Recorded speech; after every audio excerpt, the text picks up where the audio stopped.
One was 2002, and obviously that was post 9/11, kind of a unique time for our country, very patriotic, rallying around President Bush. And the other was 1934, which was after the New Deal passed. And that really set in motion a 100-year realignment of politics. And it came out of what they did. And I think that needs to be the model we're looking at, where we're not looking for incremental change, and we need our Republicans in Congress to help us with that. We need to look for big change. And I think if we enact big change, which the president campaigned on, we'll be rewarded politically for a long time. Couldn't agree more. It feels like we have a different, look, I've been doing this for a long time at Breitbart. I've been at Breitbart for 12 years. I've been reporting in the conservative movement for 15. It feels like the Republican Party is a different Republican Party now. And this is in large part thanks to President Trump and his endorsements. We've got new incoming exciting senators, people like Jim Banks from Indiana, who I think we heard from yesterday, Bernie Moreno from Ohio, Dave McCormick from Pennsylvania, Tim Sheehy from Montana. I mean, these are exciting young voices that are,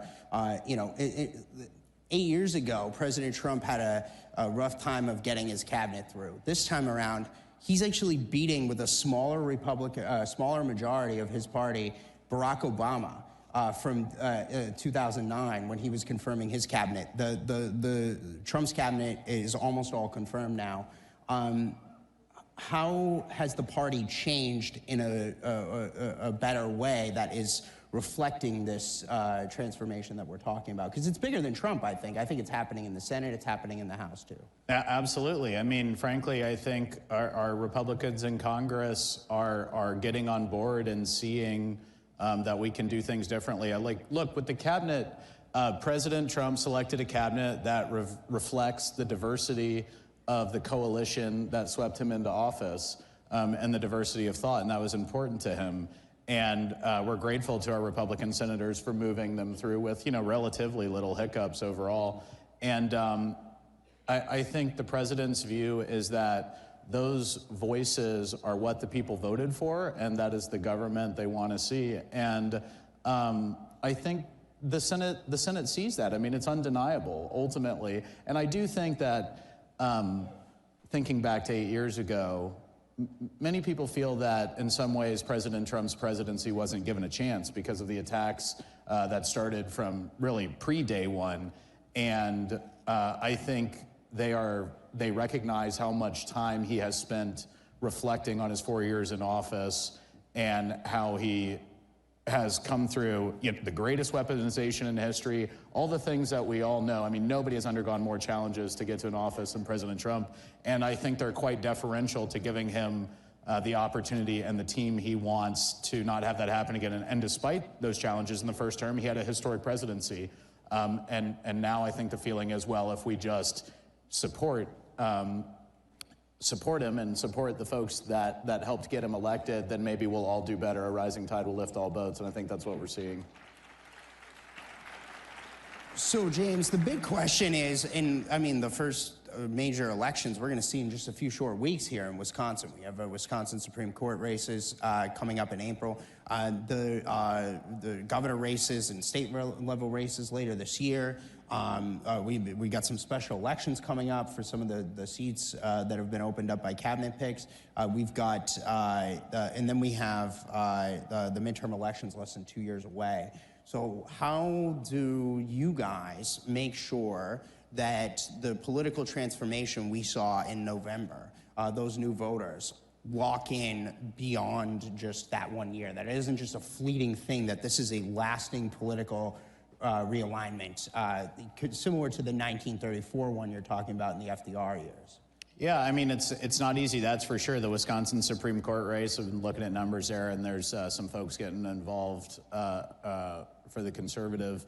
That'll be challenging, I'll say. I mean, it'll be challenging because if you look at the data in Wisconsin, what carries President Trump is a group of voters who only vote when Trump is on the ballot. And the thing that we have to accomplish in all of these elections is getting that specific group of people. There's super voters on both sides, but getting the people that are sort of with the Trump worldview, who aren't necessarily Republicans, but many of them, would sort of consider themselves that now, is getting them to go to the polls when President Trump's not on the ballot, and helping them understand that supports his worldview ultimately.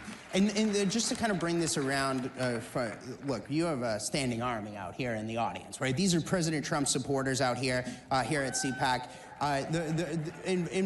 The millions and millions of people watching at home, what would be your marching orders to these folks out here in the audience that are watching this event right now, that are watching us have this conversation? What do they need to do to help solidify this political realignment? Well, I mean, two things. One, put in the legwork. Obviously, we always need volunteers, and in the Wisconsin Supreme Court race, the Wisconsin GOP and many others are getting involved. And if you've got time to spare, go do it. It's very important. There's a lot at stake in that race, not the least of which, could be the future of congressional maps, which is very important. We'll see what happens. But just spread the word and continue to, frankly, encourage Republicans that are down ballot of President Trump to support his agenda, which is often but not always exactly aligned with the historic contours of the party. I mean, the last thing I'll say is I'll leave you with this. There's 13 seats in the House of Representatives that are occupied by Democrats that President Trump won. On average, the Republican underperformed him by 5.2 points. There's only 3 seats in the House that Republicans hold that Harris won. So that gives you some sense of the fact that we should be playing offense here. But that requires bringing all of the other Republicans up to the vote coalition that President Trump has and brought into office. So follow the Trump agenda and pass it, and we will all be rewarded for it. Really exciting stuff. Thank you, James, for a great conversation, and give our best to President Trump. Thank you. Yeah. Thanks, Matt. Thank you, sir.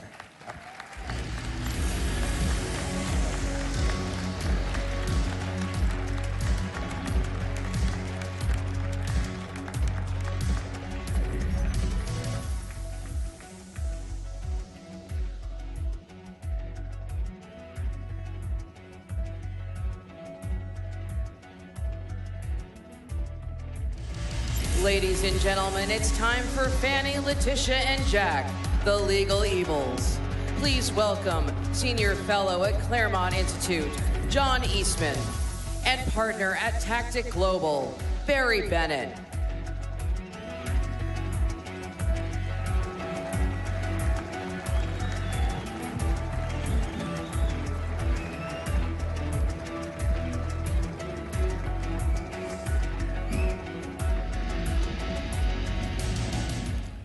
Thank you very much. My name is Barry Bennett, and this is Professor John Eastman.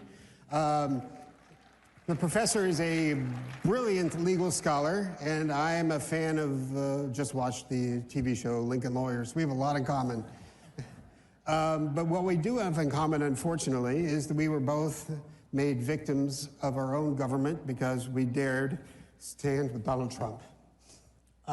For me, I ran Ben Carson's campaign back in 2015, 2016, Great American. And I became a senior advisor to the Trump campaign in 2016. Within months of working at the Trump campaign, Obama's CIA director, John Brennan, gave my name along with 25 others to the Five Eyes to ask our so-called allies to spy on us in the Russia Gate.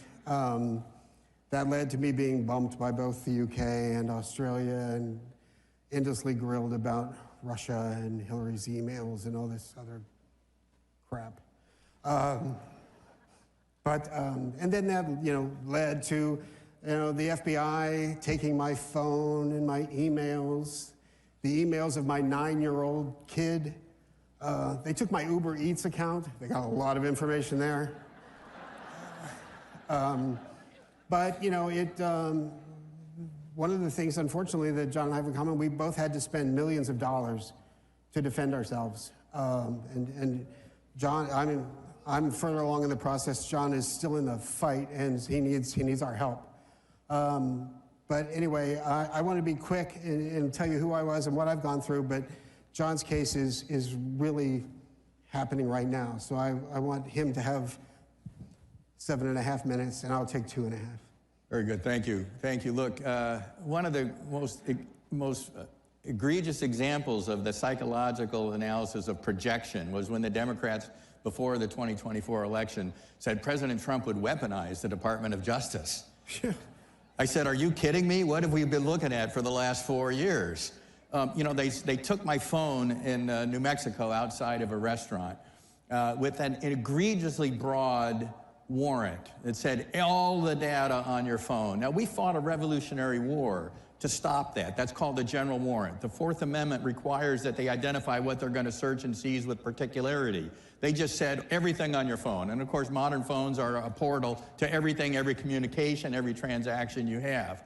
They said, oh no, we're not allowed to look at what we've seized until we get a second warrant. And about a month later, I start getting inquiries from a taint team in Portland, Oregon, asking if certain things I was going to assert privilege over. I said, well, I've got a question. How do you even have that? Where was this second warrant?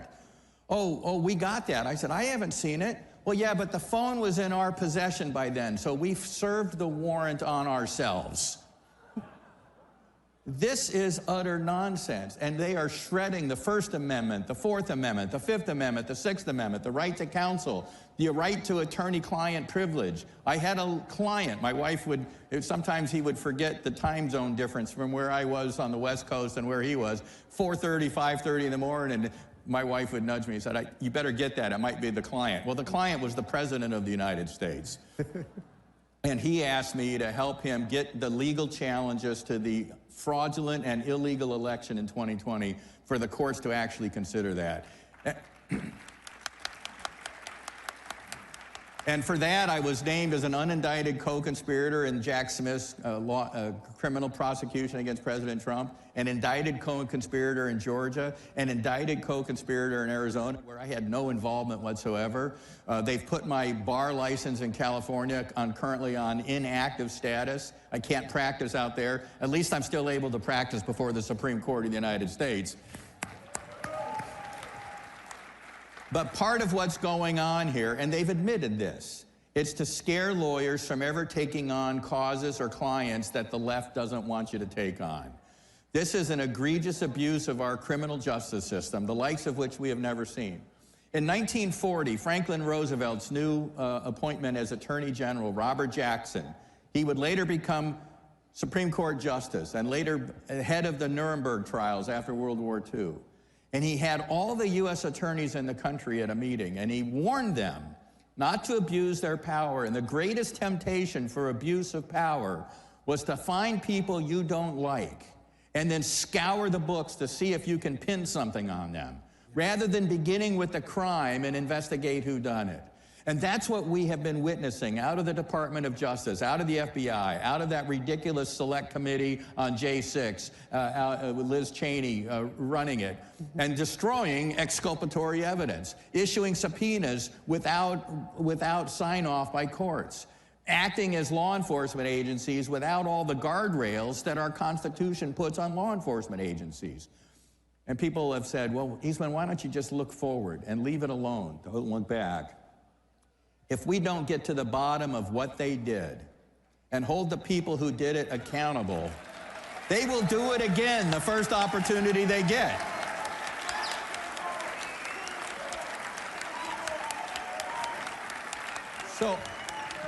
So I have been thrilled with all of President Trump's nominees, but I think the one that is going to be most relevant to this fight is the one that got confirmed yesterday, 51-48, Kash Patel.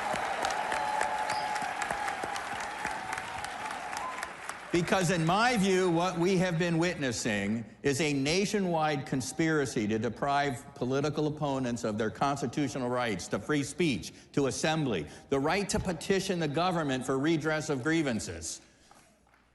And if you don't hold people accountable for what they did for that, that's a federal felony, by the way. There's a group called States United Democracy Center. They filed the bar complaint against me in California.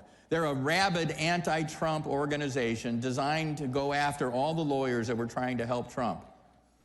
They were the ones that were hired by the Attorney General of Arizona to prepare the prosecution memo for the electors and me and unindicted co-conspirator Trump in Arizona.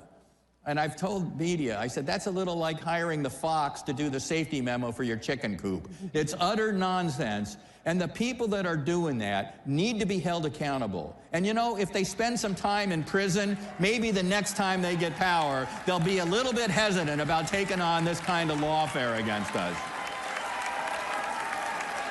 Amen. Amen. And we'll never get our privacy back. We may never get our reputations back, but this must not happen again. That's right. I teach at the Claremont Institute, our summer fellowship program, and I was teaching our John Marshall fellows, young lawyers, when the indictment in Georgia came down, and everybody's phone starts going off, and they made fun of it at the end of the week when we did our big roasting.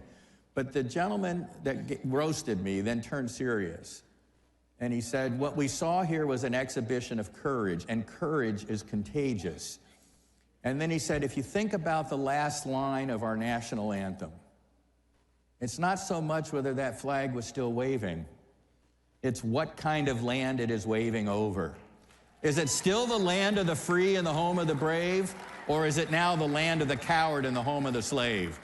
And ladies and gentlemen, I've got grandkids, and I'm not willing to hand them over to a land of the coward and the home of the slave. We fight this battle until we win permanently.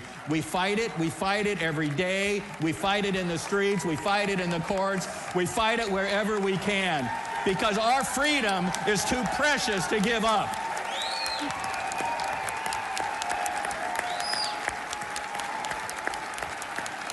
Thank you.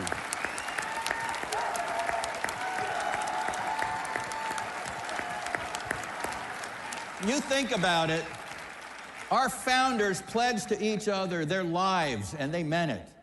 Their fortunes, and they meant it. Just ask Robert Morris, who funded the Revolutionary War largely. But most importantly for them, more important than either of those, they pledged their sacred honor.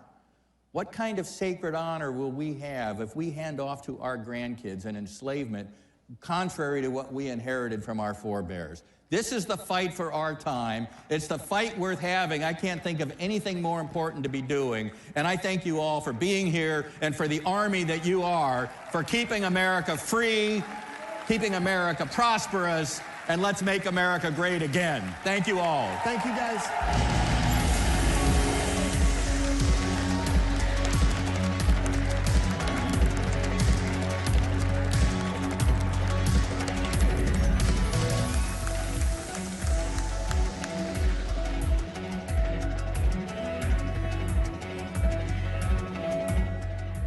Our America. We conquered it. We built it. Great values like honesty and fairness. Great courage.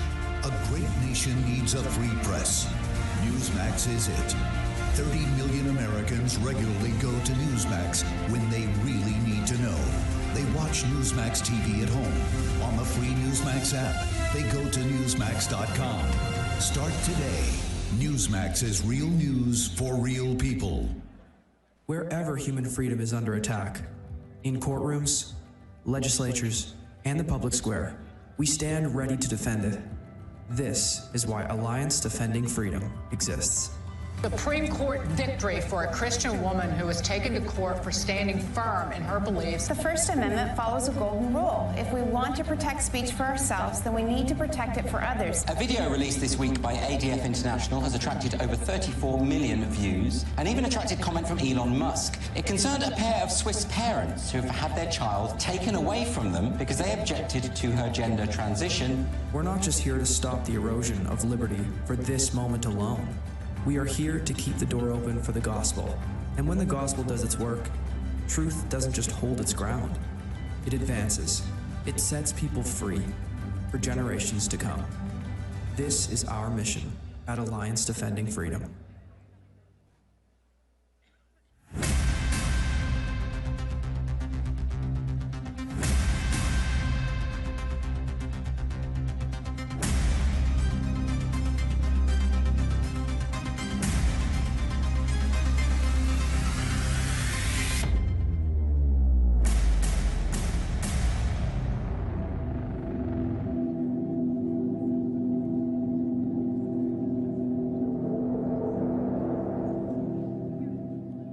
Hey, it's Matt Schlapp with CPAC. You know, we've had a huge problem in this country with election fraud. But at CPAC, that's not a problem. Our only problem is getting each and every one of you to vote. So look at your badge. You have a number on that badge. And get your phone out and vote on all the issues that matter. And my guess is you probably like what Trump's doing as well. And we'll have the results for you very soon. Before the cabinet room, you saw Donald Trump's next cabinet make waves at CPAC.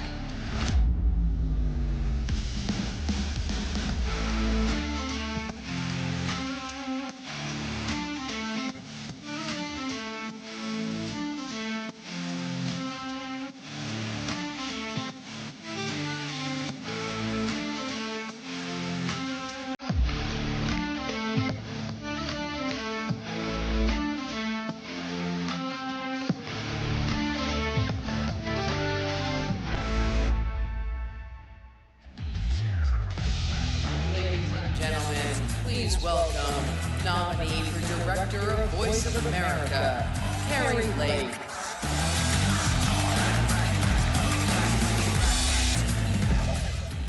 Ladies and gentlemen, please welcome the host of The Benny Show, Benny Johnson.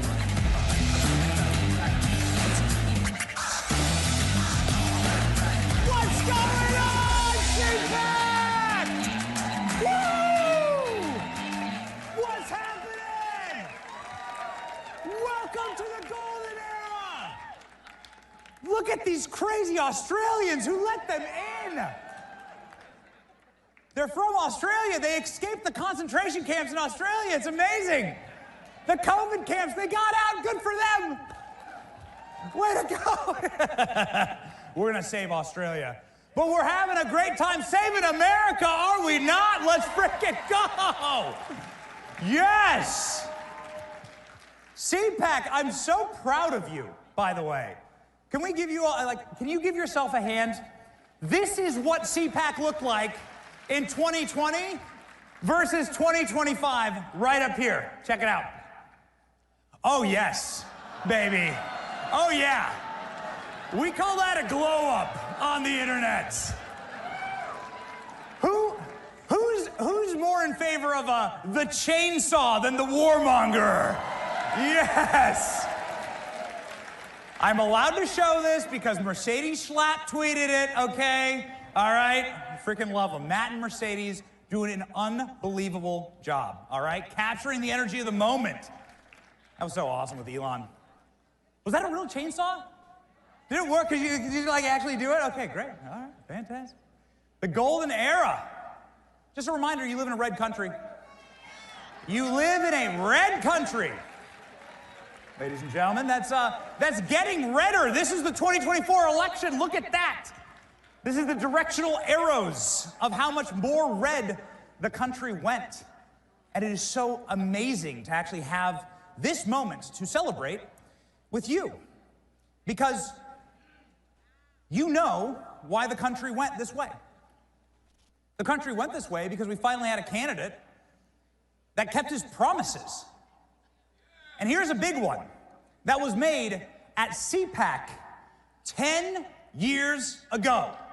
From our boy, Donald Trump, standing right on this stage, right in this location.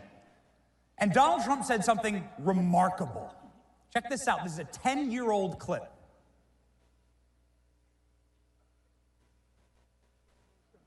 Whoops. Ooh. The CIA, ladies and gentlemen.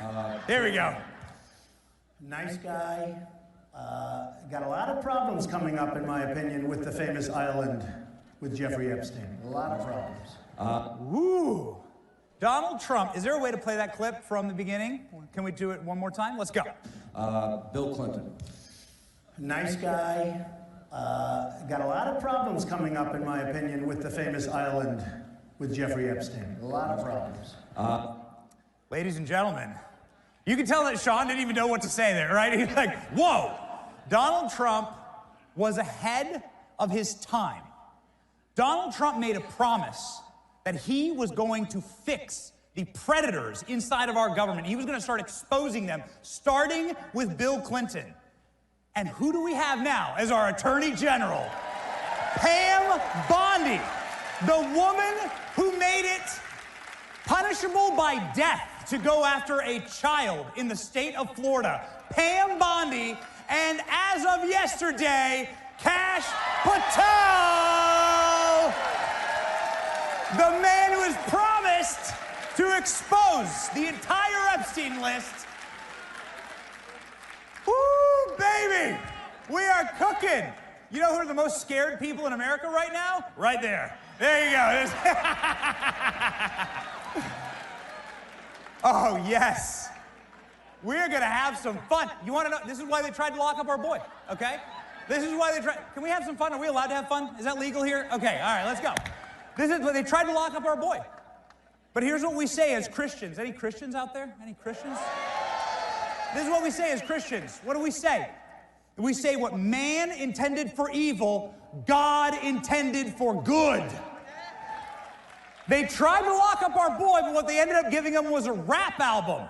The hottest banger of the summer. Rappers actually got this tattooed on them. When I saw them making murals of it, I knew it was game over. Okay? It's game over. Who knows somebody with a Donald Trump mugshot t-shirt? Who knows somebody with a Donald Trump mugshot tattoo? Trump's got the mugshot hanging in the White House. That's what you call a backfire, all right? What happened to the, speaking of murals, what happened to the Kamala murals? Oh, I'm sorry, Kamala.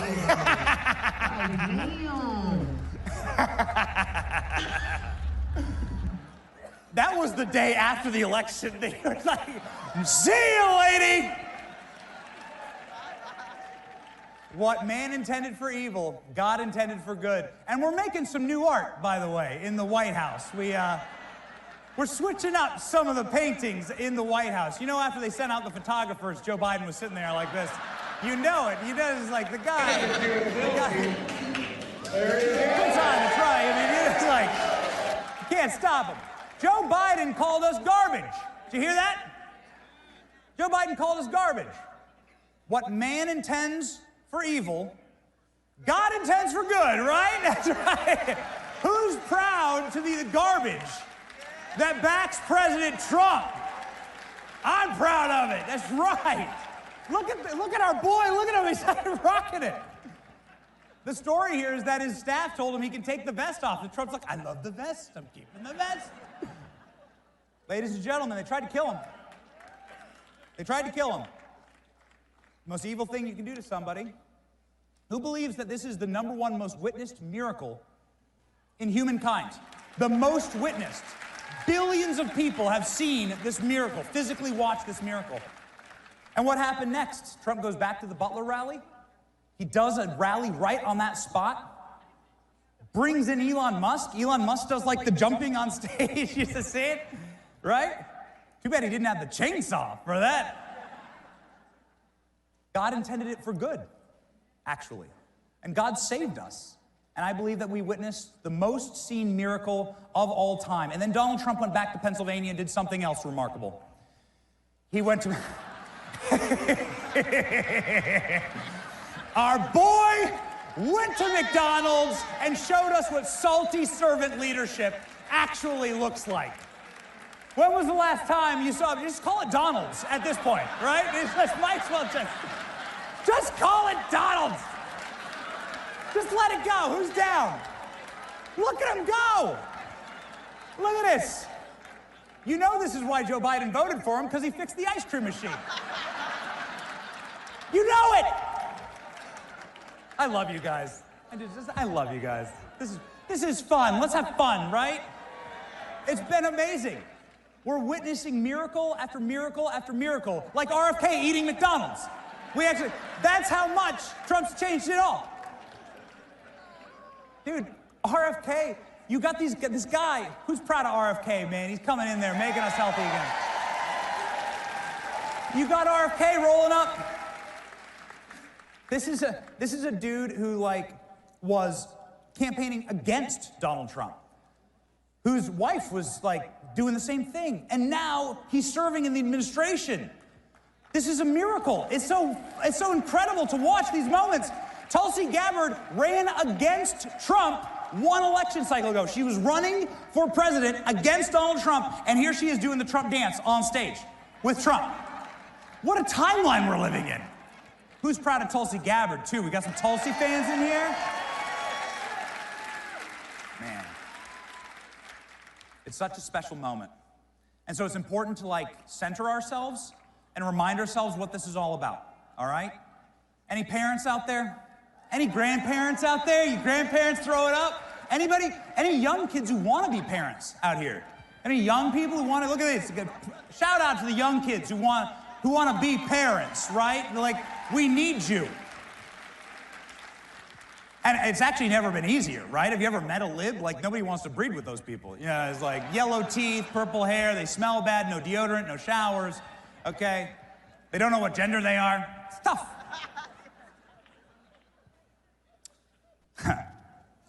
America first for me, and I'm sure it's the same for you parents out there. Let me know if I'm right. America first for me means saving this country for my children, my American children first. I'm going to fight for my American children, because a blessed generation is a generation that leaves the country better for their children, right? A cursed generation is one that destroys the country for their children and leaves them a mess. So that's what we're gonna do together, right? We're gonna save this place for our kids. That's what being really pro-life is all about, and that's what loving your country is all about. We just welcomed our newest fourth child, born on Inauguration Day, baby Whitaker, the golden boy. That's my little family, that's my motivation. Proud Christian, proud father, proud patriot, love this country so much. And ladies and gentlemen, Kamala Harris said she was gonna run on joy. Yeah, right. In closing here, I'll show you what joy actually looks like. If you wouldn't mind, they were telling me backstage, they got some very fancy cameras. They said, feel free to use them. So I said, why not? If you wouldn't mind, if you feel compelled, I would like to show the entire country what actual joy looks like. I would love to do a big Trump dance with y'all. Let's go. What make me mad about those other guys and all the things they do wrong, the one thing that I will not forgive them for is they're trying to steal the joy from this country. Hold up. Wait a minute. Something ain't right. Trump's iconic dance moves are sweeping the internet. Ladies and gentlemen, please welcome senior editor at Human Events, Jack Posobiec.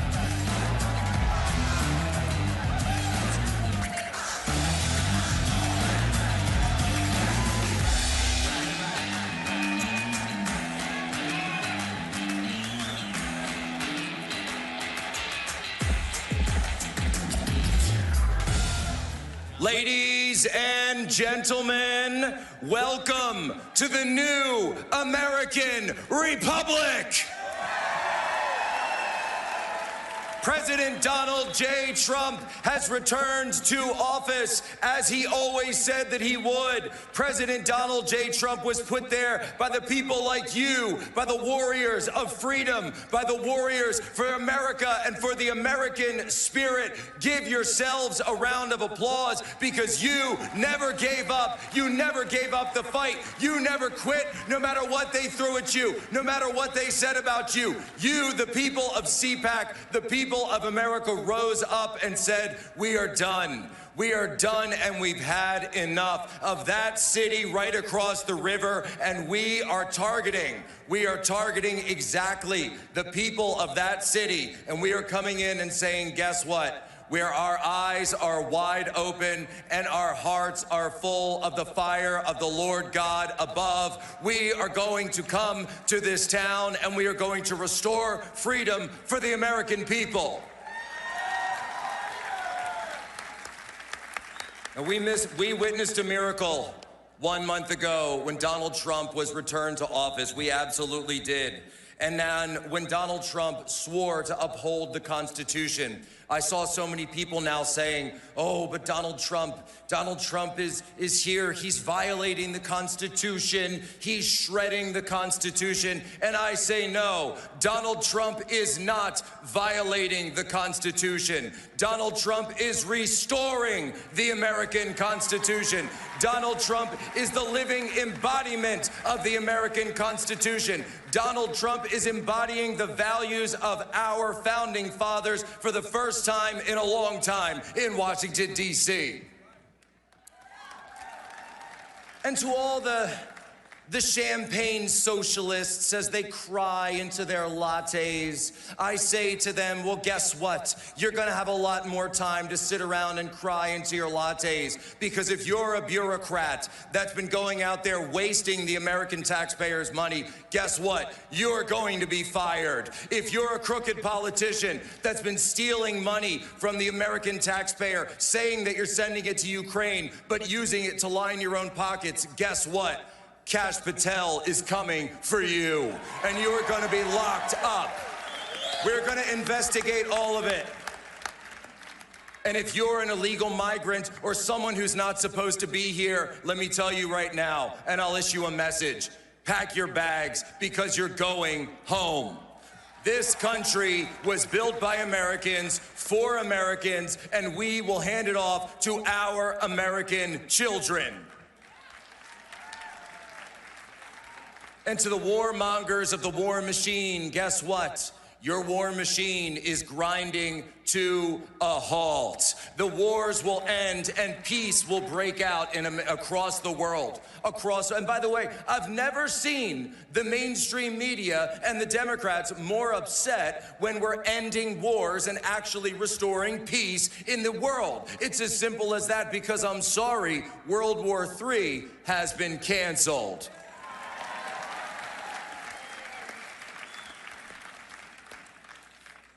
And just like the Minutemen at Lexington and Concord, just like the Patriots at Bunker Hill, and just like a Patriot at Butler, Pennsylvania, Donald Trump understands that we are in the tradition of those who fought for this country when this country was on the line. That's what all of you are. That's what this man has done. And look at the team that he's put together around him. Not only do we need to restore the republic, but we need to completely revamp and revitalize our national security in this country. And that's why when I look at this team that President Trump has put together, it's so incredible. You've got Secretary of Defense Pete Hegseth. You've got your CIA Director, John Ratcliffe, who's now overseeing the largest layoffs at the CIA in 50 years. Oh no, oh no.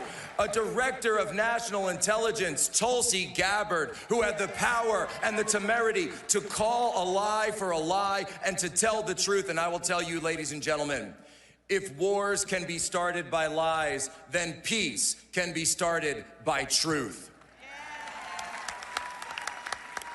And then, as we saw yesterday, our new Director of the FBI, Kash Patel, who's going to be overturning all of the tyranny that's come out of the J. Edgar Hoover building. He's going to be overturning it. We're going to go after the real criminals. We're going to go after the pedophiles. We're going to go after the traffickers. We're going to go after the illegals. We're going to go after the cartels. We're going to go after the foreign agents in this country. And yes, that includes the foreign agents that are working and have penetrated the United States government and the United States Congress. We will count every single dollar. And if there's money that shouldn't be in your pocket, oh, you are going away for a long, long time. That's what it means to restore justice in this country. That is the greatest effort, because President Trump came up and he found the destiny of the American people lying in the gutter. And he picked it up with his bare hands and he yelled, "Fight, fight, fight." And the American people delivered their mandate to him and put it on his head. And as President Trump himself said just a few days ago, A man who saves his nation violates no law. That is the way forward in America. We have to understand our Constitution gave the sole elected executive power to the President of the United States. And I say to these crooked judges out there, to these local judges who say that they can block the executive from controlling the executive branch, guess what? You are going to have a very rapid meeting at the United States Supreme Court, and all of your power will be struck down. And you know something else? We're going to take a look at that impeachment clause as well. Because we're done, ladies and gentlemen, we're done. And I'm here to deliver a message to all of you. Because it's as simple as this: the American people are back. For my country, for my family, for your family. When President Trump was put to the test, to the ultimate test in Butler, Pennsylvania, we saw how he answered. Because the American people have woken up, and they've woken up for sure. Because, folks, it's as simple as this. President Trump said that when he was down behind that podium, and think of it, you've never seen President Trump like that before. You've seen him raise his fist before and punch it in the air and lead great crowds and great rallies. But in the moment just before that, what did you see? You saw President Trump on his knees with his hands clasped before him in prayer to Almighty God. And I believe in that moment, God spoke to President Trump and delivered him his ultimate mission. And that is the mission that you are seeing take place right now, every day in this new American republic. For we wrestle not against flesh and blood, but against principalities, against powers, against the rulers of darkness in this world, against spiritual wickedness in high places. And therefore, put on the full armor of God, so that when the day of evil comes, you may be able to stand your ground. And after everything they have done to you, to stand. I can't tell you what the future will bring, ladies and gentlemen, but I will tell you that victory is not measured when Donald Trump wins an election. Victory is not measured when Donald Trump returns to office. Victory is only measured at the final day, when we pass on this republic to our children, and our children asked us, Mom, Dad, what did you do when America was on the line, when the revolutionaries were trying to take over and destroy this country? What did you do? And we will be able to tell them, children, we fought. We fought for you. We fought for this nation. We fought for God. We fought for Christ, our King, and we delivered. And now it's going to be your turn, because that's how it is, ladies and gentlemen. Freedom is not bequeathed to us. Freedom is a responsibility that we must uphold every single day of our lives. And let me tell you something. You will never deny freedom to our children. You will never put our children in shackles again, because we have stood up and we are never going back to the way things were before. God bless all of you. God bless CPAC, and God bless the United States of America.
Hello, everyone.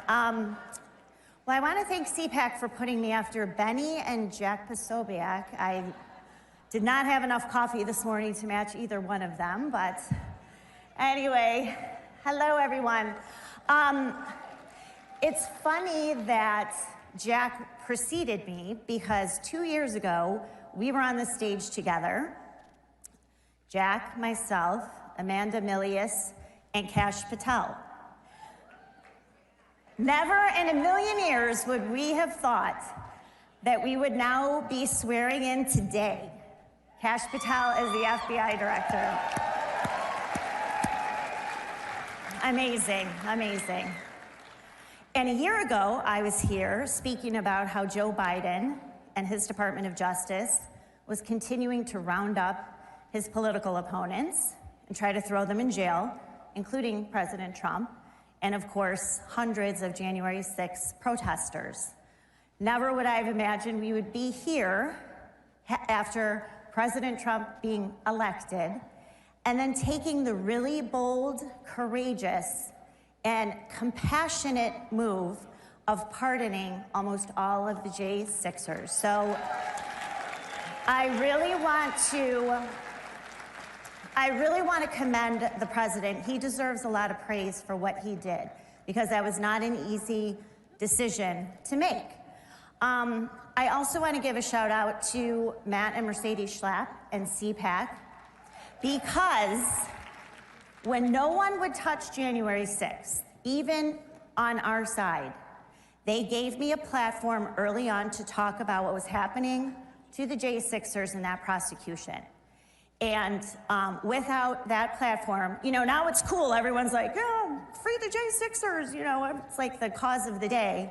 But it wasn't back then.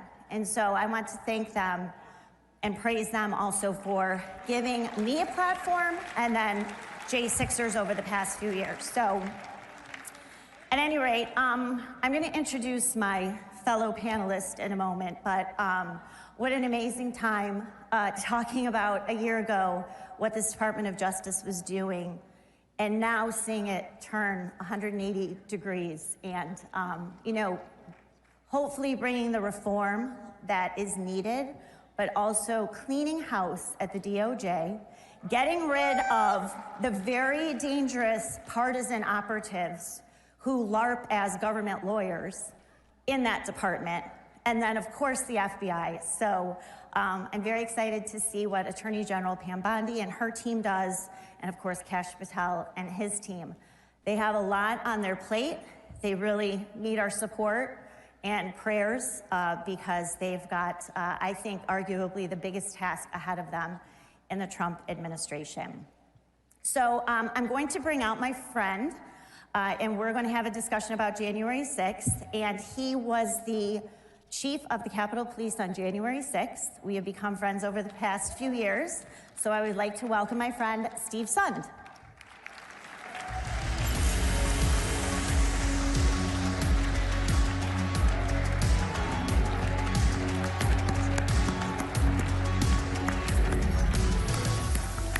Want to go here? Oh, no, I go. Perfect. Thank you very much. Hi, Chief. How are you? Doing well. So, Chief, why don't you tell a little bit about your background, and then we'll kind of talk about January 6th and your experiences. Absolutely. Great to be here. Thank you, everybody. Thank you, CPAC, for allowing me to be here. 30-year law enforcement veteran, 25 and a half years, a little over 25 with the Washington, D.C. Police Department, where I handled all the major events, 2001, 2005, 9, 13 inauguration, 17, when I was up at Capitol Police. Done a lot of major events, a lot of barricades, a lot of tragic stuff, but loved being a police officer up until January 6th. So I think people are familiar with your work. Of course, you have your book, Courage. What is it? Yeah, Courage Under Fire, the definitive account of January 6th. And I got to tell you, the current January 6th committee under Barry Loudermilk, and I'm glad Speaker Johnson has continued that investigation. You know, they refer to it as the definitive after action because there's just way too many politicized people's opinions, reports out there. I just want to provide the facts. It's much like I police. You know, my thought on policing and politics is it shouldn't matter to you what political leaning I am, and it shouldn't matter to me what political leaning you are during a traffic stop, a First Amendment activity, or if you call 911 for help, you should get the exact level of service no matter what. And that's kind of how I wrote the book. Just the facts. So Steve and I started talking, I think, a few years ago, and we have become friends. We have our agreements and disagreements about the interpretation of January 6th and some of the things that happen, but we always are able to discuss those agreeably because I have tremendous respect for him. But what happened to Chief Sund is, despite his constant pleas to add more security for January 6th, of course, those were denied. But then the day after, on January 7th, Chief Sund became the fall guy who was, alongside President Trump, then blamed and accused of being responsible for what happened that day. And so we could talk a little bit about that now, looking back 4 years ago, how that all transpired, how you sort of were, especially Nancy Pelosi's fall guy for that, and then what has kind of happened since then. So when you look at it and you look back, a lot of people may not realize this. They've heard Donald Trump offered up 20,000 National Guard troops. That most likely is the case. I do not doubt that. I can tell you definitively, I made 12 requests for federal support, including National Guard, both in advance and on January 6th while we were under attack, and was denied. It was only in the 13th request that I finally get approval at 2:09 p.m. on January 6th.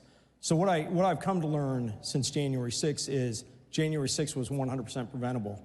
If security on Capitol Hill hadn't been so politicized, and you know, when you hear Speaker Pelosi say she doesn't have a role in security on Capitol Hill, look at 2 U.S. Code 1970. Look at it before they changed it, because they changed it based on my testimony. It says specifically, I have to go to the Capitol Police Board. I'm the only chief of police in the United States of America that has to get permission to bring in support for my men and women. I went to the Capitol Police Board. They are required to then get concurrence. They have to go to congressional leadership. It's written in the law. Her responsibility is written in law. So when she said she doesn't play a role, she does.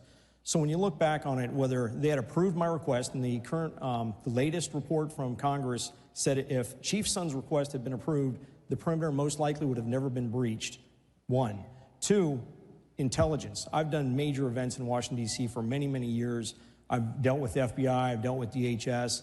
They'd put out joint intelligence bulletins, they'd have briefings, they'd have call the chiefs into the SCIFs, they'd do a conference call, they'd make sure everyone has the same intelligence. Intelligence was handled differently, especially even within my own unit. If intelligence had been accurate, I would have gotten support from the Capitol Police Board, I would have gotten support from leadership, and again, January 6th wouldn't have happened. We had many opportunities to get out of the front of this train.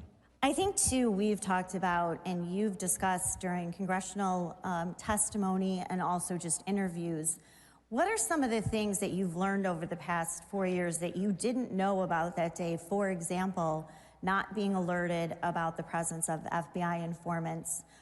You know, we talked about not getting access to intelligence, the presence of undercover agents from numerous law enforcement agencies that you weren't really privy to. So I guess, what have you learned, like what surprised you the most as these revelations have come forward, either congressional testimony, the trials, media reporting? Well, two things that I think surprised me the most is, 1, just how adverse some people up in Congress were to the truth coming out. People may not realize this. When they had the first hearing, February 23rd, 2021, think about that, it's only a couple of weeks after January 6th, they didn't want me to testify. I actually had to go and request through the Rules Committee that I be allowed to testify. I told them I will be there in person, I promise you. And sure enough, if you look at it, I'm the only one that showed up in person. Everyone else was videotaped in.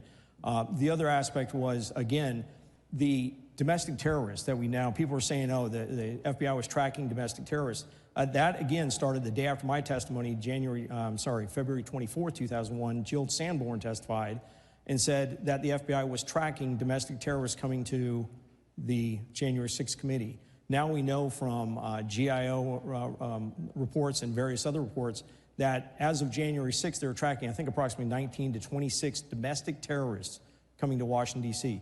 That sure as hell would have been something that I'd like to know about as a chief of police of a Capitol Police, that they were coming. And when they talk about tracking domestic terrorists, I mean, they're tracking them with people. They're not tracking them with, like, the janitorial crew. They're tracking them with people. So it's not unusual for undercovers to be in the crowd. You're talking about major events in Washington, D.C. It's probably a SOP, but it would have been great to know that. So a little bit your experience with the January 6th Select Committee, who now, of course, all of the members and all of the staff were pardoned by Joe Biden. So no one can be held accountable for the destruction of evidence, tampering with witnesses, such as Cassidy Hutchinson, and other malfeasance that we know actually happened with that committee. So, but they didn't really want the truth from you either. Yeah, I had a very interesting interaction with them. One, it became clear early on that their focus wasn't trying to get to what the American people want to know, what really happened on January 6th. Their focus was predetermined outcome. It was to focus on basically 1600 Pennsylvania Avenue. How was Donald Trump responsible for this? I went in there, I had, you'd think the chief of police, they'd want me testifying in public. Absolutely not. When we had our interview, it got very contentious. When I repeatedly tried to refer them back to my responsibility to go through the Capitol Police Board to get assistance for my men and women and how I did that in advance of January 6th, they wanted no part of that. They did not want you, the American people, to know that I had gone out of my way to try and bring in resources to protect the United States Capitol. And then it got, like I said, it got contentious. It was a 6-hour interview. You didn't see a word of that on TV. That was, I thought was concerning. That made me realize real quick that they weren't looking for the truth. And then when you watch it, a lot of people are like watching some of the videotape, and I've heard this brought up that, hey, what's going on with some of the sound that was imported on some of the internal videotape? The cameras inside the Capitol do not have sound. They imported other riotous sounds, other demonstrations, other riots into that. Imagine if any chief of police in the United States of America had changed dash cam videos, body-worn cameras videos, and imported separate audio. What do you think would happen? You'd lose all distrust. So when you look at Biden pardoning the January 6th committee, one, committees on Capitol Hill already have certain levels of protection. That should be sufficient. When you provide them a pardon, you just delegitimized anything they were doing. Anybody that had concerns for the credibility, you just legitimized those concerns. So I think that was I think that was a disservice, but their focus wasn't getting to the truth. Well, we have a minute to go. I told you this would fly by, so, but I think your work and your honesty, and yes, your courage in speaking out about the committee and everything that you saw has really helped unravel the January 6th narrative. I think we're gonna learn a lot more. Of course, Barry Loudermilk now has a permanent subcommittee under House Judiciary. Attorney General Pam Bondi is also announced that she will be looking into the abuses of the FBI against phenomenal. the J6 defendants. And so I think we are going to find out a lot more in addition to what we've already learned. I think so as well. And I got to tell you, I miss law enforcement. All the law enforcement I've talked to from FDLE speaks very highly of new U.S. Attorney Bondi. So look forward to seeing what she's going to do. But thank you very much for having me here. Thank you, everyone. Thank you very much. Oh, yeah, you want to do this? Yeah, let's get it. I'll come around this way.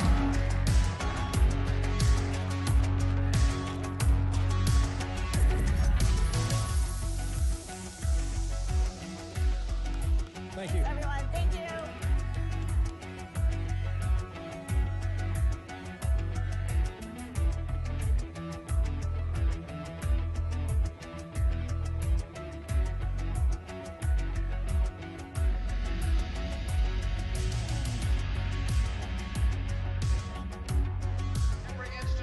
Today is under attack.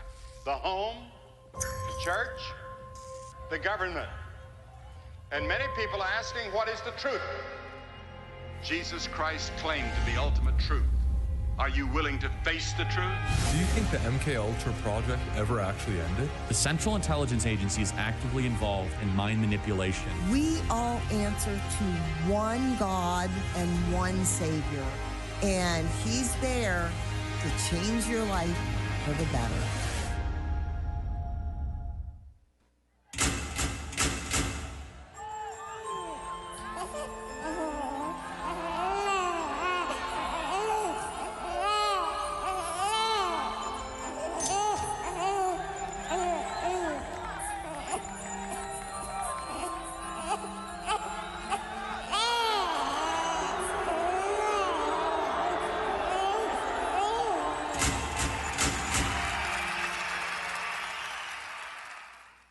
freedom, sovereignty, prosperity.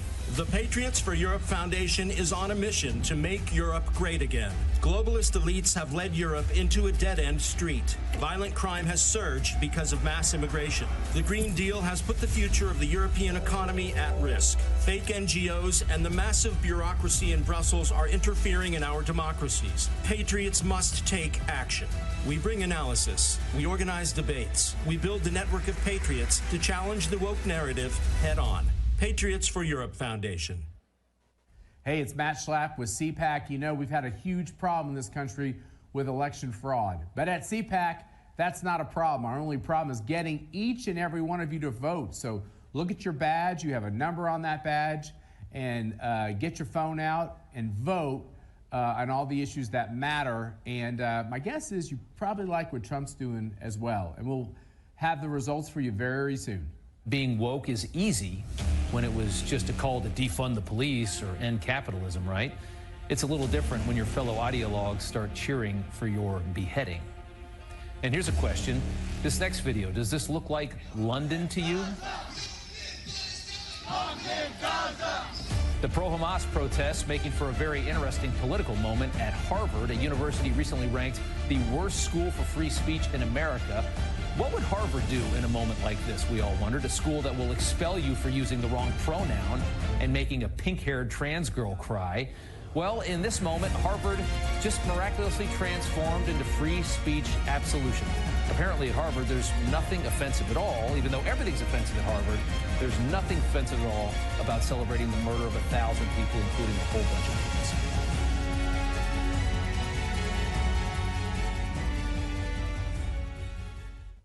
As I think it was President Reagan said, we're from the government. We're here to help.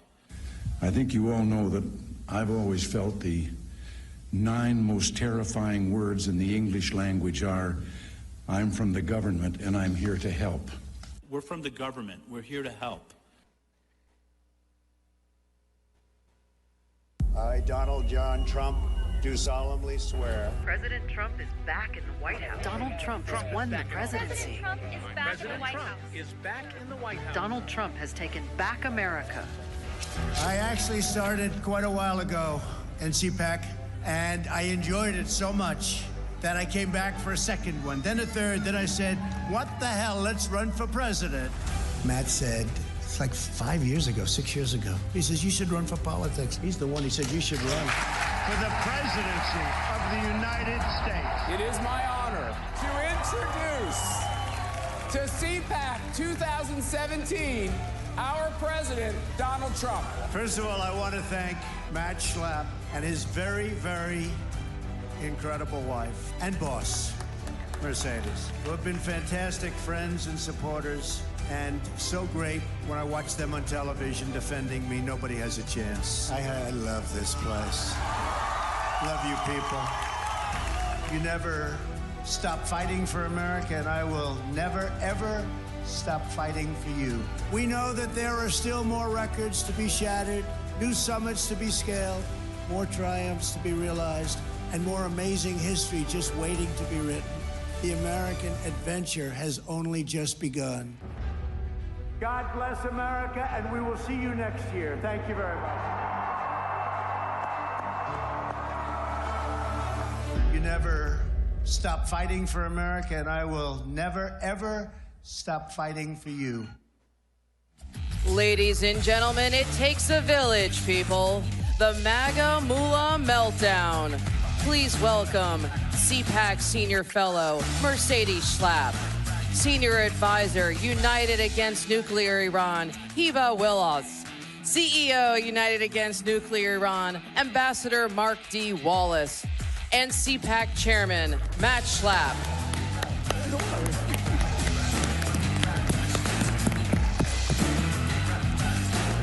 Where's Michael? What kind of music is that? I don't know. Is that Iranian music? No, but we should play one. Hey, was Benny Johnson not great? That's great. I saw some dance moves out there that were pretty, that was pretty good. Did you get to see that? Benny got the whole crowd dancing.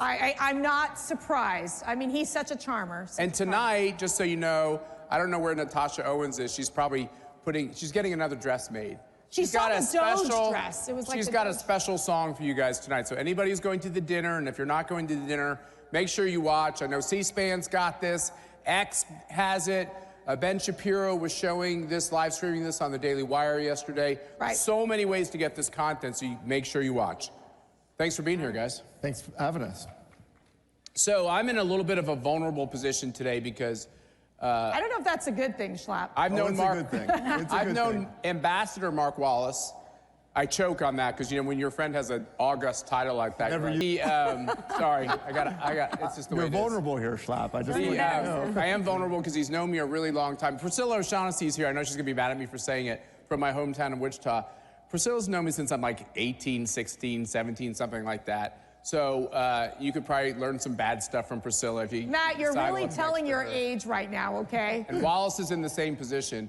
But Mark, it's a great honor for Mercy and I to have you and your beautiful wife. You guys do such amazing work. You had me, give me a very special invitation to go to the 80th anniversary at Auschwitz recently. I went to Poland, Mr. and Mrs. Balaban and Henry. I went to Poland, your home country, even though you're Americans.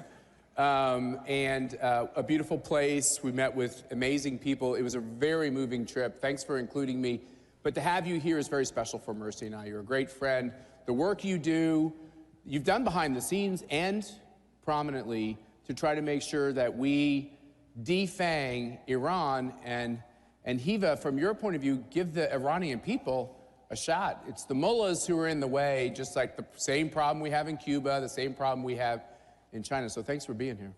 Guys, thanks for having me. And I have to do a little something to start this. Oh, You have to no. indulge me Oh, because it's a sentimental thing. I have to get some real thank yous out of the way and talk about what this is, because I've known them a very long time and I've seen this grow and I've seen what it's meant to the Schlapps. And it's very moving for me to work with them. They're very dear friends of mine. But first we have to say, I have to acknowledge and tell a story. I want to acknowledge the government of Poland, Prime Minister Tusk, my friend Radek Sikorski, and the Polish delegation. The president of Poland's coming as well. And there's an entire Polish contingent here. Guys, stand up just for 1 second. And the Poles here, you stand up. Every Pole. Come on. Every Pole. Who's Polish? Stand up. Come on. No, the delegation. There's please, more. The entire delegation, stand up. There we go. Because the reason why that's so important is Poland is here in so many ways, and their government is so wonderful. And I had a crazy caper to exfiltrate a drone out of Ukraine and work with our allies, the Poles, to sneak an Iranian drone out of Ukraine and fly it on a Polish C-130, and it's displayed here. They're great allies, and before the president even did it, they are the biggest NATO defense spender in the world. They spend nearly 5% already, and they are really the poster child of what we want a NATO ally to be about. And it's so great to be here, and all the Poles to see them here. It's really exciting. Now, I was talking in the green room. It's, you know, the Schlapp green room, I guess. And I was talking to the Foreign Minister Sikorski and Amanda McKinney, who's here, and I was talking Iranian drones and things, and this is what CPAC's about. All of a sudden, it turns out that Poland, and I didn't know this, is one of the great apple producers in the world. And Amanda, wherever she is here, produces incredible apples in Washington State. So immediately, the CPAC discussion in the green room that was about Iranian drones turned into a apple diplomacy, and that's what this place is. Which could have easily turned into tariffs, so it could have gotten really fun, right? But it's a testament to what CPAC is about. And, you know, having known them, it's really what the Schlapps are about, because you can have a conversation with real people about real things and important things and the binds that tie us together.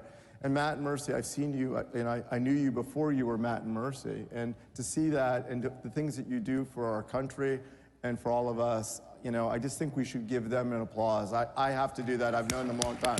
But to Matt and Mercy,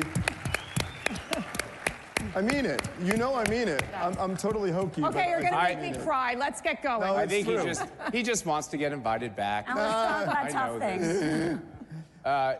Hiva, you married this guy who is this anti-Iranian regime activist, anti-extremism activist. We have a lot of commonality. Your organization doesn't really get involved in politics. You're really involved in national security. We are. We get involved in politics, but there's a lot of crossover here. There's so much that we have in common, because at the end of the day, if it's not about human rights, God-given rights, what is it all about? And you must have this amazing experience of seeing Donald Trump's maximum pressure campaign that your husband had a lot to do with building, then this 4-year hiatus, which is everything to subsidize this radicalized regime, and now we're back to trying to bring the regime, not the people, the regime to its knees by depriving them of everything they could possibly need, including customers for their petroleum products. How does it feel to be back on the right track? It brings hope back. Let me tell you, the 4 years, it felt like a betrayal. It felt like a betrayal. All the money that President Biden gave back to the Iranian regime, not a single one of it went to the people to do anything good for this country. People suffered under, continue to suffer under this regime. This regime kills its own people, kills its young women, young men, that all they want is freedom, basic freedom of just not, how threatening is my hair right now to you? A young woman died, well, yeah, too. But a young woman dies on the street for just showing a bit of her hair. And President Biden did not support any of it. And to me, that was unacceptable. And thank God that President Trump is back, because this regime is scared. Let me tell you, all of its proxies are brought down to its knees. It is, if any change is going to happen, it is now, and this is the time. And I am so thankful for the maximum pressure being back on and all option against this regime. Because Eva, you grew up in Iran. You spent time there. Yeah. Your family had to flee this regime. I mean, Yes. how difficult was it for your family to pick up and have to leave everything to come here to the United States? Well, your family knows something about that, Right, too. both of you. Yeah, I mean, both of I us. mean, remember, Yeah. we have a Cuban American and an Iranian American sitting next to one another. It's an amazing testament to our country that you two are here and can where talk we about human are. rights and freedom. Because I know them, obviously, both really well, and their experience across the world is so similar. You know, and there's hope now, but, you know. And where we have come this far, this country has provided so much opportunity, and just to the freedom and the opportunity that has brought us. I mean, I would have never thought I would be sitting here with you guys, with this amazing audience, talking about President Trump. And to me, this is a dream come true. And Mercy, how long was your father in prison? This is very near and dear, because what you see, and we had this conversation yesterday with the Jewish families, the families of the hostages, of the tragedy of really how horrific governments can be, terrorists can be, and for us in the United States, we don't comprehend it 100% because we live in this great country. But when I look at my father, who is now 89 years old, who, back in the early 60s, when he did have to confront the communist regime, and he was put in a situation where, he was building his businesses, he was in the prime of his life, to have to turn everything over to the communists because they came in and said, give me your keys to your house, give me your keys to your businesses, and then he's left with nothing. And how many countries have so many people, millions and millions of people, who have lost everything in the hands of these horrific authoritarian regimes and these communist regimes?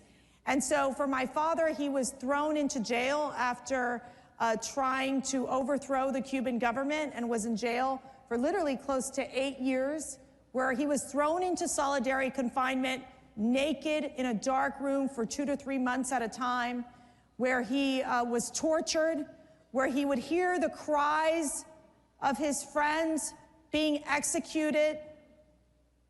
It is horrific what the communists have done to destroy so many people, so many families in the world. And when you ask my father Are you Cuban? Are you American? He proudly says, I am American. I stand for freedom. And you, my daughter, and you, my grandchildren, and you, my son-in-law, you have an obligation to protect this country. You have an obligation to protect the freedoms that are fragile in America. And that is my message to every single one of you in this audience. You know, let me just say one thing there. So, Agnieszka, I often say, well, you're Polish, you correct me. You say you're American. American. When I ask my father-in-law, or if I slip up and say he's Cuban-American, he puts his hand on my arm and says, I'm an American. This is a very, very important difference. There's nothing wrong with being proud of your heritage, but as Mark Levin, who is one of a real hero to all of us, says, we're not a nation of immigrants. We're a nation of former immigrants. That's a really important distinction. You know, her family, may her father rest in peace, Mir, he was a wonderful man. He said the same thing to him. I knew him before he passed. And he said, you know, I'm an American. And her father and her mother gave up everything in Iran to move her and her sisters here to get a better life. Her mother couldn't speak English and still struggles with it because she had a harder time, came a little later, but they wanted a better life for their daughters. And that's an incredible experience, all in the face of oppression. And look, you know, because of our friends, the Poles and the United States, President Trump, our friend Rick Grinnell, we were able to bring this Shahed 136 drone. Which everyone can go down to our CPAC Central and go see it. It's actually here, the first time on American soil. It's at CPAC. Go see this killing machine. And it's a good, important reminder to this regime, this barbaric, murderous regime that intends to tell you that it stands for some kind of godly principles. What an abomination they are. It's important for them to know that due to Mark's good work, that we're on to them, that we are going to make sure that we stop them, and that they should be, we said yesterday, around the globe, all the right people are sweating. That's right. They're worried. And that's part of the maximum pressure campaign, is to make sure that they understand that if they take steps against America, against Israel, against Jewish people, against Christian people, against our allies, against the stability of civilization, I believe, I'll speak for him, even though I don't represent him, I believe President Trump and our allies will take the steps needed to make this stop. And that starts with Israel getting rid of Hamas. It starts there. Absolutely. Yeah, absolutely. Look, it's very rare when you can look into the eyes of a despotic regime, because they usually lie, and the propaganda they put out is to tell you that they aren't who they are. But that drone downstairs, that Shahed 136, is the ubiquitous terror weapon of mass destruction across the Middle East. There it is, Israel. right there on your screen. There it is, and we have it downstairs. It's been used against Israel. 3 American service members died on the sharp end of that because of, in my opinion, failed policies of the previous administration. Numerous service members have been injured. It's attacked our allies in Saudi Arabia, the UAE, across Syria and Iraq, and shipping in the Bab el-Mandeb in the Red Sea, even in the Persian Gulf. And of course, they've sent over 6,000 of these drones into Russia to attack Ukraine. And it is an indiscriminate terror weapon that kills innocent women and children. So every time you see an Iranian official, and we list them, say this propaganda and they smile at you, the smiles that oppress their families, you'll look at this drone and that's the true face of oppression. That drone is what they really are. So and thanks for bringing it here. I think it's important. The other person who was going to be with us today was the Crown Prince of Iran, who played us, you know, Mercy and I sometimes pinch ourselves because we have the most fascinating meetings at our CPAC headquarters. And he came to our headquarters and we had this great conversation about his view for the government of Iran to be a secular government, and the government of Iran that would recognize the state of Israel, a government of Iran that would rid itself of this concept of fueling and feeding and funding terrorism. He's an important voice, and he wanted to be with us here today. Right, and we heard, we hope, he indicated his mother, the great Shabanu, is sick, and he had to return to Paris.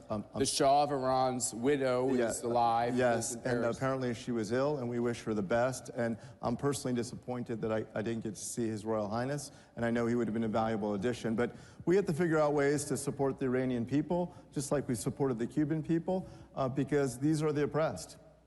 Any ideas?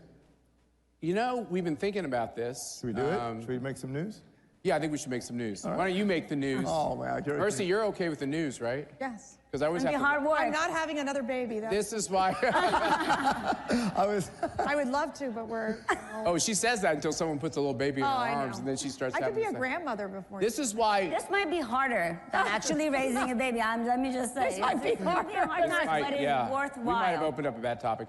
But it is worthwhile, though. I will say this is one of the reasons why we're here as couples, too, because I kind of saw how you guys operated at the museum that you're opening up on the corner of Auschwitz, at the corner of the camp where this horrible criminal lived, who was the camp Commandant. If you watch the movie The Zone of Interest, the Huss house, Rudolf Huss, we don't like saying his name, I'll only say it one time, but the man that institutionalized the industrial scale slaughter of Jews and other people, Poles, Romans. A lot of Poles. Yeah, a lot of Poles, but millions of Jews went to their death looking at that house. It is the true face of evil.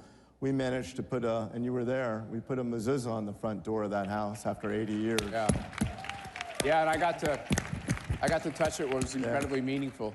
It was so interesting, when we put that mezuzah on, sometimes you just do things and you don't realize, and we put it on that door, we observed the halakhic principles in doing it, and we just did it. And everybody, Jews, non-Jews alike, wanted to go touch that mezuzah, and it's become just a real rallying point. It's an evil place. It's a wonderful U.S. I will say it's an evil place. I felt evil there. Yeah. I didn't like being there. So it's very important that we take evil places and try to, make them more holy. And we got to teach. We got to teach the people. We got to teach the people that these tragedies, these genocides, they happen. They have destroyed communities. They have destroyed families, and it must stop. So let me just say one thing. I wanted to say this one thing. It's really important.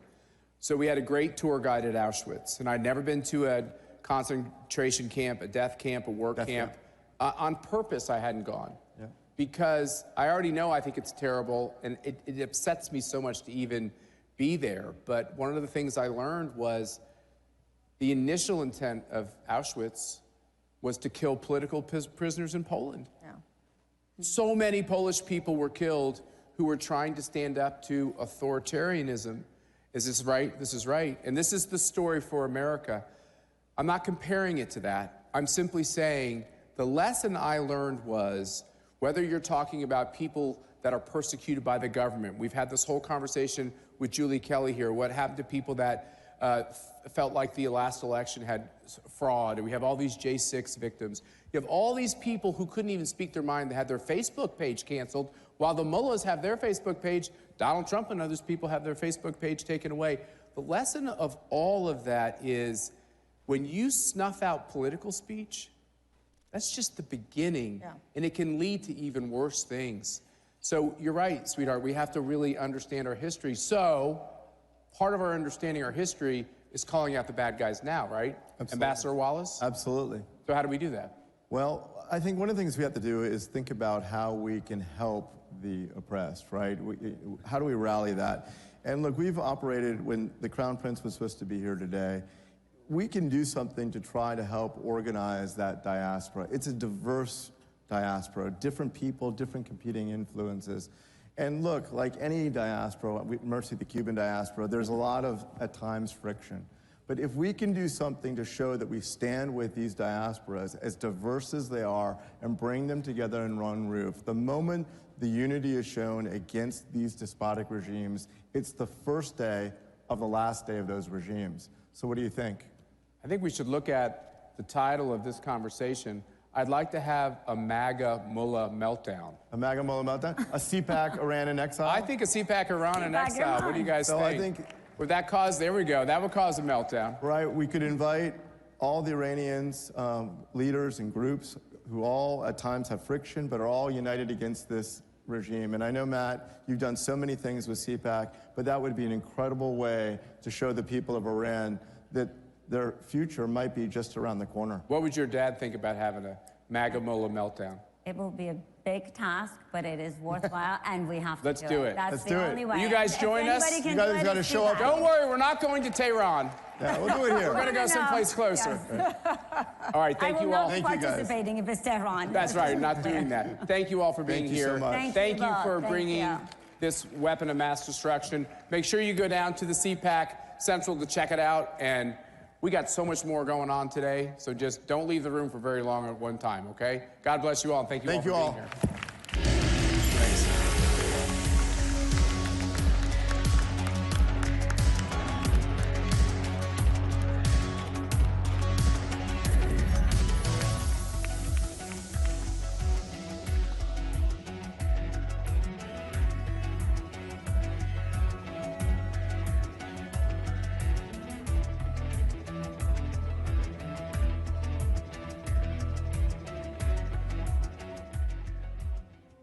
Welcome to CPAC. At Great American Media, we celebrate what matters most: faith, family, and country.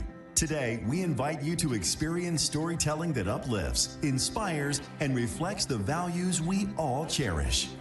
PureFlix is your home for entertainment without compromise. With faith-driven movies and series, we bring you stories that strengthen hearts, uplift spirits, and honor what truly matters. And on Great American Family, where faith leads, where stories inspire. Welcome home.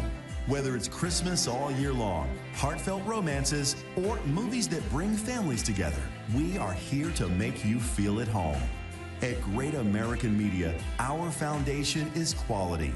Our promise is to always deliver entertainment that aligns with your faith and values. Thank you for standing with us as we stand for faith, family, and country. Enjoy CPAC. And remember, when you choose Great American Media, you choose entertainment that lifts you up. Join us and experience the best in faith and family entertainment.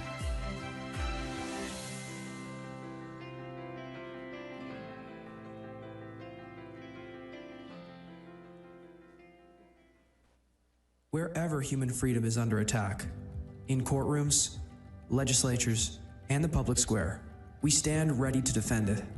This is why Alliance Defending Freedom exists.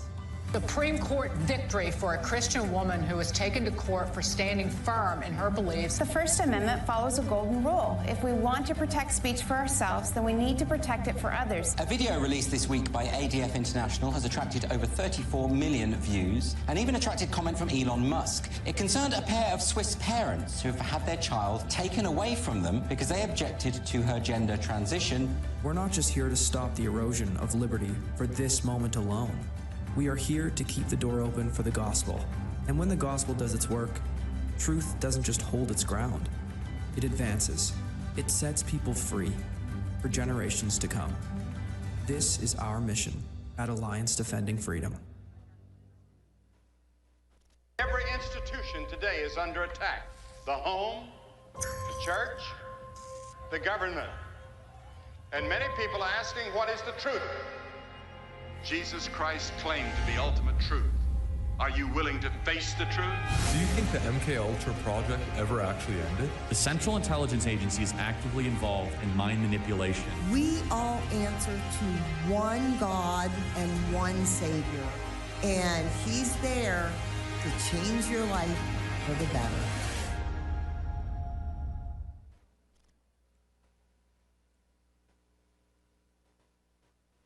America is under attack. Our families are being crushed under the politics of a radical agenda.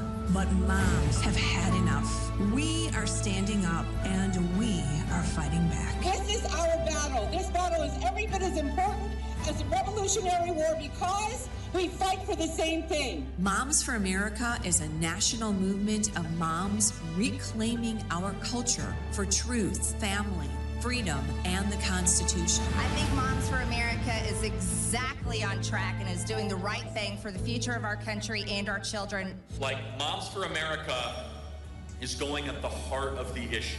I want to go on the record and say I'm for moms, I'm for America, and I'm especially for Moms for America. But I am honored to join Moms for America today as we speak out against the horrific mandates.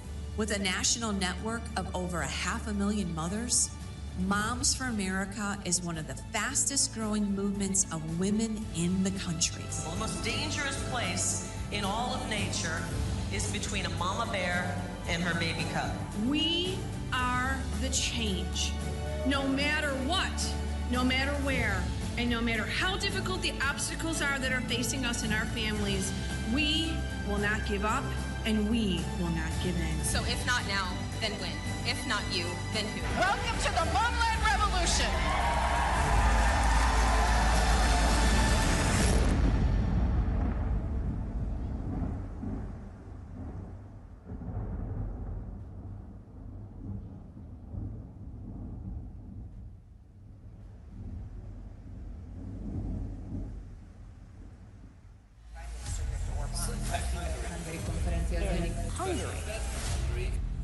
CPAC Hungary, the Hungarian version of the annual super conference of hard-right US Republicans, has begun in Budapest. Hungary's authoritarian Prime Minister Viktor Orbán. CPAC is doing a special event from Hungary in May. CPAC has made its way to Europe for the very first time. The gathering, frequented by many of the GOP's leading fringe voices, is underway right now in Hungary.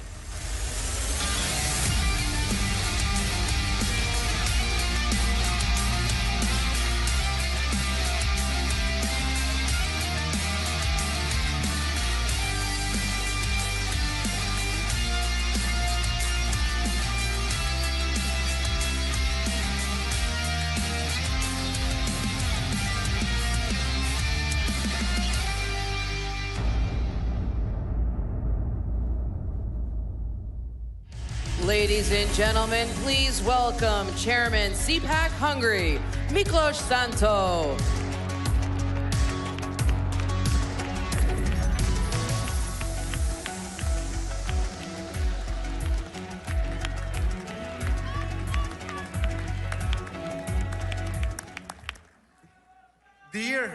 Dear friends, fellow patriots, what a time to be alive. For a wonderful month, Donald Trump has been back in the Oval Office, and we can all breathe free again. And would you look at Elon Musk and Doge? I have never seen so many liberal tears in my life. And I'm from Hungary, you know, the island of freedom of Europe. It is our national sport to make the liberals cry. But of course, you know that. You know a lot about Hungary, don't you? But why? It's because our Prime Minister, Viktor Orbán. He is a loyal friend to President Trump and to CPAC. And loyalty is a true conservative value. Prime Minister Orbán also spoke at CPAC Dallas in 2022 and has been the keynote speaker at every and each CPAC Hungary so far. And CPAC Hungary will be a joyous occasion this May again. Because 2025 began tremendously. The Trump tsunami has swept the Dems out of office, and there is a revival of the right on the old continent, led by Prime Minister Orbán and the Patriots for Europe. But dear friends, allow me to recall a Hungarian saying. It is in victory that one must remain most humble and have a realistic view of the world, I would add. We may have won a famous battle in the struggle for the soul of the West, but the fight against the woke is far from over. Until Donald Trump came to your rescue, the United States hadn't had a strong leader for almost 2 generations. And sadly, the same applies to Western Europe. and the lack of leadership and vision has led to a systematic collapse on an economic, political, and security scale. The disease has spread to every and each level of our societies, but its roots are cultural, and culture is a matter of national security. When Elon Musk let the Doge loose at USAID headquarters, he was targeting the root cause: corrupt, malicious, Marxist propaganda poisoning the well of our civilizational greatness. But USAID was only one of the heads of the woke hydra. The left's geopolitical manipulation machine also operates through Hollywood, Brussels, the UN, the Washington Swamp, the big media, the Ford, the Gates, the Rockefeller Foundations, and of course, George Soros' Open Society Network. Just imagine that good old Georgie spent $1.4 billion to meddle in Europe. The woke machine assimilated bureaucracies and policymaking at all levels of government. It launched a concerted assault on the family, Christianity, and the sovereignty of nations. And the establishment has been more than happy to play along as puppets of the globalist deep state network. So do you know why they hate Trump, Orban, or Milei so much? Because they refused to submit, wouldn't assimilate, and can't be destroyed. And now it turns out that they were right all along. Just one, but hugely important example. Both President Trump, and Prime Minister Orban have been pushing for an end to the bloodshed in Ukraine, going against the progressive warmongers. And now, with the new sheriff, your new sheriff in the White House, peace negotiations have finally begun, and it's really shocking to see supposed pacifists whining that the war might be over. So the lesson is: strong leaders make peace, weak leaders make war.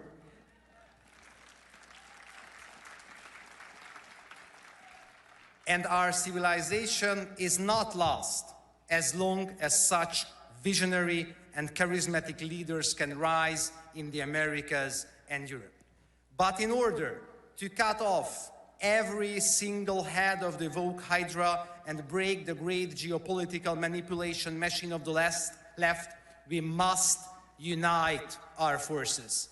You conservatives, we respect the past, so we should write the future too, and so we will win, but we win so that we can fight for more. Fight for normality over green jihad, fight for the family, the best thing humanity invented so far, over wokeness, fight for political leadership over bureaucratic dictatorship, fight for national security over open society, and fight for peace, securing life for future generations over the ideology-driven bloodshed of war.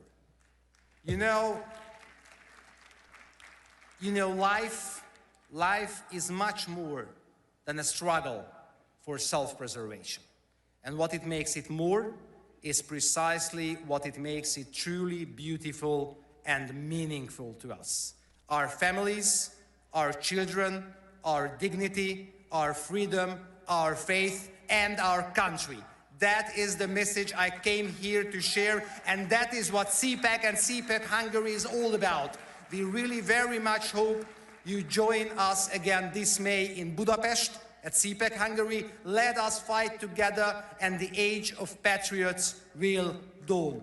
With a firm reliance on the protection of divine providence, let us be confident that the best is yet to come. God bless you, God bless America, God bless Hungary, to God alone glory. Thank you very much. Like Moms for America is going at the heart of the issue. I want to go on the record and say I'm for moms, I'm for America, and I'm especially for Moms for America. But I am honored to join Moms for America today as we speak out against the horrific mandates. With a national network of over 500,000 mothers, Moms for America is one of the fastest growing movements of women in the country. The most dangerous place in all of nature is between a mama bear and her baby cub. We are the change. No matter what, no matter where, and no matter how difficult the obstacles are that are facing us and our families, we will not give up and we will not give in. So if not now, then when? If not you, then who? Welcome to the Homeland Revolution.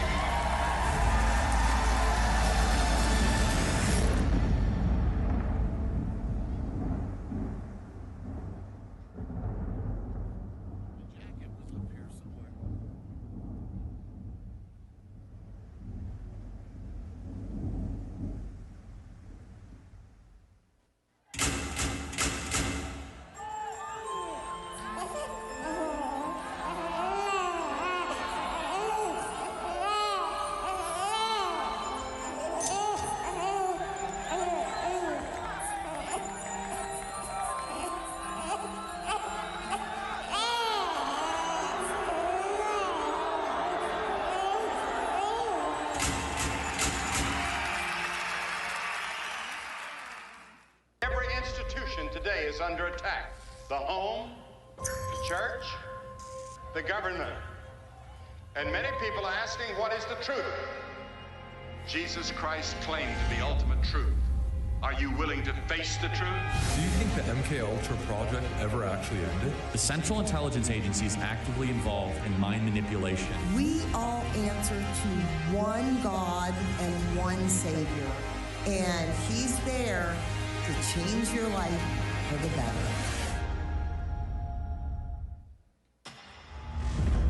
Creators, it's time to take control. With Bursts, you create impactful content in seconds. Powered by blockchain, your content and earnings are protected, transparent, and yours to control. Play TV isn't just a platform. It's a community of creators building a new future together. Your freedom starts when you press play. Hey, it's Matt Schlapp with CPAC. You know, we've had a huge problem in this country with election fraud. But at CPAC, that's not a problem. Our only problem is getting each and every one of you to vote. So look at your badge. You have a number on that badge. And get your phone out and vote on all the issues that matter. And my guess is you probably like what Trump's doing as well. And we'll have the results for you very soon. Ladies and gentlemen, this is Inclusion Delusion, Hollywood Survivors. Please welcome President and CEO, Great American Media, Bill Abbott, actor and filmmaker, Dean Cain, and your host, co-host of Morning on Merritt Street, Fanchon Stinger. Wow. Which one? That's her. I know I'm going in the middle. There it is. Well, hello, CPAC. Wait a minute. I don't know if I heard that right. Hello, CPAC. Well, we are delighted to be with you this afternoon, but there's one thing we're going to get started and declared right off the bat. CPAC, revival is here. Woo! Revival is here. I know so many of you, myself included, have been praying for revival. We have been praying for our country. We have been praying to return back to the Christian Judeo values that our country is founded on and those great freedoms that we all are blessed to enjoy. So today, we are delighted and honored to talk with you about where we've come, where we are, and what God has for this country in the future. Amen? All right, let's get started. Well, Bill and Dean, it's surreal to be able to sit here and have a conversation with both of you because both of you are so integral in terms of this journey we have all been on. Bill, I want to start with you. We know you have a stellar background. You have led the faith and media movement with your positions throughout the years. Now you're with the Great American Media Corporation. You're leading that. There's so many projects that you have now, more that are coming. But a lot of us have heard your name. A lot of us have watched your entertainment. We're so excited about what you're doing, so thank you for that. I want to start with something that I don't know that you have touched on in public. But we're among family, so we're going to do it right here, right now. You were previously with the Hallmark Channel. And all of a sudden, one day you were gone.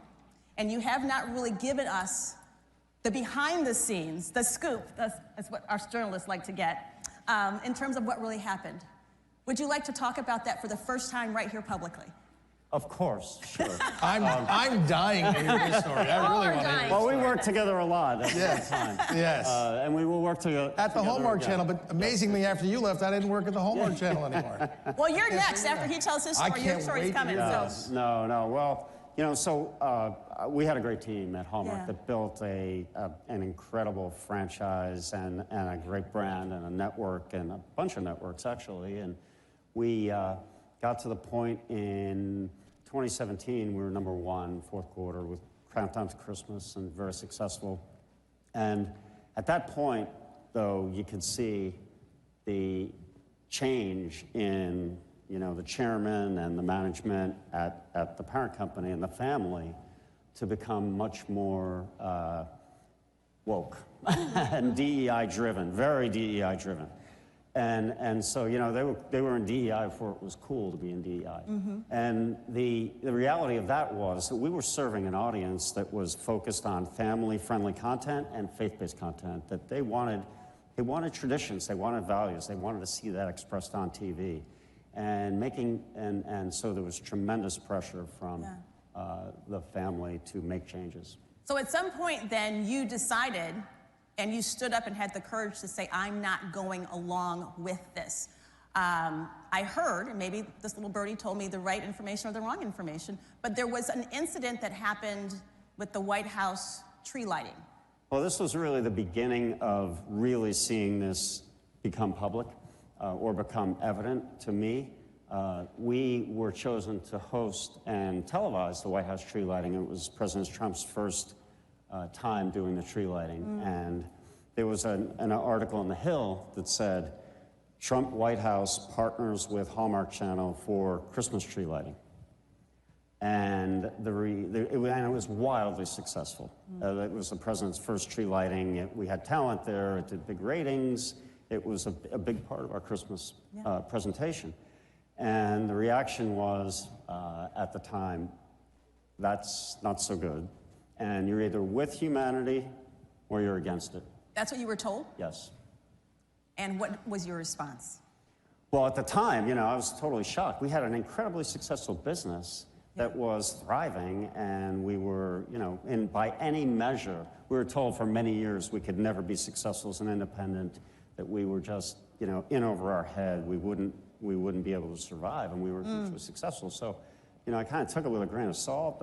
At the time, though, I was, you know, very shaken by that thinking, and then you saw it become more pervasive over the next couple of years. So, you know, and we had an audience that was so loyal, loved what we did so much, and they had nowhere else to go on TV. There are many places, any place you want to go, you're going to find different type of content that is not family-friendly and values-based. When you're faced with something like that, there had to be a level of heartbreak there, because you've poured your life, you've poured your career into that, you've poured your mission, your testimony, your own personal faith into that, and when you come to a moment like that...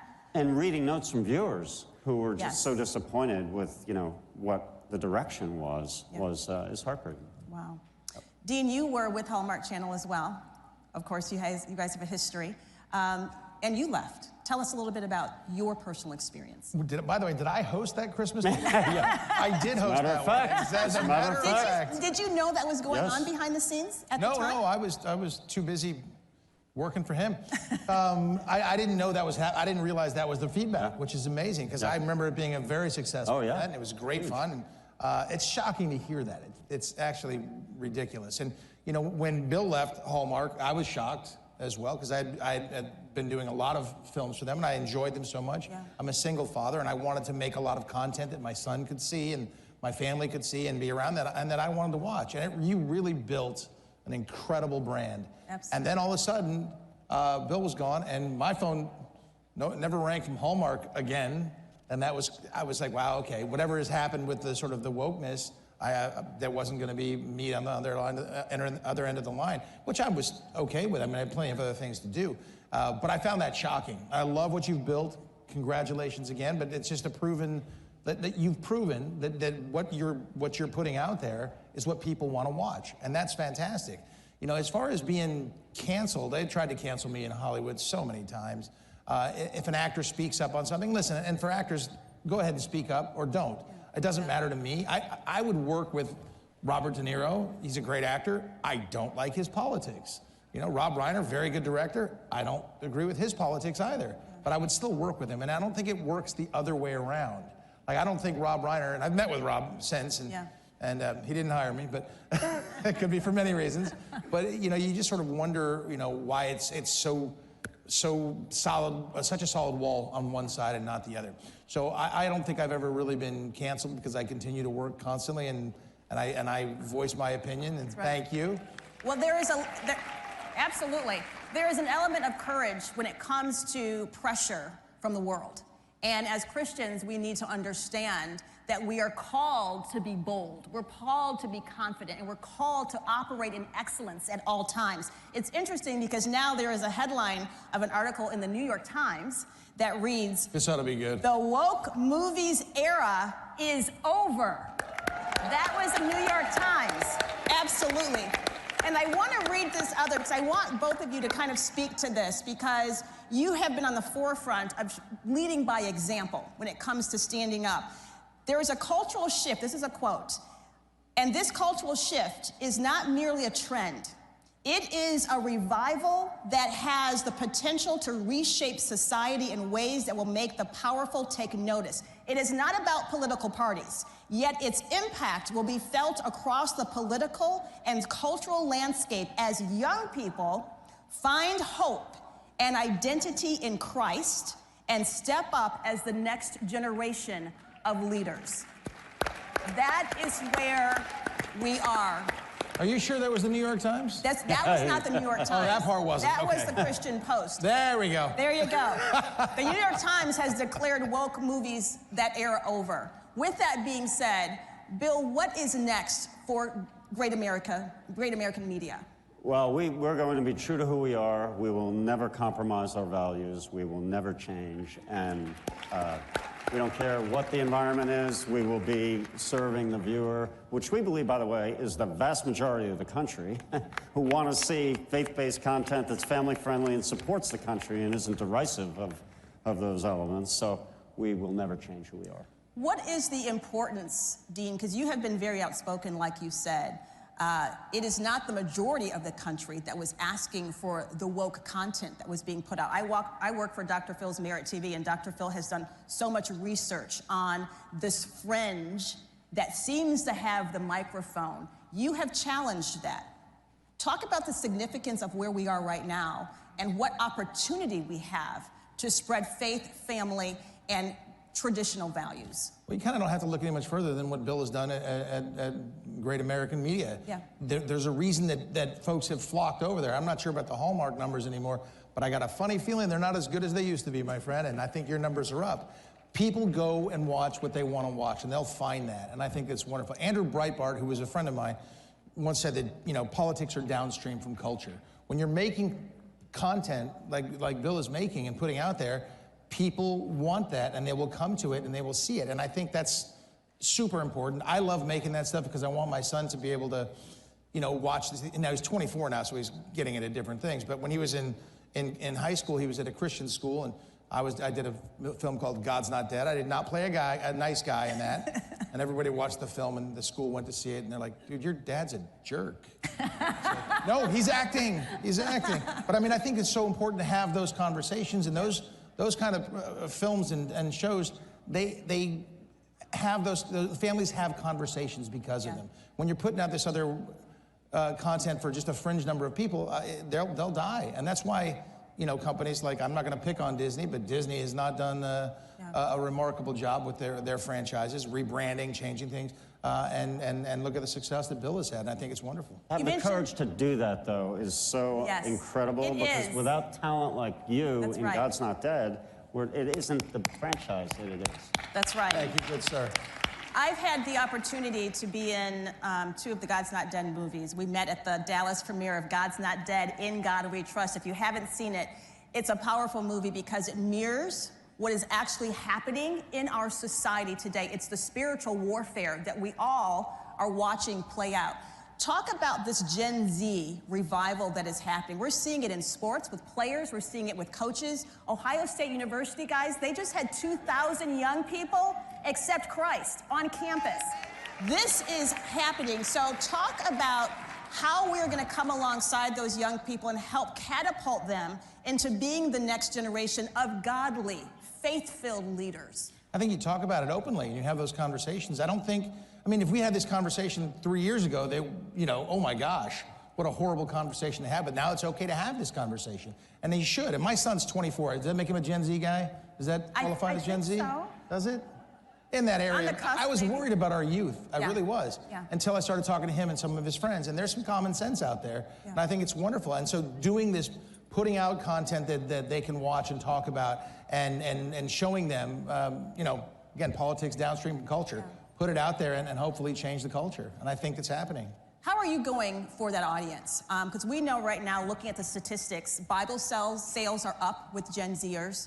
Young men are returning to church in droves. And there are young people who are really returning back to traditional values, faith-filled families. So now it's up to us to come alongside them and help them fly and shine. The woke left went so far in the other direction, and it was so offensive that it's moved people more toward, faith and family and country and supporting the values they love. Yeah. So I'm going to ask you, what are you working on? What do we need to be looking for? We have about 1 minute, 15 seconds left. What should we be looking from your company? And Dean, I'm going to ask you the same question. Wow. Well, we will. Give us the scoop. That's a big question. We want to work with him. We have two great, our two biggest platforms. Our flagship is streaming and is PureFlix, which we mentioned, and Great American Family. Both are great and successful, and we're very pleased with both. We have a lot of original content on both, original series, original movies, and we'll keep doing that. Awesome. I hope to work for him for a long time. That's what I want to do. And I want to keep making content that gets people thinking and talking. Sometimes I'll be the bad guy, but you need a good bad guy with a good message in the film. So I hope to just keep making more and more content and putting it out there and having conversations like this that further our nation and our faith, and I hope it's successful. And all of us as believers, we are part of this. Each of us has a role to play. So quickly, in 10 seconds or less, what is your message to everyone sitting in here in terms of their role in making this happen and getting this out in their communities? Support projects and channels and platforms like Bill's. I mean, 100% it. I mean, I give great support to it, and that support means everything. And be proud of it, and never shy away from it, never run from it, and always be who you are. And we will continue to give God the glory. Let's thank Bill and Dean Cain, and thank all of you. God bless you, and God bless this great United States of America. Thank you, Fansion.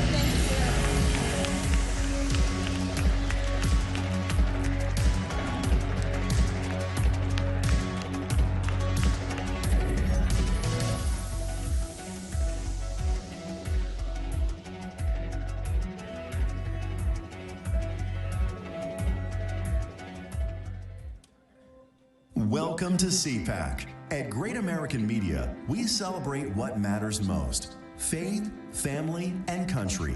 Today, we invite you to experience storytelling that uplifts, inspires, and reflects the values we all cherish. PureFlix is your home for entertainment without compromise. With faith-driven movies and series, we bring you stories that strengthen hearts, uplift spirits, and honor what truly matters.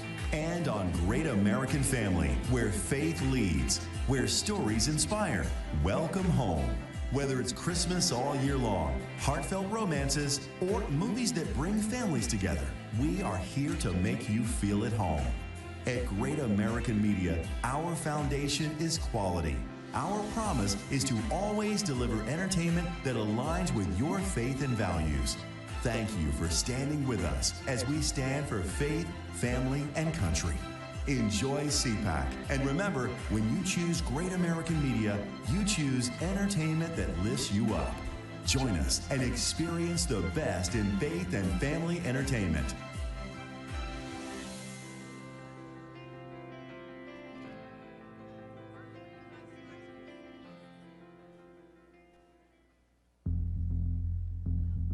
The only homicide on January 6th was the unlawful shooting death of Ashley Babbitt. This major new lawsuit that Judicial Watch filed, a $30 million wrongful death lawsuit against the United States government. She was unarmed. There were no weapons visible. She was shot in the shoulder and killed by Lieutenant Byrd. He popped out and shot her dead.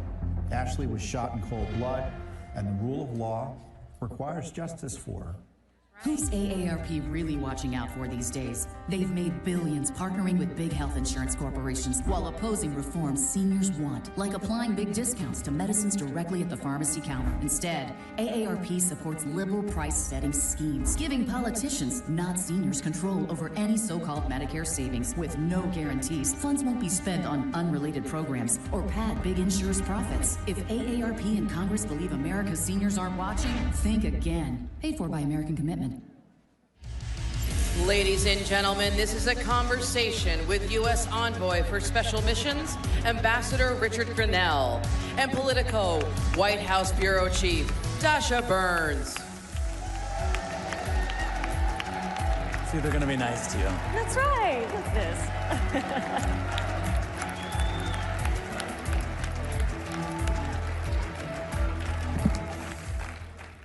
Hey, everyone. It is his fault that a Politico journalist is on this stage, so don't get mad at me. Get mad at the ambassador. All right. I have so much I want to talk with you about, but the number one thing that everyone's been asking me about you is a new hat that you're wearing at the Kennedy Center. Oh. What?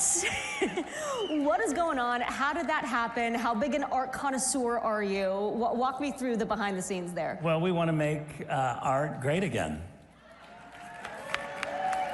And what does that mean? No, look, I think, I don't know for sure, but I think the frustration that President Trump had is that the Kennedy Center has no cash on hand, no reserves, and they have been paying for the salaries with the debt reserves while taking around $40 million of public money.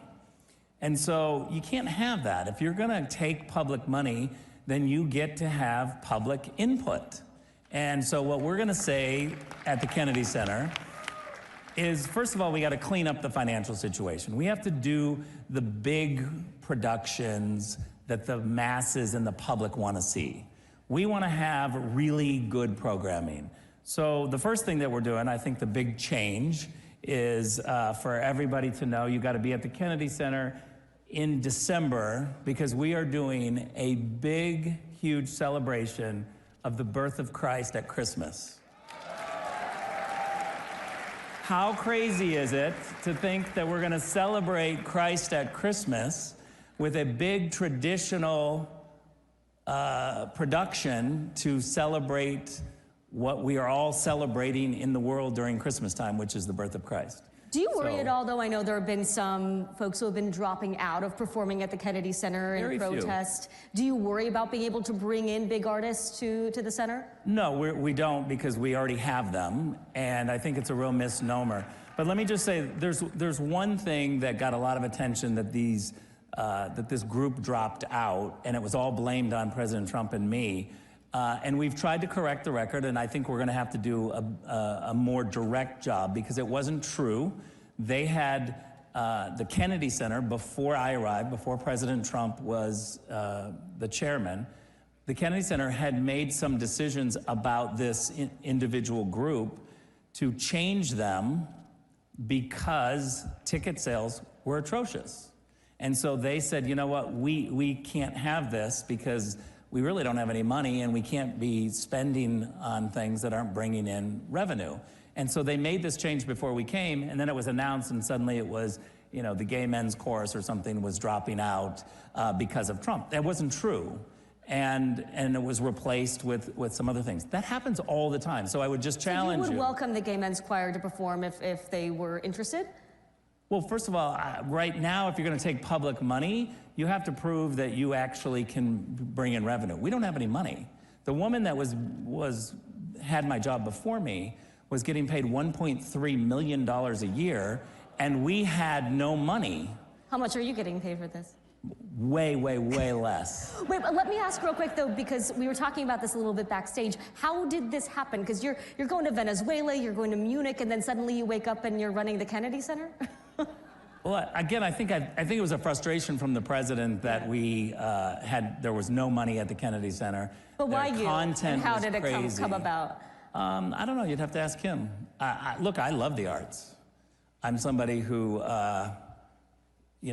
goes already to lots of different art styles. I appreciate a whole bunch of different styles of art. If I started naming all these things, you would be like, wait a minute. You're a connoisseur. We believe it. So listen, I want to talk about some of the major conflicts that we're seeing around the world right now that I know you've been working on. Number one, I mean, I think this has been top of the list for everyone at the White House, is the situation in Ukraine. In your conversations with President Trump, what do you hear from him about what's going on with his relationship with President Zelensky? Because it's clear that they've never necessarily been best friends, but it feels like in the last few days in particular, that relationship has soured. What's going on? Look, I think, I'm so thankful that we have a president who's concentrating on peace. And that's what Donald Trump has just said. Let's stop. Remember that we handed Joe Biden total peace in the Middle East and total peace in Europe. He handed us a war in the Middle East and a war in Europe, and we can never forget that. So I do get a little bit frustrated with reporters when they're trying to say, oh, your decision now isn't perfect. I'm like, yeah, we were put in a hole. We were put in a terrible situation. There are no great solutions right now, so you're going to have to be patient with us that we're trying to dig the Biden people out from this terrible $100 billion hole that they created. That's the first thing. The second thing is I don't think it's fair to say that somehow President Trump has met with President Zelensky 4 or 5 times. The Trump team has met with the Ukrainians and Zelensky another 4 or 5 times. So let's say we're up to 10 times meeting with the Ukrainians.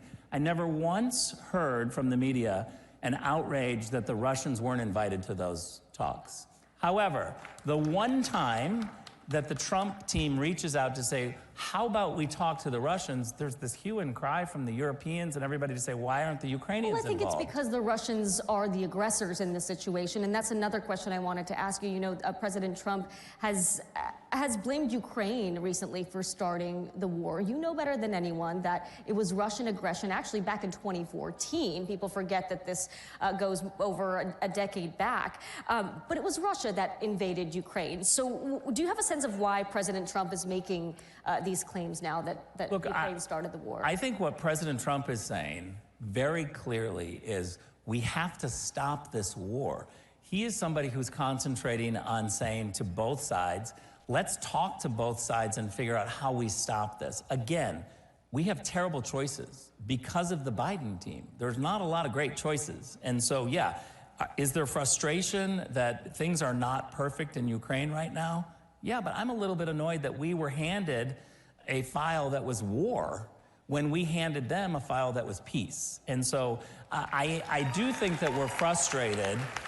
And it's But why make those false claims about who started the war? Why call Zelensky a dictator? What is happening there? Look, I think the American people are really frustrated with Zelensky.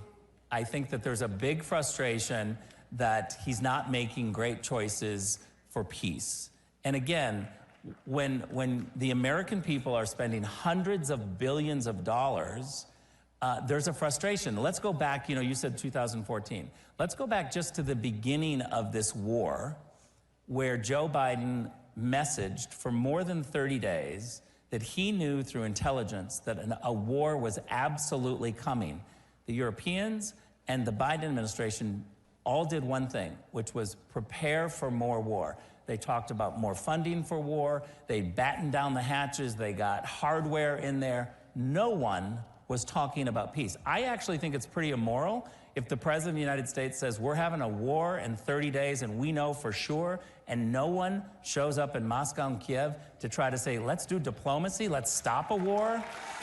And now we're $100 billion later, and so there's a frustration. So you said President Zelensky isn't making the choices for peace. What do you think are those choices that he should make to bring an end to this, that he's not making now? First of all, hundreds of billions of dollars of American money, again, I'll say that, and a whole bunch is missing. So we immediately say, okay, mismanagement of funds. What we want to see is talks with Putin. I don't think that talking means that you're weak. I actually think talking is a tactic to get to a goal.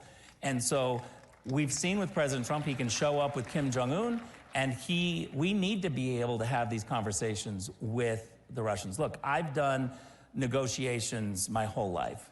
I did Serbia-Kosovo negotiations. And I can tell you that if you're in the middle trying to bring peace, trying to make sure we're not spending hundreds of billions of dollars on war and we're saving lives, you need at least a person in the middle who can say, I'm going to talk to these guys, and I'm going to talk to these guys, and I don't care what kind of criticism I get, I got to figure out a way for peace. It's not going to be perfect, Dasha, I will give you that.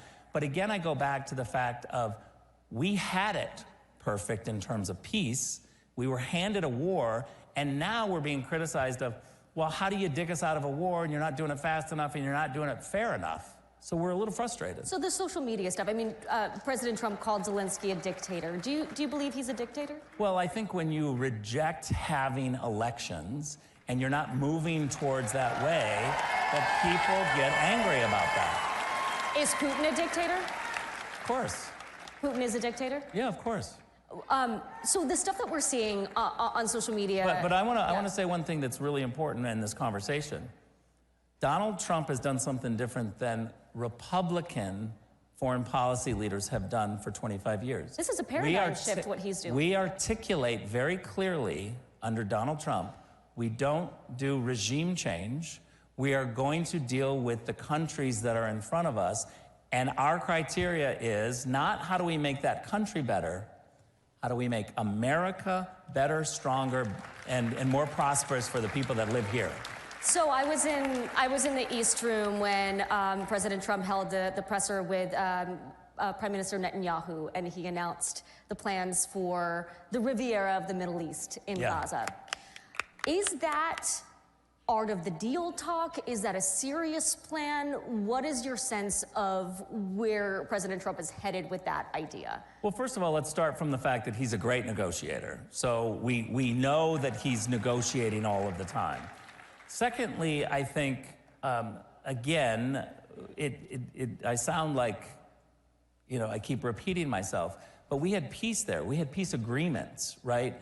The media and the intelligence agencies told President Trump if you moved the embassy, there would be outright war. We know the opposite happened. Peace agreements broke out. And so I think you got to say to Donald Trump, you know how to deliver peace. You certainly know how to negotiate Americans into a peaceful situation. And so my kind of attitude is let's watch and see how this plays out, because I have full faith that Donald Trump is a great negotiator, and he's delivered peace before, and he's going to have to do it again now because of the Biden regime. Regardless of what it looks like, us getting involved in Gaza, I mean, President Trump has talked about getting out of foreign entanglements. That's a promise that he made on the campaign trail. How does that jive with his promise? I think that's an incredibly fair question. Thank you. You hear that, guys? No, I do. I think it's a legitimate question to say, wait a minute, you've said this. Yeah. Again, what I think the thinking and the criteria is how do we deliver peace?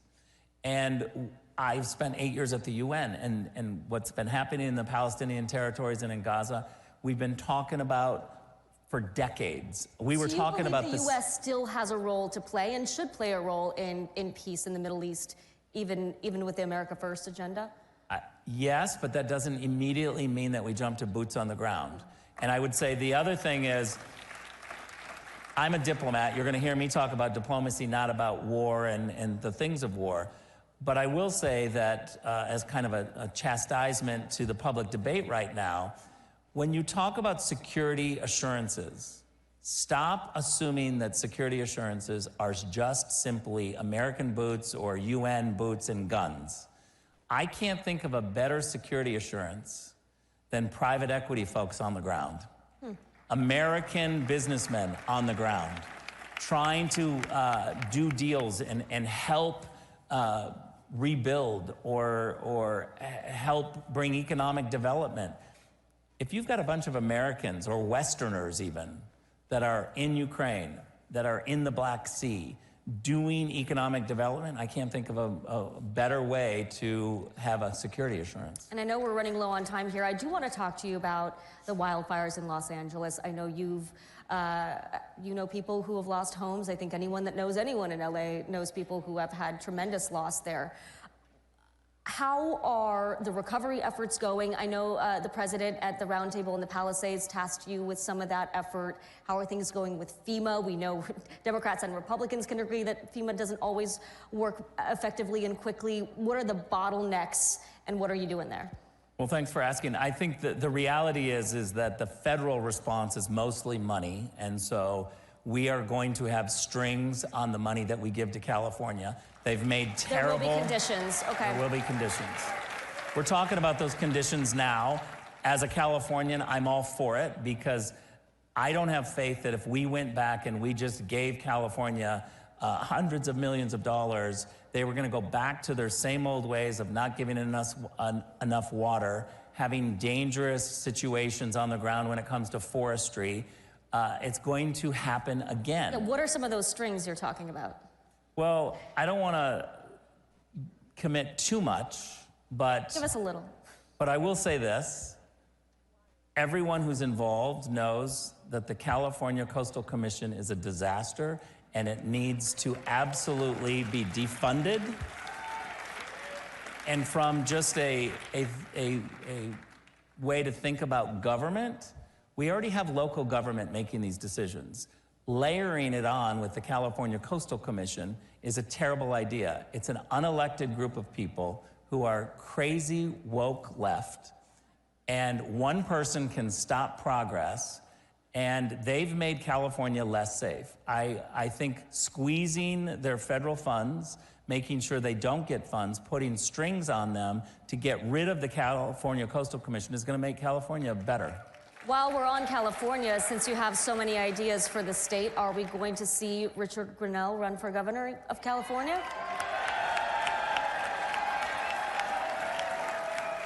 Honestly, it's not in my plan unless Kamala Harris runs for governor. If Kamala runs... You're jumping in? I mean, here's the thing. We already know who she is. We've spent hundreds of millions of dollars to define who Kamala Harris is. If she thinks that she's gonna run for governor of California, a Republican is gonna win, and I may not be able to resist trying to run against her. Making news here at CPAC. Lastly, before I let you go, we talked about the Kennedy Center. You've got that performance coming up in December, but what is your ideal performance at the Kennedy Center if you could have anyone perform? Dolly Parton. Dolly Parton. Is that an official invitation? Of course, of course. I'd love to see it. All right, Mr. Grinnell, thank you so much. Thank you, everybody.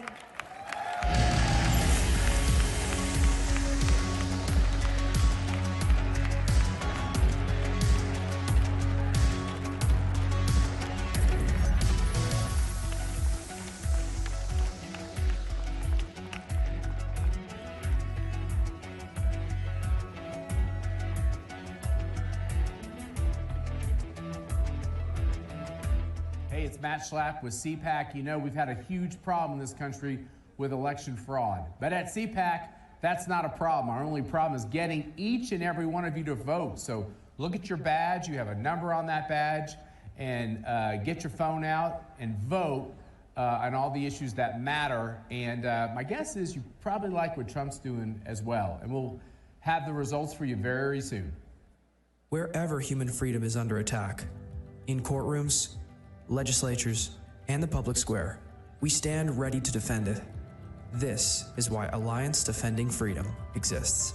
Supreme Court victory for a Christian woman who was taken to court for standing firm in her beliefs. The First Amendment follows a golden rule. If we want to protect speech for ourselves, then we need to protect it for others. A video released this week by ADF International has attracted over 34 million views and even attracted comment from Elon Musk. It concerned a pair of Swiss parents who have had their child taken away from them because they objected to her gender transition. We're not just here to stop the erosion of liberty for this moment alone. We are here to keep the door open for the gospel. And when the gospel does its work, truth doesn't just hold its ground. It advances. It sets people free for generations to come. This is our mission at Alliance Defending Freedom. Every institution today is under attack. The home, the church, the government. And many people are asking, what is the truth? Jesus Christ claimed to be ultimate truth. Are you willing to face the truth? Do you think the MKUltra project ever actually ended? The Central Intelligence Agency is actively involved in mind manipulation. We all answer to one God and one Savior, and He's there to change your life for the better.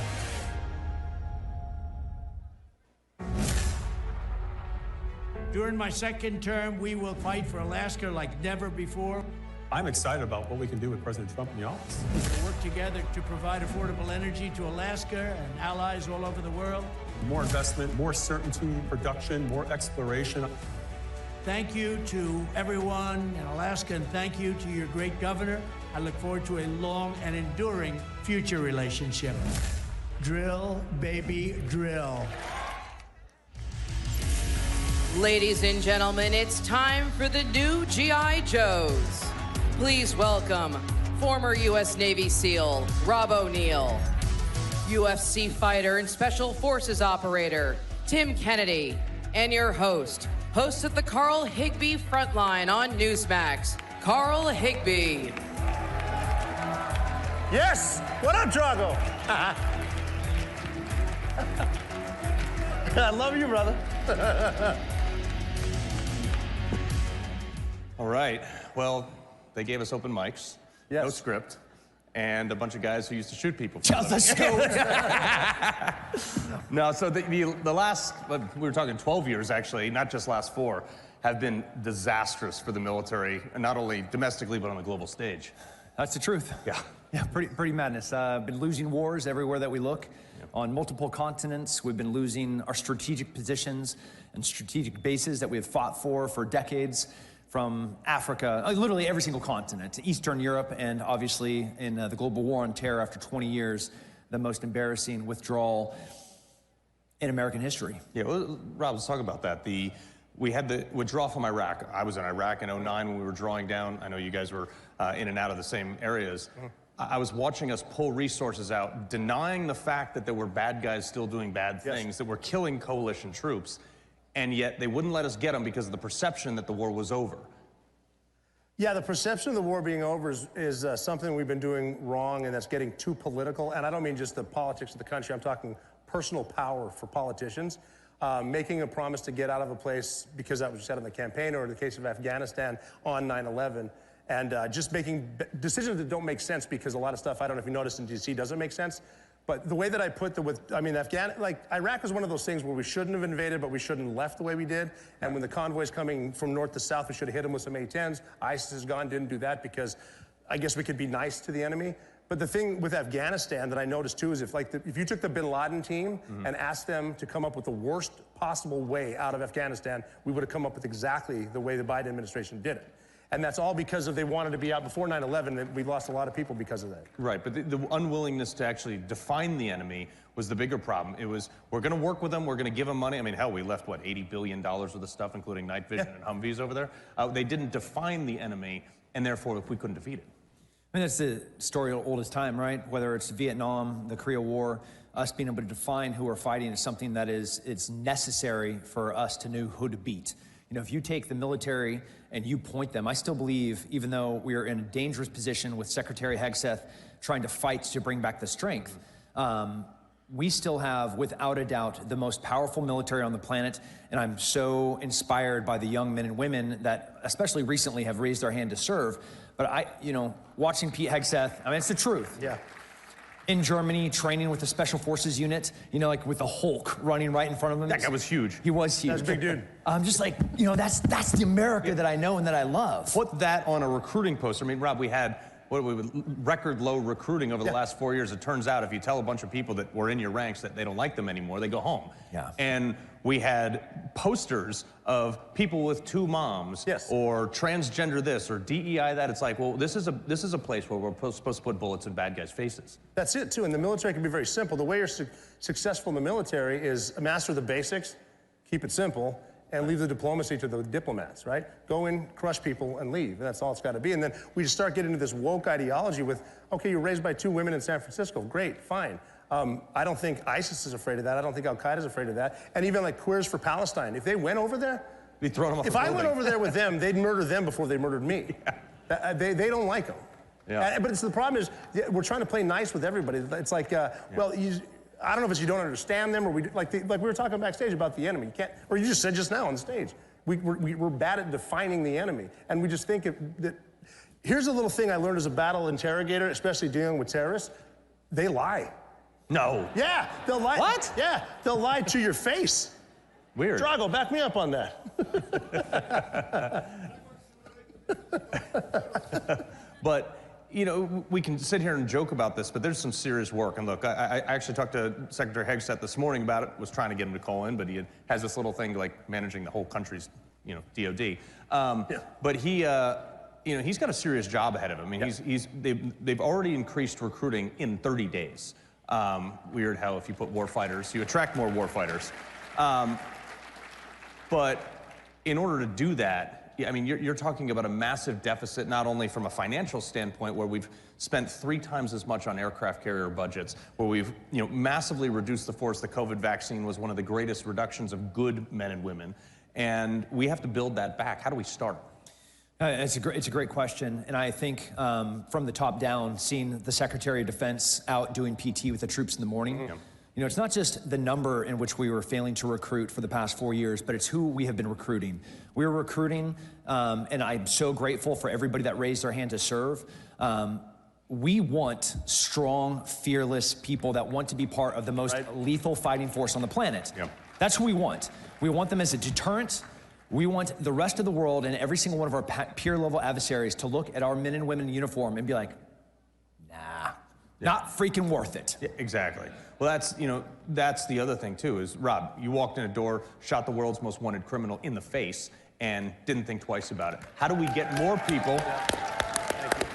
Thank you. How do we get more people that want to join because of that versus college benefits, which are great, but also, you know, pushing DEI, pushing personal growth, and things like this? How do we get more people that want to join because they want to do what you did? I think it starts with the recruiting, and it impacted me more to see the Marine killing the dragon with the sword.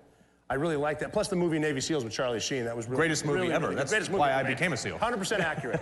But it's got to start with that too. And we're in a place too, and it's the generation with staring at your phone, not going to the gym, stuff like that. We just lower the standards. It's like, well, you can't do the set amount of pushes. We'll just cut it in half. And I think that, the good men and women are out there. We just haven't been focusing on them. They're great people. There always has been. The leadership has gotten bad simply because you get to a certain level, be it senior enlisted or a senior officer, you become political because you want the next job right down the street here. I mean, the way to do it is literally get back to the basics, which is forward defense, alliance solidarity, and deterrence. And we're just simply not going to deter people by being nice, but the military's job is not to be nice. Again, we do have public affairs, great. We also have infantry who will swim over the horizon at night and kill you, and that's what we need. And not to mention, we will complain about it the whole time we're swimming. Oh, yeah. Why do SEALs post-career don't like cold water, or they torture us with it? It's wet. The water's wet. I've seen dudes in combat go an extra mile just to not get their feet wet. Yeah, I'm not man. even making that up. You know, America's finest, just keep me dry. Yeah, exactly. With recruiting, the standards have to be set. They have to be met. They cannot be moved. They cannot be bent.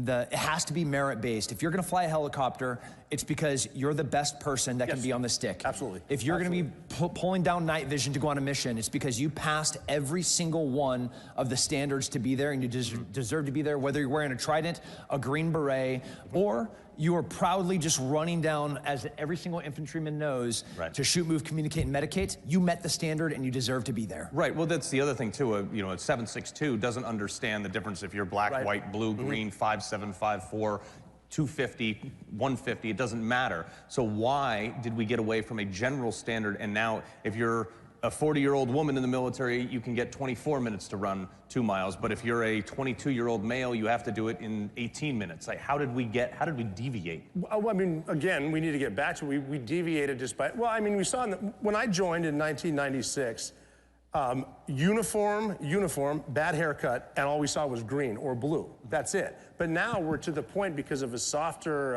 outlook, or because we're so connected, just be yourself. You know, express yourself. That's not the military's job, to express yourself. You'll be fine. But again, too, like 16 and a half years in the Navy, with the men and women with whom I served, we never had a problem with sexism or racism, because it just didn't make sense. We knew each other. Even when I was getting out, don't ask, don't tell was the big thing. And I remember in Afghanistan, this is after the bin Laden raid, looking at a bunch of Navy SEALs, like, I know damn well some of you are gay. I don't really care. And at the bottom line, what you do behind closed doors is your business. The big question is, can you carry me with body armor after I've been shot and bring me home to my wife? That's it. I agree with that. We had a guy in my first platoon who got out of the military, and he was like, guys, I got to tell you, I'm gay. And we're like, yeah, we know. We know.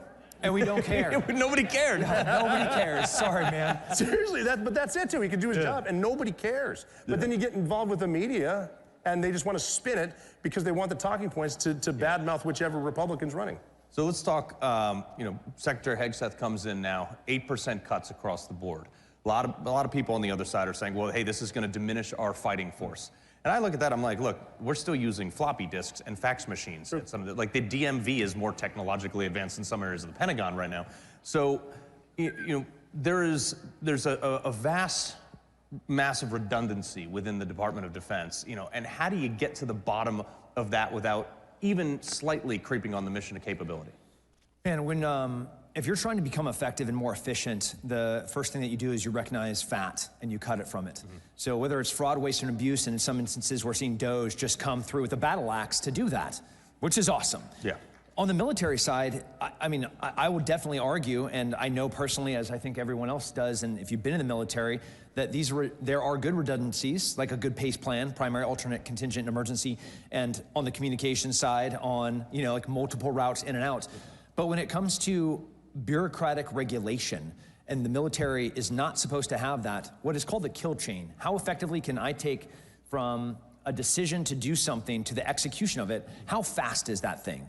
And that kill chain has gotten so many bureaucratic steps in there. We have become ineffective and inefficient. Those have to be cut.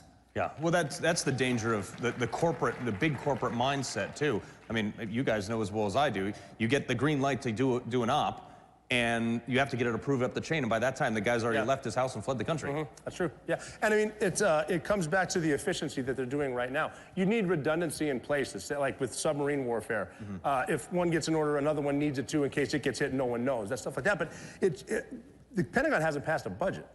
An audit. An audit. Hasn't done it, and you got to start with that because, and we see it down at the platoon level where they're like, well, here's our budget for the year, and we have to spend it all, or we won't get it next year. It should be the opposite. Right. If you're more efficient, maybe these guys are squared away. We can get them more work. We can get them more funding. Right. But it's almost like the free money thing where we're just going to get it again as long as we get rid of it. And it also seems if you cut even 8%, let's just round it up to an even 40 for good time's sake, and you will remove all those limitations, but you'll also remove a significant amount of processes that were put in place after World War II, a time where we have now quadrupled our number of generals, and now I would just say effectively we lost the war in Iraq and Afghanistan because the enemy gets a say in that.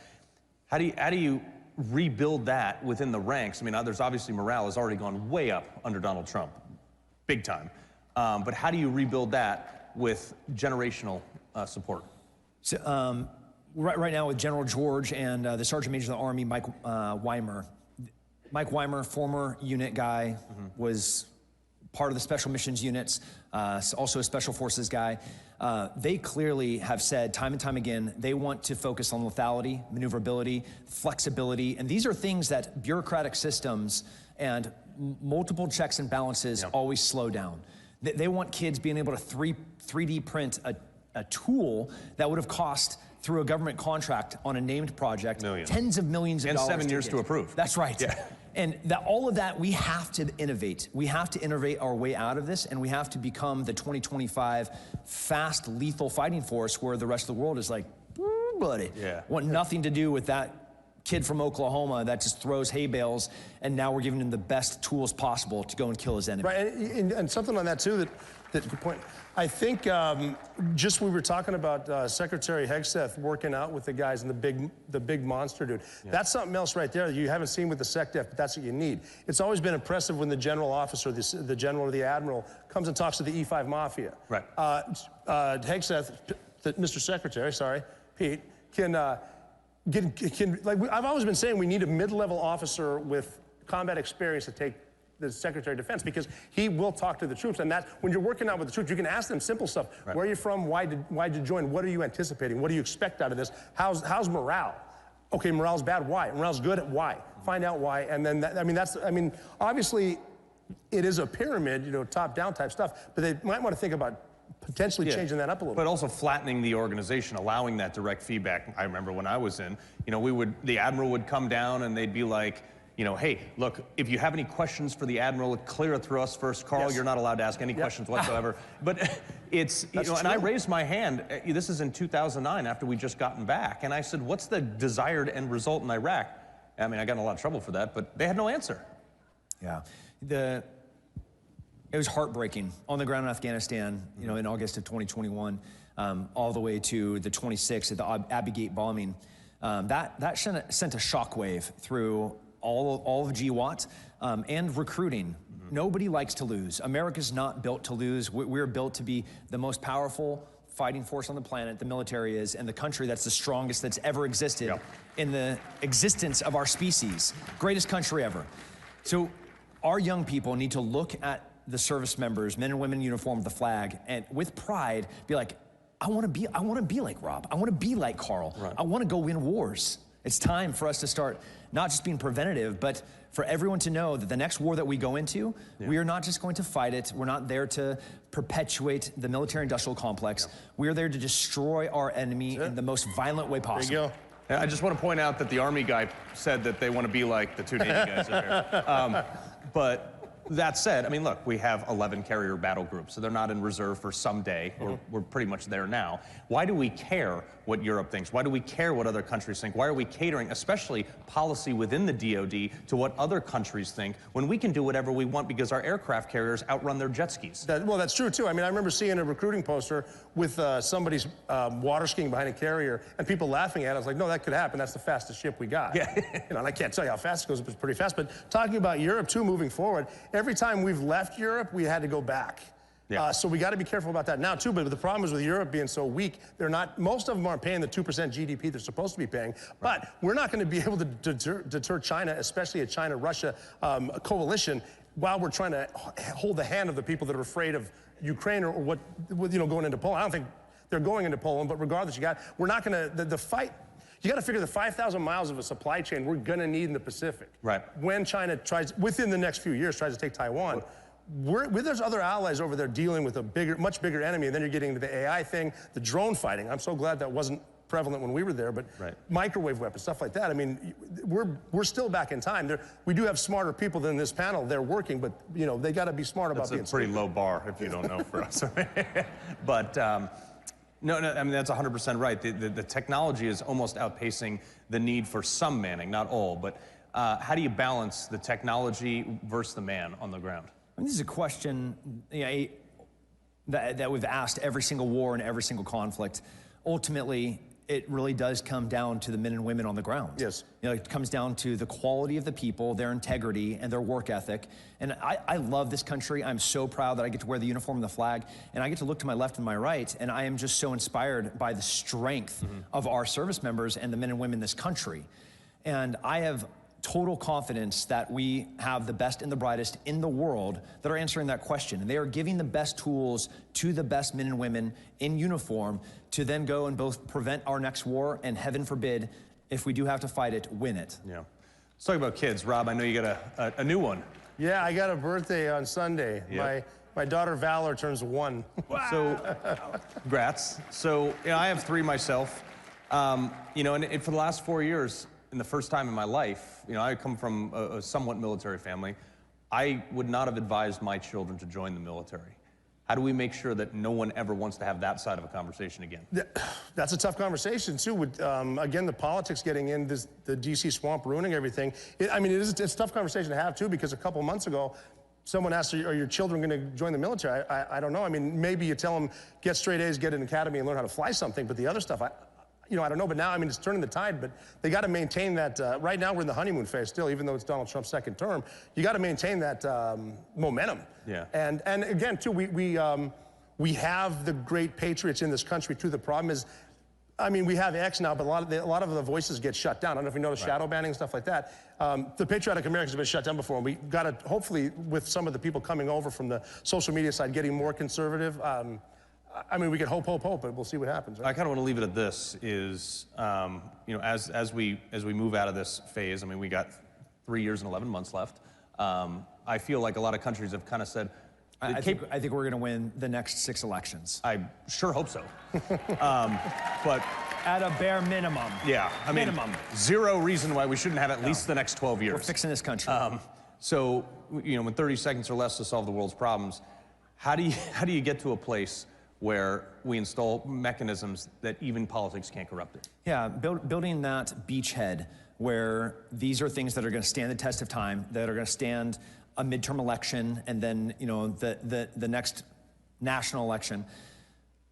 A strong thing is harder to kill. Like this idea, to answer that question simply, a strong soldier, a strong military, they're just flat out harder to defeat. So I want strength, masculinity, power, big, murderous men to be running towards the military, to put the flag on their shoulder to serve this country. That's what I want. Who don't really care about people's feelings. They do not. Yeah. They care about winning, and they want to be strong when they do it. Yeah. Rob, Tim, been a pleasure. Thank you, everybody. Appreciate it.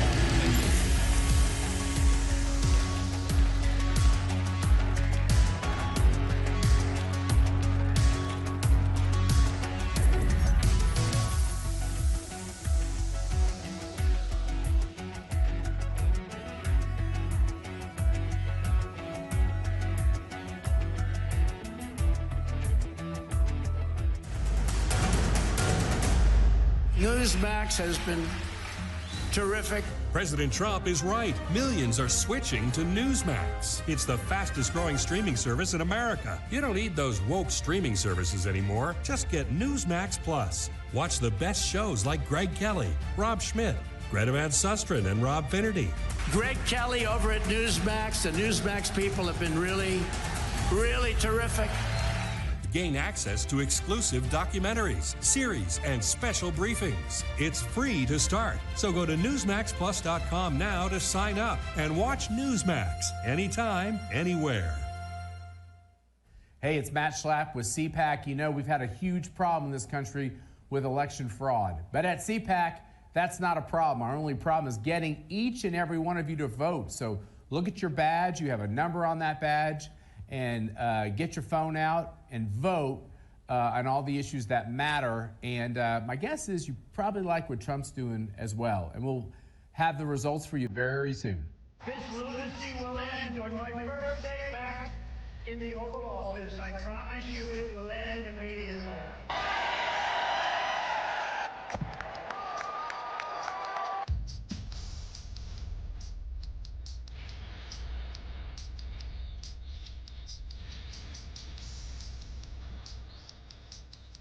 I, Donald John Trump, do solemnly swear. RSBN, by the way, how good is RSBN? They do a good job. So beautiful. Creators, it's time to take control. With Bursts, you create impactful content in seconds. Powered by blockchain, your content and earnings are protected, transparent, and yours to control. Play TV isn't just a platform. It's a community of creators building a new future together. Your freedom starts when you press play. Still under construction, but already the biggest news station in Poland. The only international TV station that interviewed Donald J. Trump. I'd like to say hello to the Polish people. Poland's leftist government wants to destroy us, but we are not backing down. We're building conservative, English-speaking European news station. Join the movement. Support the revolution. Make Europe great again. This is Republica, the home of free speech. Ladies and gentlemen, this is CPAC in action. Please welcome founder Ditat Dose Group, Hobe Schabander. Founder of Walkaway, Brandon Straka. CPAC chairman. Deal of CPAC's support. We set up shop in Michigan early on in the campaign as an outside group, working very closely with our favorite ambassador, Rick Grinnell, to reach out to the Middle Eastern community, Muslims, Christians in Michigan, and we helped turn Michigan deep red with a lot of first-time voters who had never voted Republican ever in their life, voting for President Trump because they knew that he was a president for peace.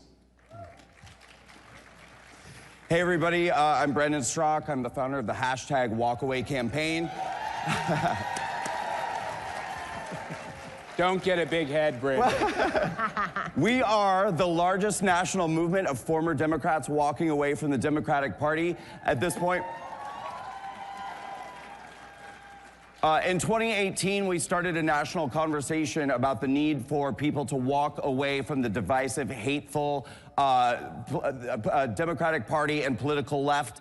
As of today, Walkaway has grown to over 750,000 people who have joined our movement, tens of thousands of people who have created their written and video testimonials about leaving the Democratic Party. And dare I say that I believe that the 2024 election was the walk-away election. And I'm not just saying that.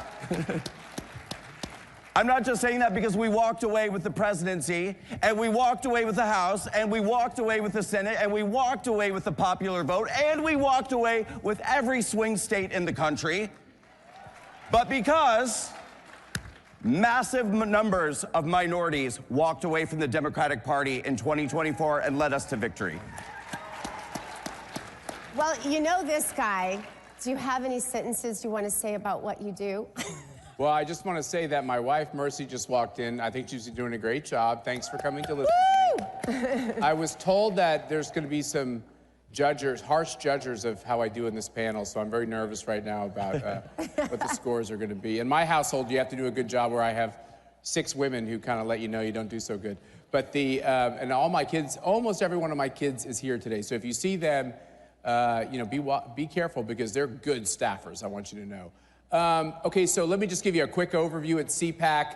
You guys are all very generous to us and to many other conservative groups. CPAC has, I think, a big role to play there, but Brandon's group has a big role to play there. I bet you have Michigan groups that have a big role to play there. The one thing as a conservative community, by the way, I'm preaching to myself right now.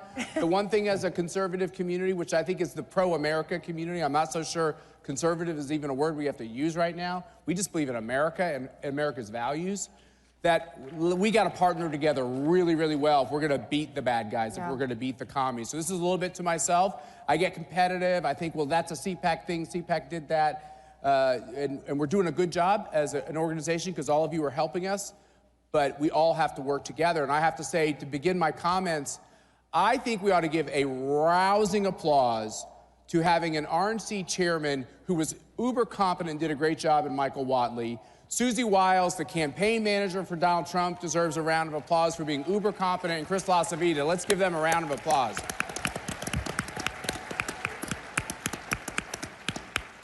They're all friends of mine. They're all people I've worked with for a long time. Whatley and La Vida, I don't even want to tell you how many decades it's been. It's a lot of decades. There's a lot of snow on the roof now, I know that. I have to comb it every morning, once a day. But beyond that, these entities, the campaign and the RNC, can only do so much. You got to have outside groups, you got to have nonprofits that will do a lot. Right. And I just want you to know from a CPAC perspective, I have some of my board members here who helped me think this through. We tried to do what others weren't doing. Right. It was because the RNC was so competent and the campaign was so competent that I knew that they would do their pieces competently. And that's not always the case in politics. Sometimes they're not doing it competently, and then you're scared to death because you got to fill in. They did their job competently. And then we saw the seams, right? We saw the openings that we could spend time on. And for CPAC, we decided to focus on a couple things. We helped you in Michigan with Rick's direction. Right. Because we thought Michigan could be turned red. Are you here from Michigan, anyone? Wasn't that awesome? It happened.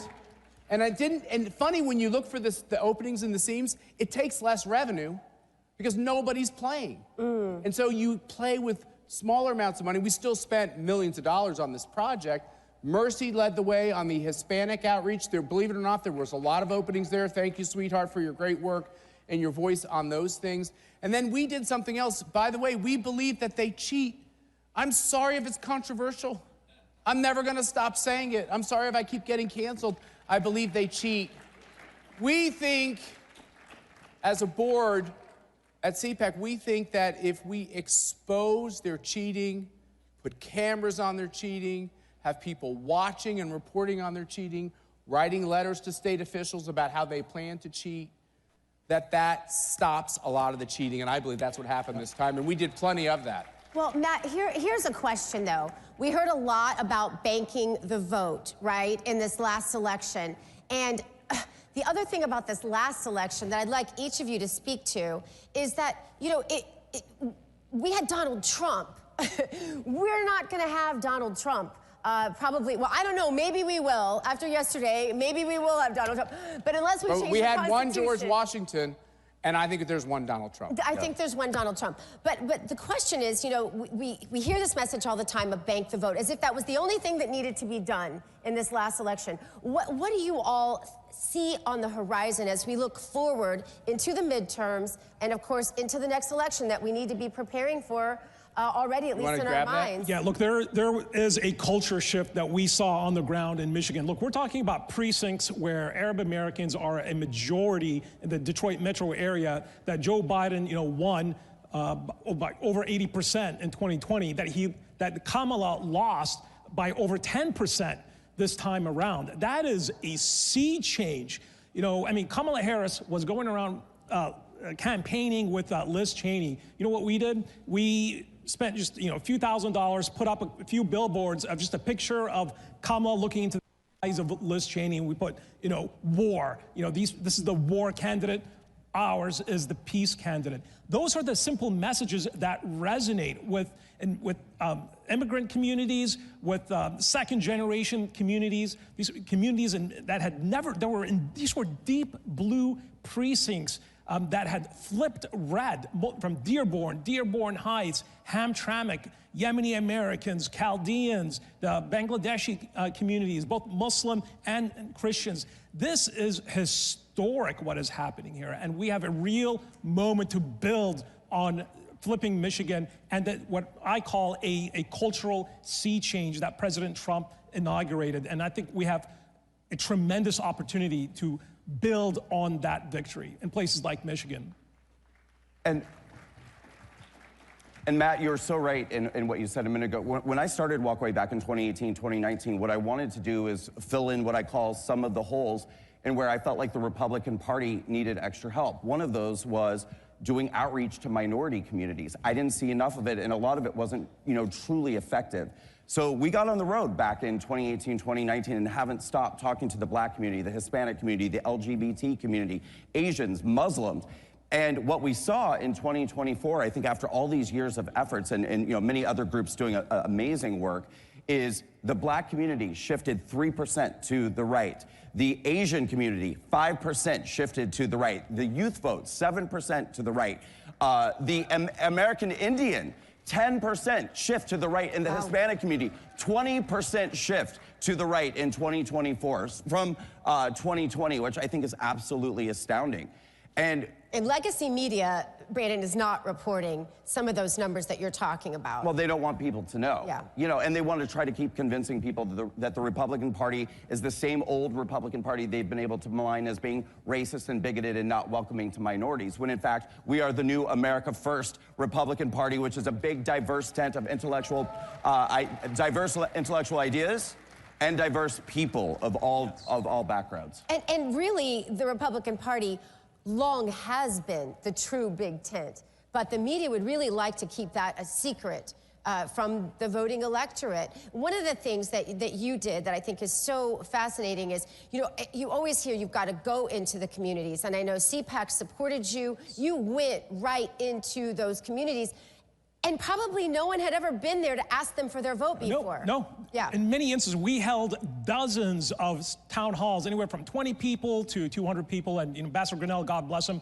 was talking to everybody. He didn't leave Michigan. Yeah. He just stayed in Michigan. He worked his rear off. It was amazing to watch the posts. And you guys didn't do it in a way to get a bunch of attention. Yes. You did it quietly. Yeah. People thought we were crazy. When we started early on, they're like, why are you reaching out to them? You know, why are you reaching out to a community that was in the deep blue precincts that never voted Republican, let alone for President Trump? You know, but Ambassador Grinnell led the way. Leadership, matters. Look, and these were conversations that were difficult conversations. You know, Kamala Harris didn't want to meet with the Arab Americans, the Muslim Americans, because she was afraid of tough questions. But our guy, Rick was sat in there. A lot of this conversation, they were respectful conversations, but they were tough conversations. And that is the difference when you have a paternalistic Democratic Party, far left, that doesn't want to treat minority groups that are American at heart, that are pro-America. They've immigrated here, they sacrificed so much for their families and for their children. I'll give you an anecdote. We did a 20-second ad called The Daughter of Dearborn that went viral in Michigan. It was a lady by the name of Sam Lukman. She was a Yemeni American, a daughter of immigrants, a single mother, was a progressive activist, and was looking into the camera telling her community to vote for Donald Trump because he is the candidate for peace, as he has proven to be. And that is we've never seen anything like it. It was absolutely historic. People thought we were crazy for even trying, but we proved them wrong. And Gina, you hit the nail on the head with what you said a moment ago about, a lot of these communities haven't even been talked to, and if just a small amount of outreach can make such a difference. When we look at 2025, okay, so 2025, there's two very big races that we have coming up. There's a governor's race in Virginia and a governor's race in New Jersey, right? Yeah, but you guys listen to me, because... Aaron, can we win New Jersey? Okay. Yes. Elizabeth, we can win, okay. Yeah, but hear me out here, because there's two key philosophies that I'm asking people to embrace going into this year and every year forward. Number one, that every year is an election year. We can no longer just get involved every 2 years or every 4 years for a couple of weeks before the election. And number two, every election is a national election. What do I mean by that? Well, we saw in 2020 how just a few governors in a few states with the stroke of a pen changed their voter laws by executive order, which cost us the 2020 election overall. So it does matter in every state who the governors are. We have to get involved in all of this.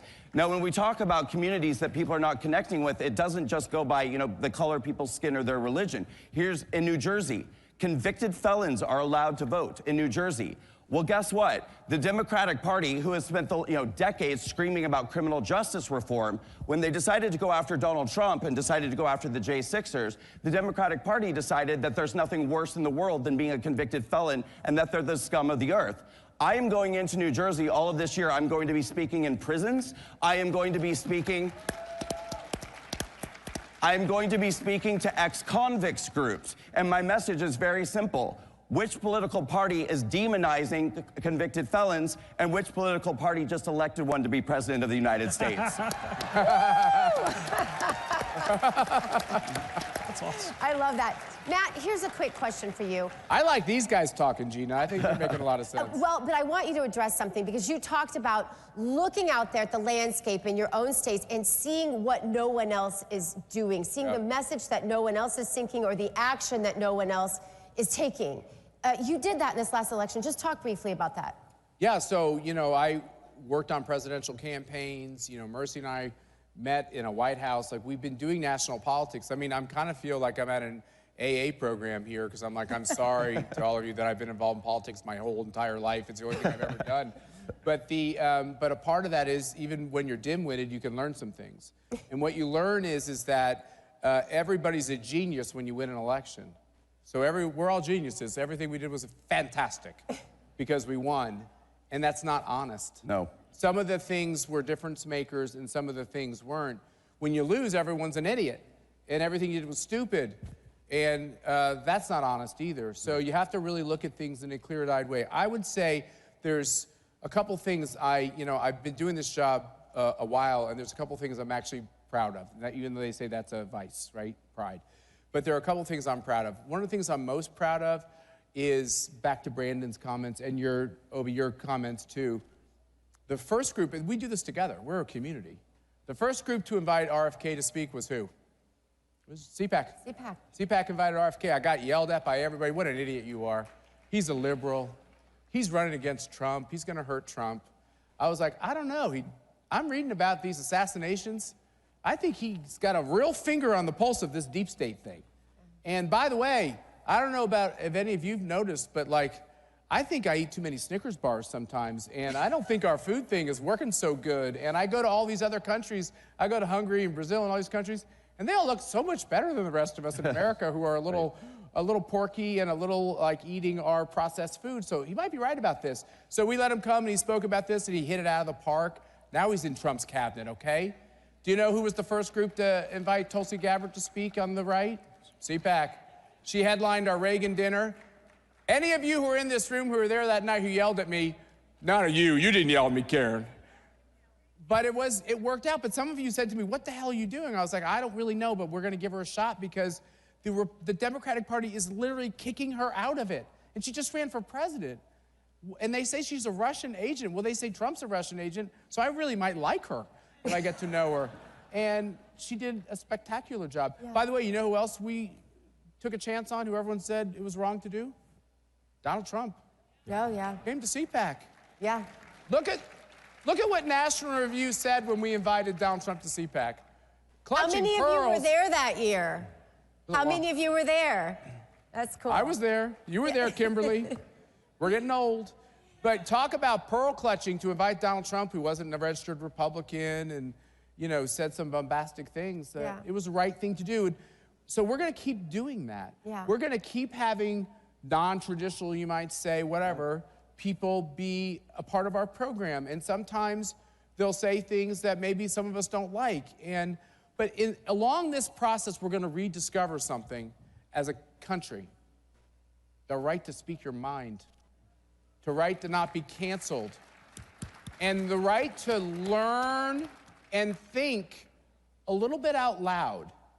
And if we can allow that to be something that's acceptable again, I think we're going to self-correct as a country. So I'm proud that we played a role in that. So the answer to your question is, in politics, one of the first things we're going to do is we're going to say to Americans out there who can legally vote once, we're going to tell them, if you feel comfortable with a little bit about what you're hearing, for instance, in this conversation, you're welcome. Yeah. Matt, you're welcome.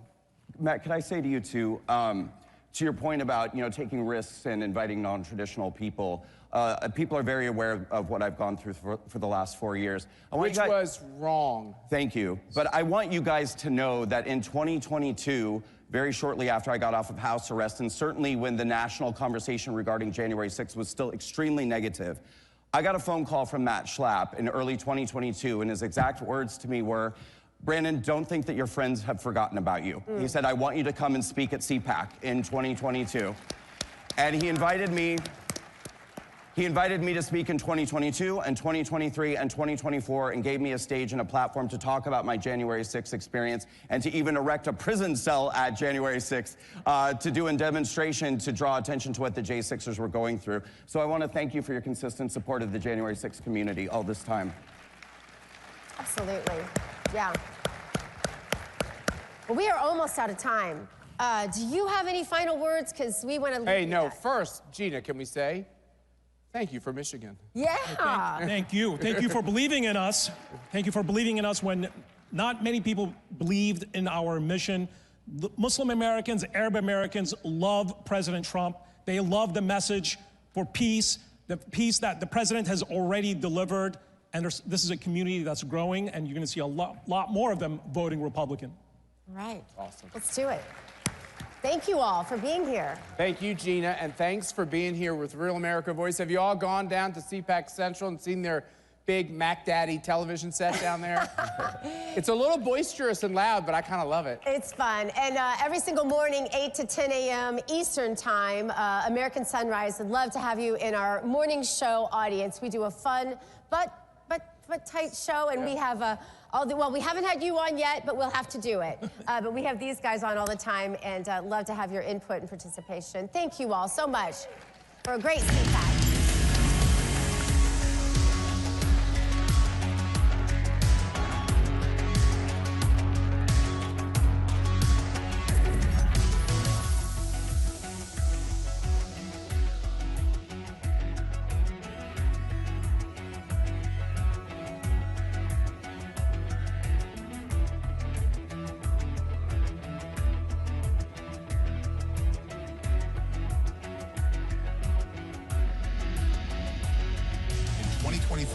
We find ourselves in a pivotal moment where the call for unity, freedom, and a better future echoes louder than ever. For more than 10 years, Patriot Mobile has been committed to supporting the values that make our nation great. With affordable plans and reliable nationwide coverage on all 3 of the major networks, Patriot Mobile is not just a wireless service. It's a call to action for those who believe in the American dream. Choose a wireless carrier that shares your values. Choose Patriot Mobile. Every institution today is under attack. The home, the church, the government. And many people are asking, what is the truth? Jesus Christ claimed to be ultimate truth. Are you willing to face the truth? Do you think the MKUltra project ever actually ended? The Central Intelligence Agency is actively involved in mind manipulation. We all answer to one God and one Savior, and He's there to change your life for the better. Thank you, President Trump, for standing up for America's families. With the stroke of a pen, President Trump is shutting down radical gender ideology and racist indoctrination in our schools, protecting children from dangerous, irreversible transgender surgeries, defending the truth that there are only 2 genders, and saving women's sports. They'll do anything to stop President Trump, but he's not backing down, and neither are we. Ladies and gentlemen, up next, the Great Expansion, a new energy economy. Please welcome CEO Curio 55, Ed McGuinness, Governor of Alaska, Mike Dunleavy, and founder and executive director of Power the Future, Daniel Turner.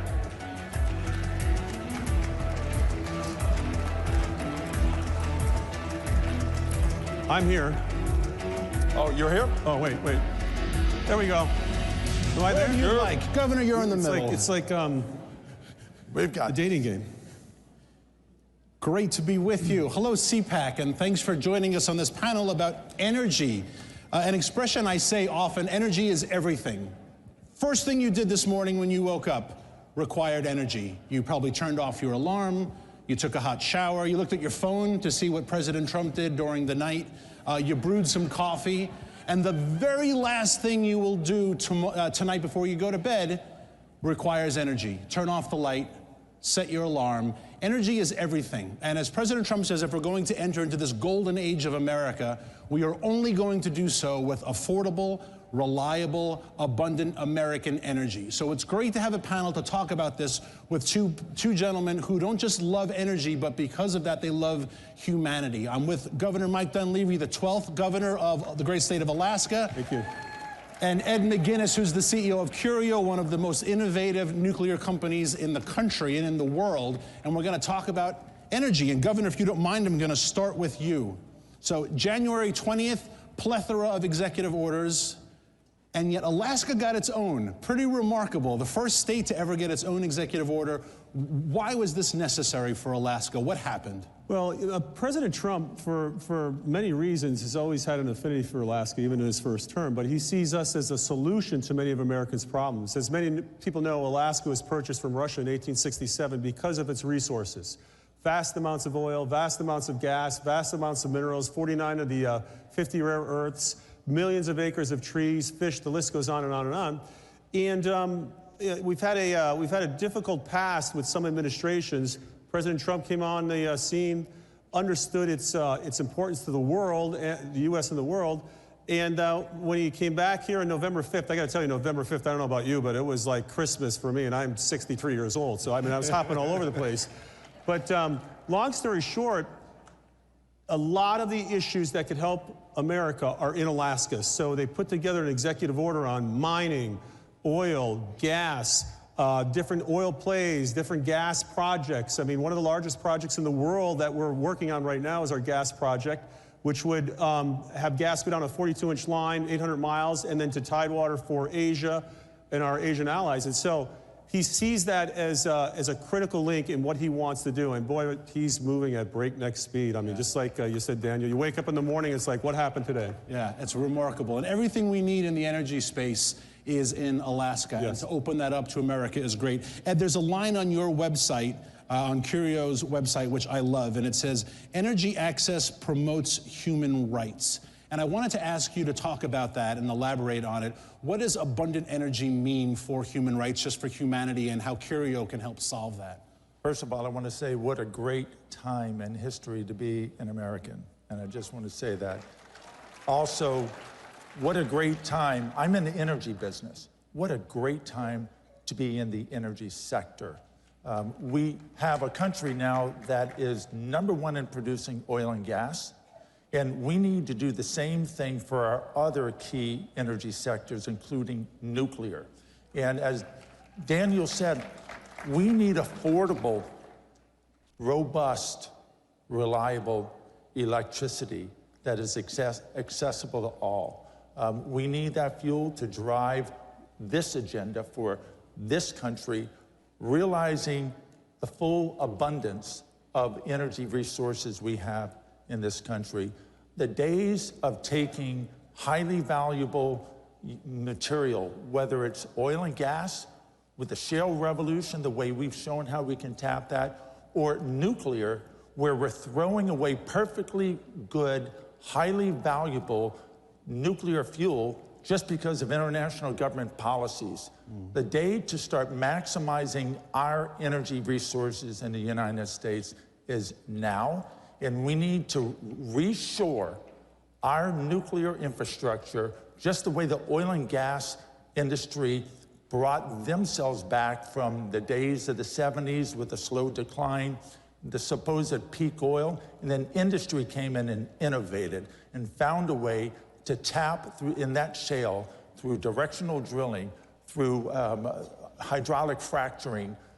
Now we are the #1 producer in both oil and gas. We can do the same for nuclear, but I can assure you right now, Russia and China are eating our lunch internationally on nuclear, and the implications go beyond civilian. It's time for this country to really snap out of it and whip our nuclear infrastructure and fuel cycle back into shape. Back into shape. You know, we just finished 4 years of Scranton Joe.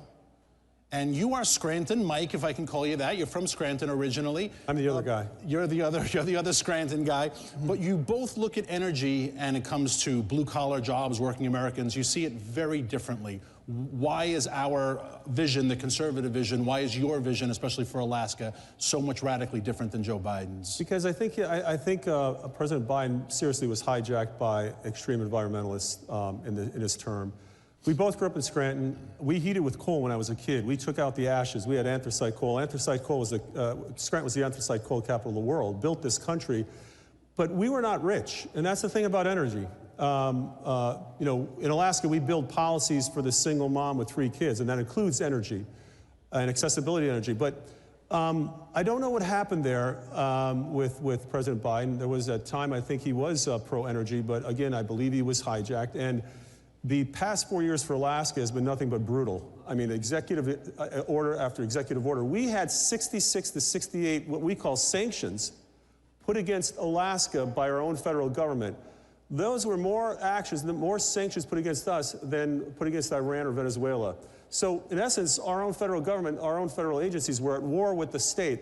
The very state that was brought into the Union in 1867, purchased from Russia for our resources and our energy potential. And so, again, I believe President Biden was hijacked by the environmentalists. There was a social engineering program that was foisted on the backs of this country.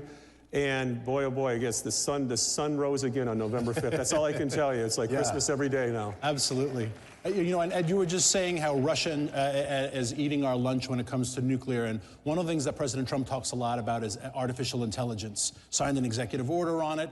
And projections say that we need 2 to 3 times the amount of electricity production to win the AI revolution. What's the role you see of nuclear so that China doesn't eat our lunch when it comes to artificial intelligence? Absolutely, we have a key role. That's why you see some of the big tech companies now investing in nuclear. We want to complement what oil and gas is bringing to the table.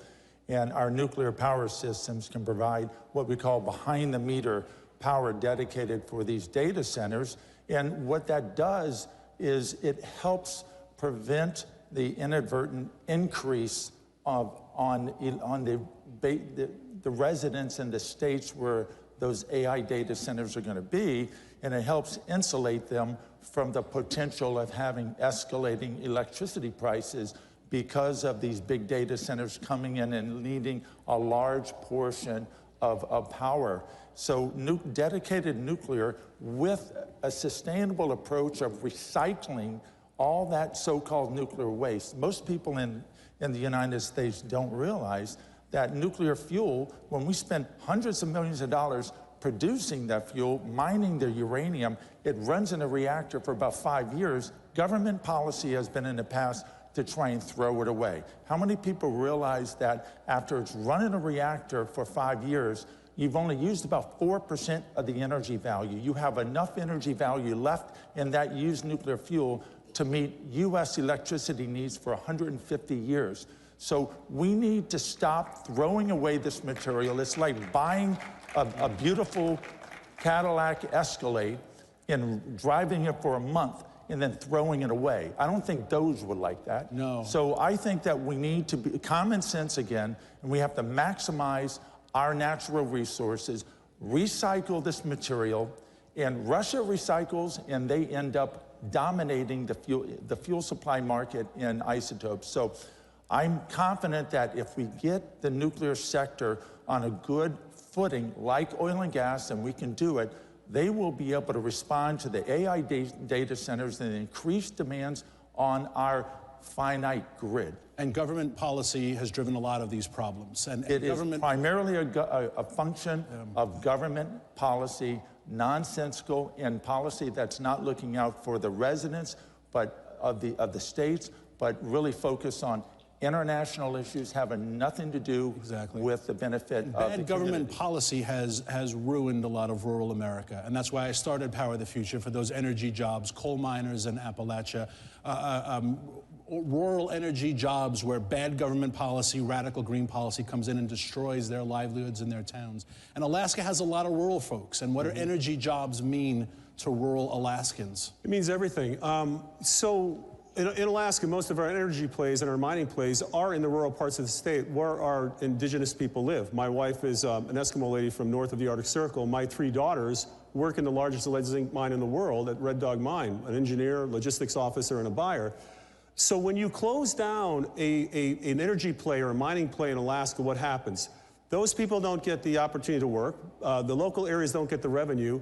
You offshore that to someplace like China. You embolden child labor, you embolden dictatorships, you embolden really wrecking the environment, and America loses. We offshore everything, all opportunities. In Alaska, this is an interesting stat. Since oil production began on the North Slope, our Inupiaq Eskimo folks on the North Slope where the oil comes from, their life expectancy has increased by 14 years in research that's been done.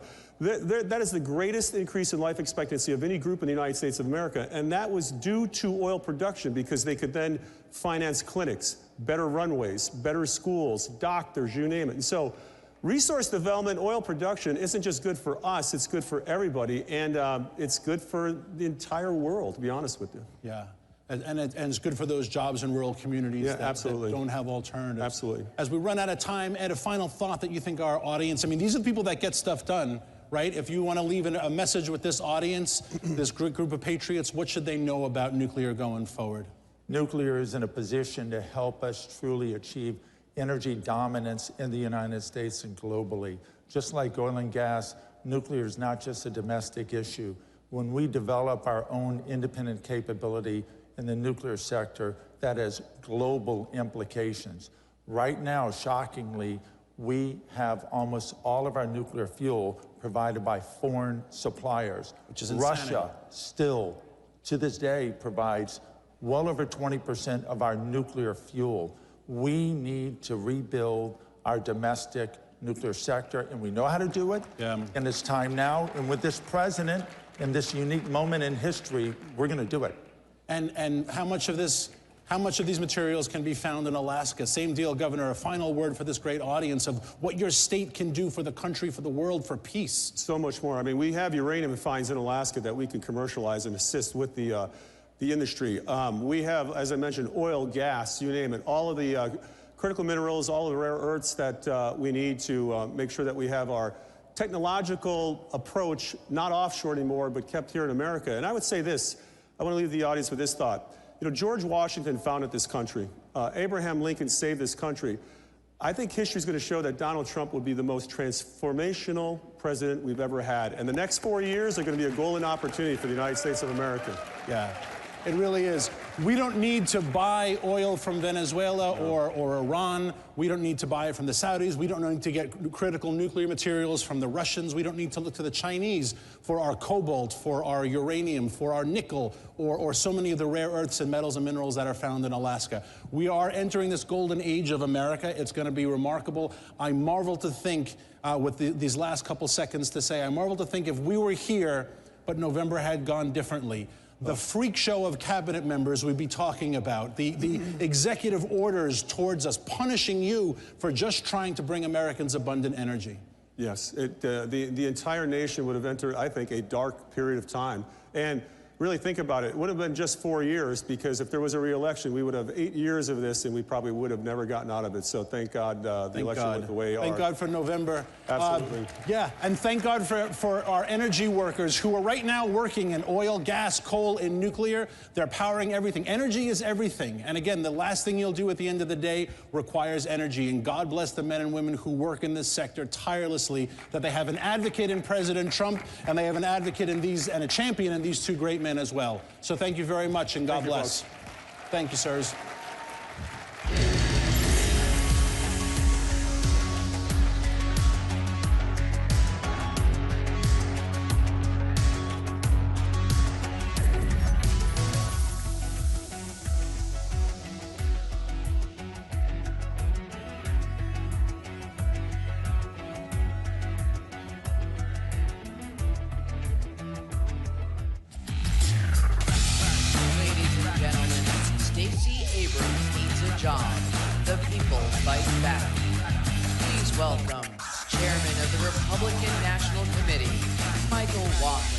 The indictments, the mugshot, raiding his home, going through his wife's underwear drawer, for heaven's sakes, trying to get rid of his, his businesses, going after his friends, his family, his coworkers, his colleagues.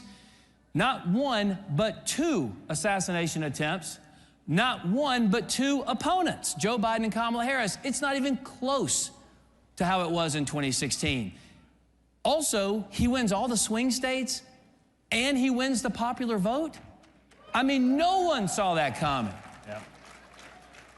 And on election night, I don't know about you guys, but I was still really, really nervous.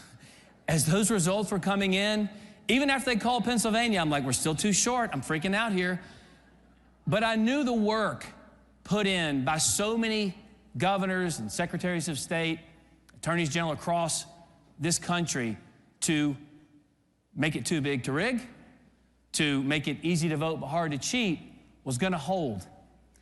And the two men next to me were instrumental in making sure the vote was legitimate.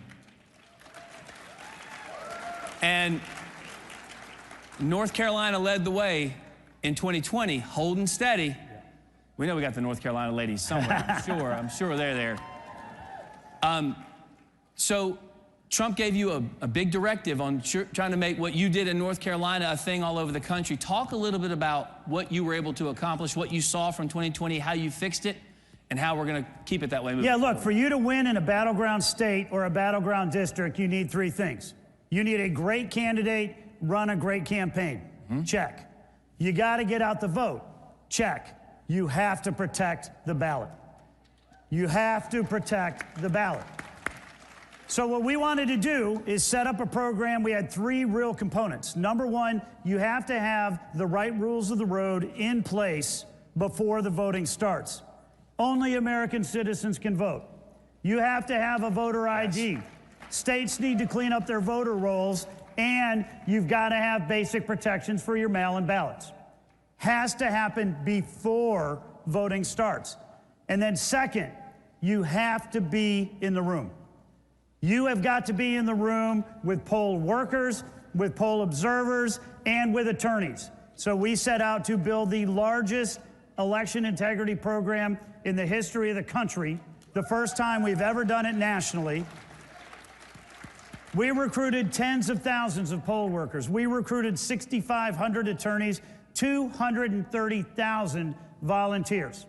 And in every single one of our battleground states and districts, we were in the room every single time a vote was cast or a vote was counted. And third, you have to talk about this.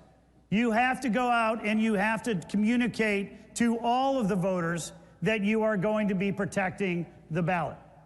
Because we had 5% of Republican voters said we are way less likely to go vote because we think that cheating is going to cancel out our vote. If we had 5% of the voters in Arizona stay home, we lose. If we have 5% of Republican voters in Pennsylvania stay home, we lose.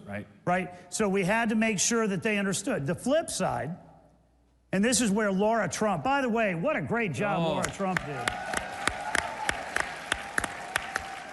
was make it clear in every single conversation, if you cheat, we will find you and we will prosecute you to the fullest extent of the law. And so we were able to communicate very effectively all across the country. In fact, Laura and I we edited up over 1,000 TV and radio hits on election integrity alone all across the country. That's the program that we needed to have in place so that we could get there. And I have to say, one of the best things that we saw across this country was in red states and in battleground states where we had Republican governors, Republican secretaries of state, Republicans in the legislature. We were able to work with them to get those rules of the road the right way. Nobody was better across the country at working with us than Frank LaRose from Ohio. No question. Now, thank you. He told me backstage I could call him Frank, but he said you have to call him Secretary the whole time. That's not true. Absolutely. So, Frank, you and I talked right after 2020. We had a meeting about this very topic, and you were talking about even though we had won Ohio and it was really trending solidly red at this point, you still saw some problems. And as we know, doing things in a state kind of becomes the blueprint for other states. So you've led the way on some of the things in Ohio. Talk about what you found and how you worked to fix it there. Yeah, Ohio's emerged as a gold standard, but we don't rest on our laurels, right? And first of all, Chairman Whatley and his team, they knew the assignment and they succeeded at it. But in states across the country, we need to be working on list maintenance. That's like hygiene, like brushing your teeth. You do it every day. We remove dead people from the voter rolls on a monthly basis. That shouldn't be controversial, right? We make sure that only citizens are registered to vote in our state. I testified in front of Congress last year, and a couple of the Democrats said, all right, LaRose, there's no such thing as non-citizens on the voter rolls. I said, how do you explain the 700 that I caught in the last couple months? Well, guess what? In Ohio, we catch them, we refer them for prosecution. We make sure that our voter rolls are accurate. We also fight not settle these last-minute lawsuits. When the radical left comes suing us weeks before the election, they have bad intentions. We don't settle those lawsuits, we fight them. This year alone, last year rather, I was 7-0 against this creep named Mark Elias. We beat him when he tried to change the election laws in Ohio. And here's something else we do. We had to have smart policies for these things called drop boxes. Now listen, I'm not a fan of drop boxes, but my job in the executive branch is to carry out the law. Our state legislature makes those available at our county boards of elections, but I put them under video surveillance 24/7, and they're webcast. Anybody can go watch those. We made sure that they were emptied multiple times a day. And I also put rules in place that said you can only return your own ballot to the drop box. If you're returning somebody else's ballot, like a disabled person, which the law allows, or a family member, you got to bring it inside. We're doing this to prevent ballot harvesting, and that's the biggest danger with drop boxes. No question, no question. Again, great work over there. Chairman, with the Democrat Party, we are very aware of the fact that to them, their God is government. They do this nonstop from sunup to sundown, Monday through Sunday. It's not just in election years like Republicans used to do, it's all the time. So they are preparing, scheming, plotting for this midterm as well. As Frank said, we don't want to rest on our laurels. We want to be prepared for the new wave of problems we could face at the ballot box. So what is the RNC doing to kind of get out ahead of the next little the next big election, rather, but all the other little things that could come up? Look, I think the first thing is that when Laura and I came in March, we had 8 months till Election Day to build a national program for the first time ever. And we really focused on the 7 battleground states. We played a lot in New York and California because of the congressional seats. And then we were working, you know, in Virginia and Minnesota and New Hampshire in case they got traction, right? But now we have 2 years. Now we have time to build this out and truly into a national fashion. We filed 175 lawsuits last year across the country to get those laws in place up front. Now we have the opportunity to go into every state and make sure that every single state is going to have the right rules of the road. We also have a chance to work with Congress. You know, Brian Stile, who's the chair of the House committee that takes care of election integrity, Ron Johnson is the Senate committee chair, are doing great work. We're going to work with them to make sure that we have national laws that are going to be implemented, right? Right now, it's illegal in every state. It's a federal law that only American citizens can vote. And every single state has got to clean up their voter rolls every day, right? Why do we not have a federal law that says you have to have voter ID? I think we should. Right? There are other things that we need to put in place right now through Congress, and we're going to take this time to work with Congress, the governors, and the states to make it even stronger.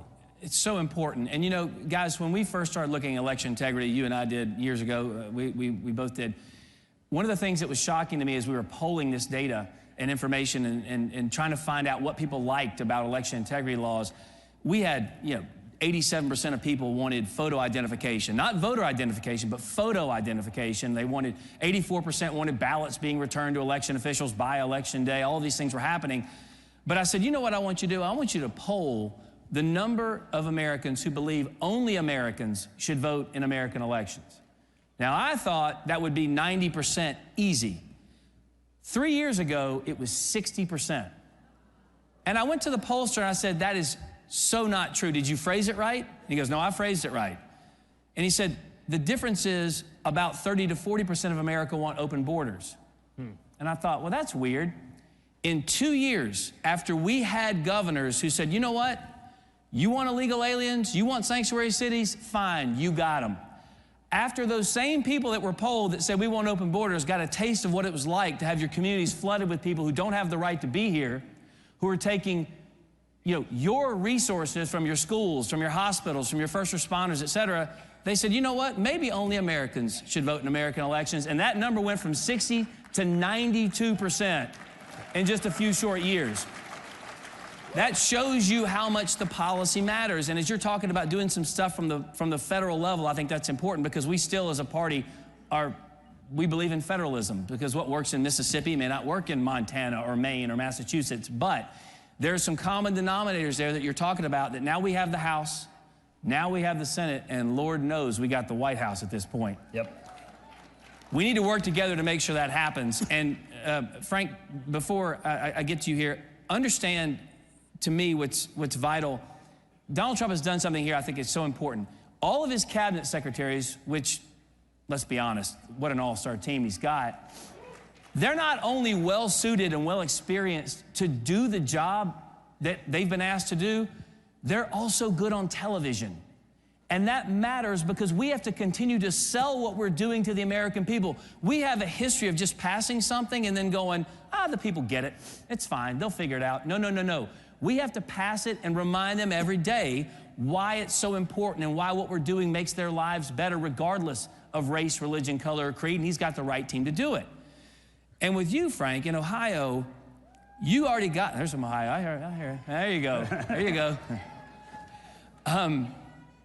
Knowing where the landscape is nationally, knowing what you're doing, talk about some of the things you're doing with other states, though, that at the state level, as you built out the blueprint and you kind of showed them the way, who you're working with, what you're trying to accomplish. Yeah, so I just finished a year as the chairman of the Republican Secretaries of State organization. So working with my fellow Republican Secretaries of State across the country, I'm helping them see some of the things that we've learned the hard way in Ohio. Ohio and Florida have sort of been in the national spotlight for 25 years, right? And so we've learned these lessons. We want to help apply those in other states. One of these examples, by the way, is not allowing foreign nationals to fund campaigns in your state.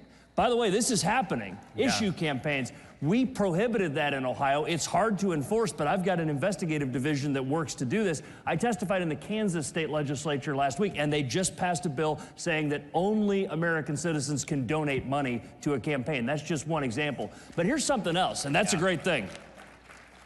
The great thing about CPAC is it's a gathering of conservatives from all over the country, and we can get on message about how we talk about these things. So here's a couple things to think about. Let's put this idea to rest that somehow Republicans want to suppress the vote. It is utter nonsense. The left accuses me of wanting to suppress the vote. If that's my objective, I stink at it because we've had massive turnout in Ohio, and guess what? Republicans have won in record-breaking elections. We don't want to suppress, but we do want to make sure it's honest, and integrity drives participation. People are more likely to vote in an election when they know it's honest. Here's something else on citizenship.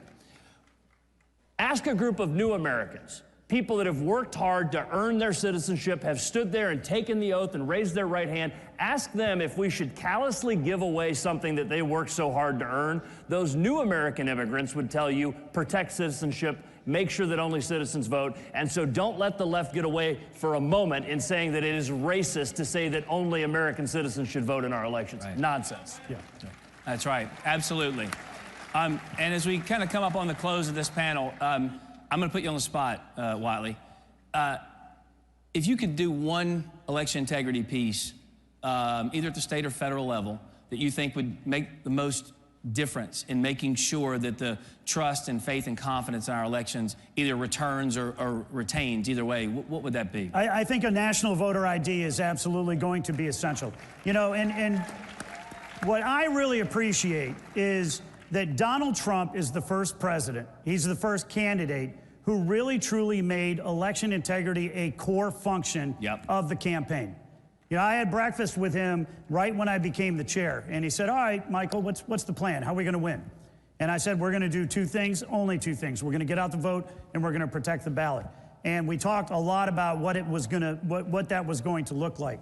And as we got up to leave, he said, I'll tell you what, Michael, how about I get out the vote and you protect the ballot?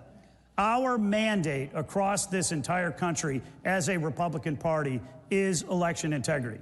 And I'd like to just ask, how many people here worked on an election integrity program, made a phone call, knocked on a door, or served as a poll worker? Awesome. Give yourselves a round of applause. As we go into this next election cycle in 2026, it is going to be absolutely critical that we do not walk away from this program that we put in place over the last election cycle. We absolutely have to build on it. And when everybody in this room and everybody watching all across the country says, yes, you know what, I'm going to go participate. I'm going to do a 4-hour shift or an 8-hour shift or work an entire day in the polls to make sure that we're there in the room, then we are truly going to be able to keep all of our ballots protected. No question, and he's right, guys. And it's something we say in the South a lot, which is if you're not at the table, you're on the menu. You got to be in the rooms, folks. You got to do the work. And just because we won this time does not mean we'll win next time. Donald Trump is the single biggest driver of voter turnout I have ever seen in my 25 years in politics. It's going to be difficult, if not impossible, to duplicate that without each of you getting engaged and staying engaged. Last question, same to you. Yeah. One thing you would do differently, or something that in Ohio fixed things? If you don't have a Republican Secretary of State in your state, make sure to work hard in 26 to elect one. That's right. And then hold them accountable to actually do list maintenance. It's hard work. We have to work every day to take non-citizens off the voter rolls, to take dead people off the voter rolls, to make sure when people move out of our states, they're taken off the voter rolls. That's probably the most important thing your Secretary of State does on a daily basis. No question. Well, thank you guys very much. Listen, I want to thank Matt and Mercy. I want to thank each of you for being here today, being engaged, being involved. And just real quickly, I don't want to speak for both of you, but you and I have had a chance to travel North Carolina quite a bit, go to a lot of counties, do a lot of Lincoln Day dinners and other things. It always fascinates me what we're able to do in this country that we can't do anywhere else on the planet. This nation affords opportunity like nowhere, and I think everyone understands that, and that's why you're here, and you want to be engaged and involved. And for someone like me, and being born in a small town in North Carolina, of course, and raised in a smaller town in Arkansas, I'm a nobody from nowhere. I shouldn't get to go into a White House. I shouldn't get to know a president or fly on Marine One or be in the Beast or Air Force One or any of those things. But I got to do that every single day for 4 years with Donald Trump in his first term. And it blows my mind when I think about it because, again, I didn't have a last name like Bush or Cheney or Kennedy or Clinton. Thank God it wasn't a Clinton. But you understand, I don't have that blue blood political last name. But I get to do the things I did, and I would go in the White House every day in my office, and you guys know the picture of the West Wing when you have those two Marines standing out front. That window over the right Marine's shoulder is my office. And I got to go into the White House every single day and stand right in front of Donald Trump, right in front of the Resolute desk in the Oval Office and give him advice. Now, he never took a word of it, not a single word. But that's not the point. It's only in this country would someone like me get to give it. And I am confident with the record-setting success Donald Trump had in the first term, the success he's already had in this second term, and your engagement from top to bottom in every room across every state to fight to get this guy reelected like you did, to fight to keep the House, to keep the Senate, that this country is going to remain that shining city on a hill. So thank you very much. Appreciate y'all coming out. Thanks, everybody.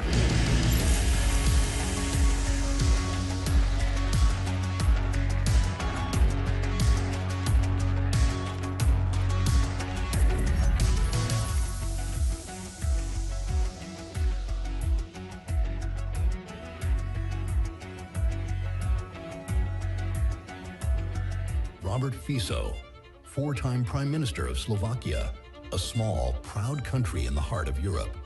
In May last year, an opposition activist tried to assassinate him for his policies. For politics based on the ideals of fight against fascism, for wanting an immediate end to the war in Ukraine, for the return of common sense and the barrier against wokeness, when he endorsed constitutional definition of marriage as the unique union of a man and a woman. For his grasp of reality when he vetoed the compulsory redistribution of illegal migrants among the European Union member states.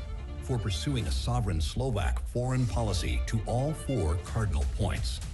For treasuring freedom of speech and rejecting the politics of single correct political opinion. For the first time, Prime Minister of the Slovak Republic is coming to CPAC. Freedom, sovereignty, prosperity. The Patriots for Europe Foundation is on a mission to make Europe great again. Globalist elites have led Europe into a dead-end street. Violent crime has surged because of mass immigration. The Green Deal has put the future of the European economy at risk. Fake NGOs and the massive bureaucracy in Brussels are interfering in our democracies. Patriots must take action. We bring analysis, we organize debates, we build the network of patriots to challenge the woke narrative head on. Patriots for Europe Foundation. We hold these truths to be self-evident that all men are created equal. He will become the founder of a mighty empire. Founders talked about this providential experiment that God had ordained and intervened at this unique moment in American history. Most of them believed there were no accidents in history. Americans of today should regain our bearings, that our nation is no accident.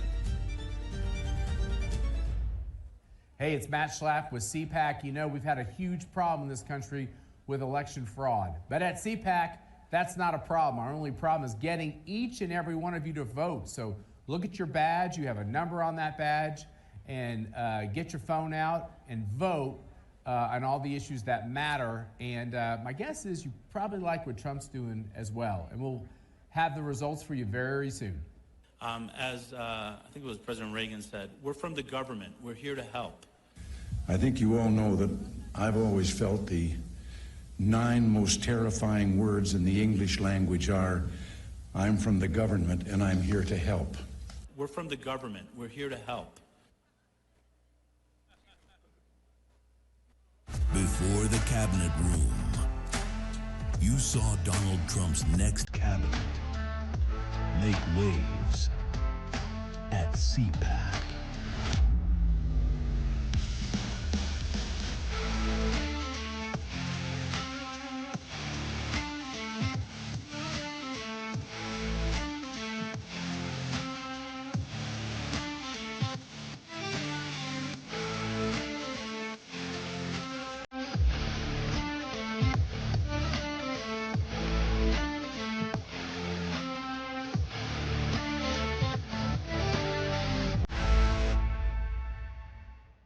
Ladies and gentlemen, please welcome from Florida, Congressman Byron Donald.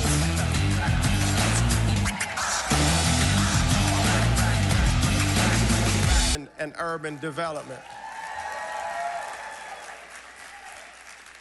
I look forward to supporting President Trump and Vice President Vance in their mission to advance policies that put you, the American people, first above all else. Amen.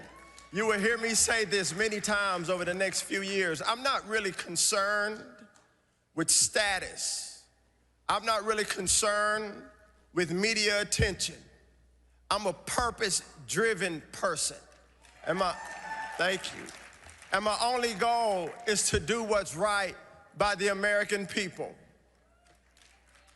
I'm grateful that the president has trusted me with this tremendous purpose of serving you, the American people. And I know you have heard this great, timeless statement from President Lincoln that government is of the people, by the people, and for the people. This statement today still rings true because we are one team in America. Never forget that the government works for you. There should be no division between you and your leaders in Washington, D.C.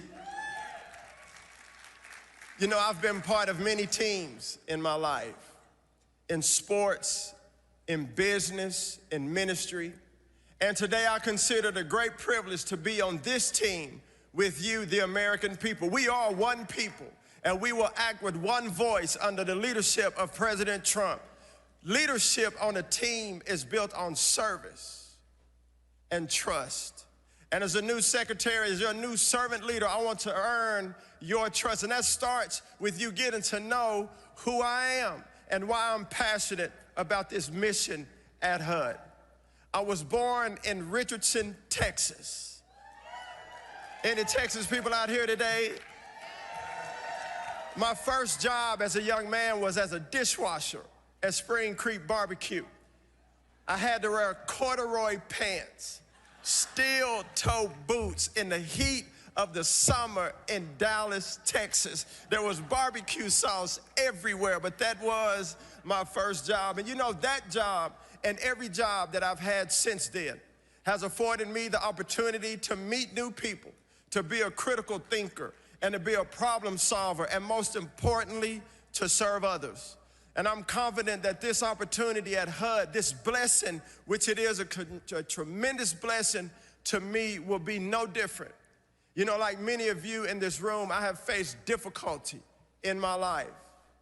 I've had to rely on God's grace to overcome obstacles that the enemy tried to use to stop me from carrying out the Lord's calling on my life. We've all faced struggles. Can I get an amen?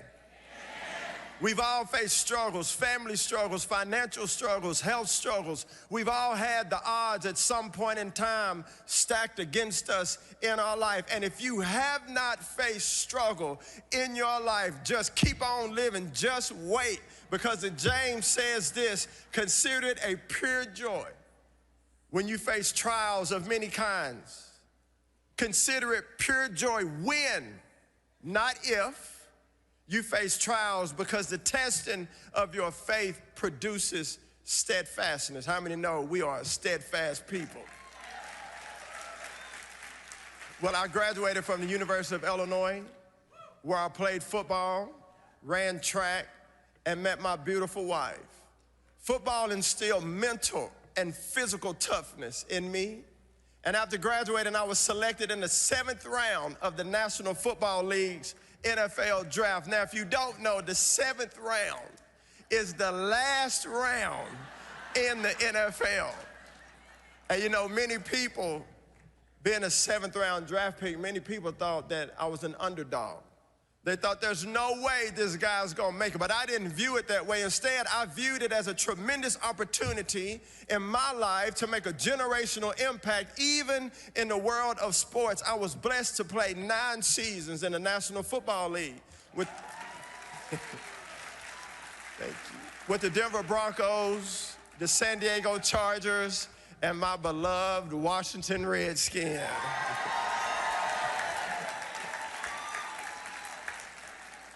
I went back to Texas, and since I've been back home, I serve as an associate pastor at Prestonwood Baptist Church. I also had the honor of serving as an elected representative in the Texas State Legislature.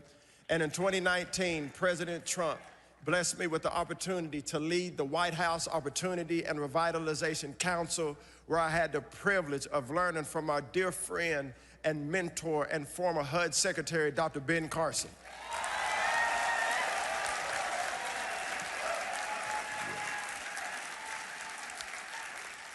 I was fortunate to travel the country and see firsthand the impact of opportunity zones, which provide forgotten Americans the chance to create a true foundation for themselves and ultimately allowing them to become self-sufficient and self-sustaining and unleash the potential that the Lord has blessed every individual in our country with.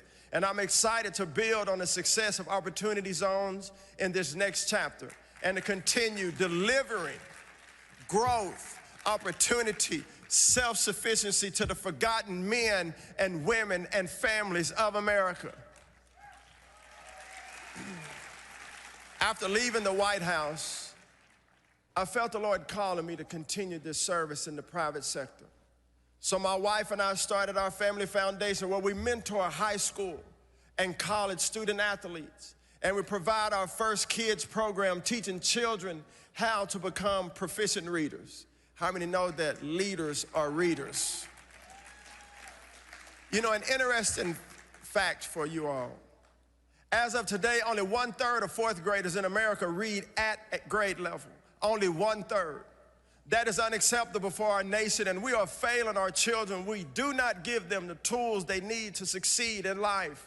Our chief aim for the First Kids program and our foundation is to change the trajectory of these children in our country. All along the way, you know, I believe the Lord was preparing me. And I say this humbly. I believe God is a sovereign God. In Jeremiah 29:11 says, "For I know the plans that I have for you, plans to prosper you and not to harm you, plans to give you a hope and a future." And I believe that from before the womb of my mother that he was preparing me for this moment, for this day, for such a time as this. From washing dishes to graduating college, playing in the NFL, serving in the Texas House, building businesses, to now standing before you, the beloved people of America, as a secretary of the Department of Housing and Urban Development. He was training me and preparing me, and I will say I am truly honored to be here today.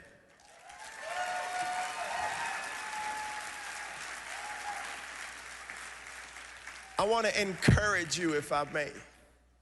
I want to encourage everyone in this room and those that are watching online to never let your circumstance define your ability or your opportunity to succeed. Never let your circumstance or the situation in your life or where you come from, I am a living witness, to define your ability to succeed. We must not have a defeatist attitude, but instead we will have a victorious attitude no matter the difficulty that we face. We will not be victims, but instead we will be victorious. Amen. Well, this is my story, but I look forward to hearing the stories of as many of Americans as possible as I travel around in communities all over our country. The stories will help inform my work at HUD and our team and the purpose for which we're there. We will be mission-minded at HUD. So I'm ready. I'm ready to do the work. I'm ready to rebuild and to revitalize American communities and ensure everyone has the opportunity to achieve the American dream.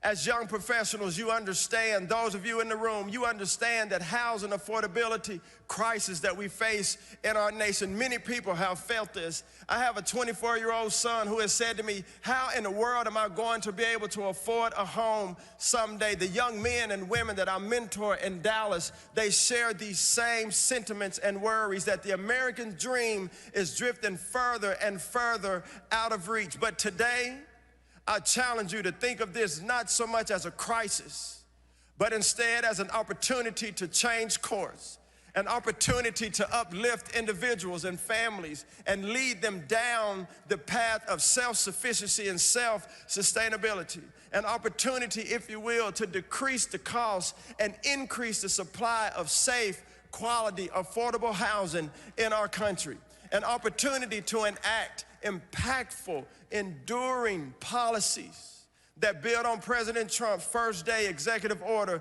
to reduce housing costs in our country.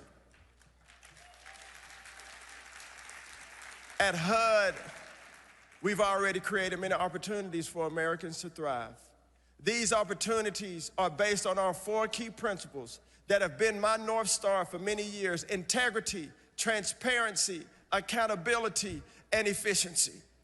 On my first day in office, I directed HUD to halt any pending or future enforcement actions related to the Biden administration's Equal Access Rule, which ensures that HUD funding providers, such as shelters, offer services based on individuals' sex at birth, male or female.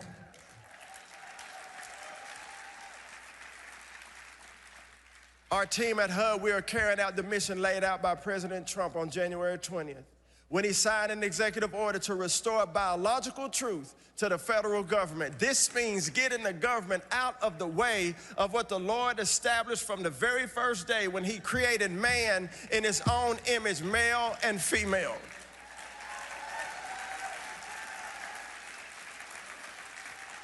We're going to restore integrity at our agency.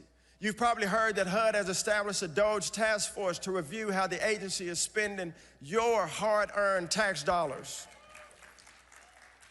As stewards of the American taxpayer, we will be detailed and deliberate about every single dollar we spend to serve all American communities, rural, tribal, and urban. Under President Trump's leadership, we will identify and eliminate waste, fraud, and abuse. To date, we've already identified over $260 million in savings and an additional $1.9 billion that was misplaced during the Biden administration.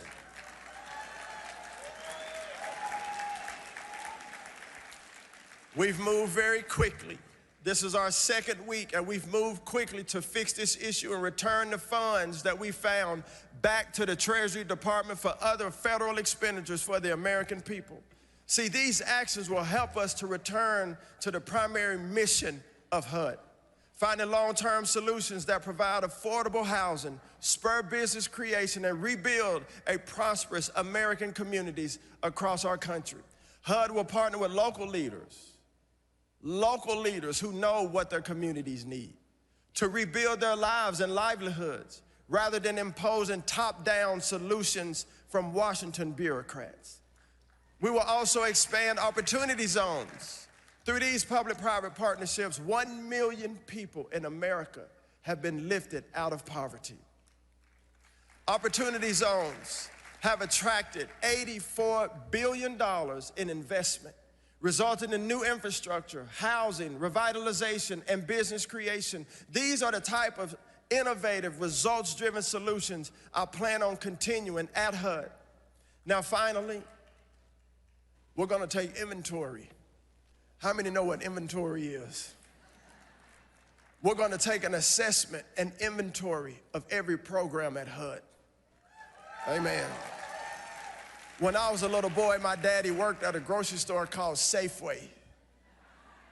Y'all remember Safeway? And at nighttime, when I would go to the store with him, I would see the men and the ladies taking all the stuff off the shelves. And I said, Daddy, what are they doing? He said, we're taking inventory to see which products work for our customers and which products do not. Well, you as American people, you are our customers. We will take inventory to see which programs that we have that are serving you and which programs we have that are not serving you. And while stewarding, y'all heard that word in a long time, stewarding the budget and the resources we have as well. Y'all, I want to close with this. I gave you my 3 points, now here's my close. Scripture says that the government rests on the Lord's shoulders. Hope in America does not depend on a man. Our hope is in the Lord Jesus Christ.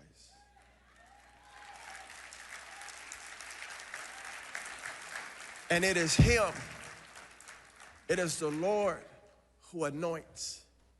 It is the Lord who appoints men and women to serve and to carry out his mission of bringing hope to the world. And I'm honored today to be called for such a time as this. All glory goes to the Lord, and I thank him for this opportunity to make a generational impact and to give a voice to all forgotten Americans. We will achieve great things at HUD. The best days are yet to come. Thank you, God bless you, and God bless America. Principles and defend our children's future.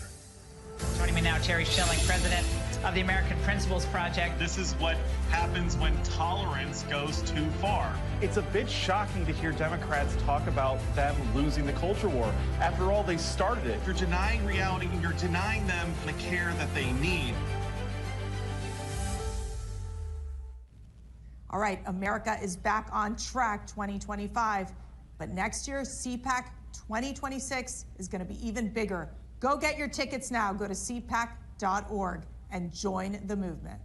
This president is calling my family, is calling me, is calling MAGA supporters enemy of America. That's right. I am the daughter of a Cuban political prisoner who fought for freedom, who fought against authoritarian and dictators. He sounds just like Fidel Castro did. Fidel Castro would target the enemies of his government and try to take them down. This is exactly what we're seeing with Joe Biden. He should be ashamed of himself. No American should be called a Nazi or be called an enemy of the state. Yeah. Those of us who love this country, and I have spent my whole life defending freedom in America. Ladies and gentlemen, a conversation with Prime Minister of North Macedonia, Christian Miskolski, and CPAC board member, KT McFarland.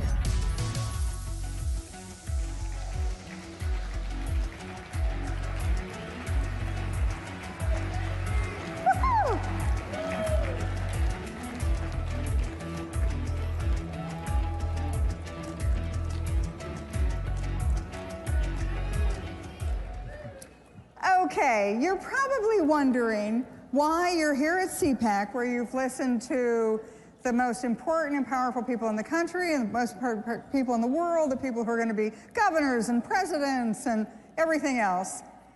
And now we have the Prime Minister of North Macedonia, and you're probably scratching your heads and thinking, really? Who? Why? How? So I want to put you on the spot, Mr. Prime Minister, and ask you, give us a little history of Macedonia. And why is it important? And in the America First era, why does it matter to America? First of all, thank you for the invitation. I'm thrilled to be with you today.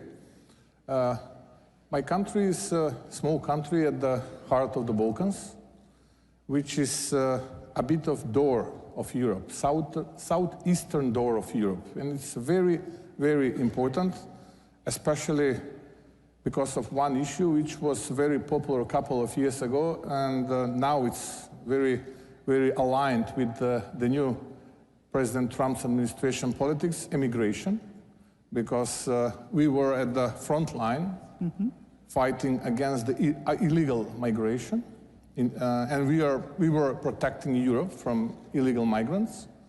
But that is not the only reason why we should talk about my homeland, because Macedonian people are very traditional people. They love their families. We are maybe small, but Macedonian community here in the United States is a very important part of the life, and I know that they supported President Trump during the elections. They are conservatives, and they will continue to support President Trump, of course. Yeah. Isn't it great to hear about a European country that likes and supports President Trump? Feels pretty good. And also maybe one very important thing to rise now. We were elected as a new government by a vast majority of our citizens 8 months ago. And I want to point out, yours is a multi-ethnic country. Yes, you have Muslims, you have Christians. Yes, we are a multi-ethnic country. Huge majority, about 2/3 are Macedonians, 1/3 are the others, Albanians, Serbs, Turks, Vlachs, Bosniaks, and the others. But 2/3 are Macedonians. And also, I said, a lot of Macedonians are living here in the States, in Canada, in Australia. We have a big diaspora abroad, which is with the equal number that is living at the homeland. So that's why my country is very important. So there are 2 million Macedonians in Macedonia and 2 million Macedonians abroad. here. Abroad. Also, my country is very, very important because there is one nice lake called Ohrid Lake. Okay. And lake is a lake, maybe is not that important for this conversation. But when we are talking about Ohrid Lake, we have to know two things. First one, that is the oldest lake in Europe, and that the first university in Europe was founded at the Ohrid Lake, called St. Cyril and Methodius University. Very important, and that might be very attractive for the United States tourists to visit Balkans, to visit my country, and to visit Ohrid Lake. That's why I consider this as an open invitation. So the Prime Minister is now the Culture Minister and the Tourism Minister as well, as you can tell. Actually, I went to Oxford. Isn't Oxford older? No. Oh, I thought I'd like to hear that. St. Cyril Methodius University is much more older. Okay, all right, I'll give you that one. Look, one of the reasons that the Balkans is important, so North Macedonia is in the middle of the Balkans. The Balkans is where a lot of world wars have started from. As you said, it's ethnically, religiously, it's complicated. Macedonia, you guys get it right, but a lot of the other countries in the region do not. One of the things that's happened in the last several years is the Chinese are all over the Baltics. The Chinese have decided about 20 years ago that they were going to establish a Eurasian trade route. It's called One Belt, One Road, and that they were going to link Europe with Asia by sea and by land, and that China was going to control this trade route.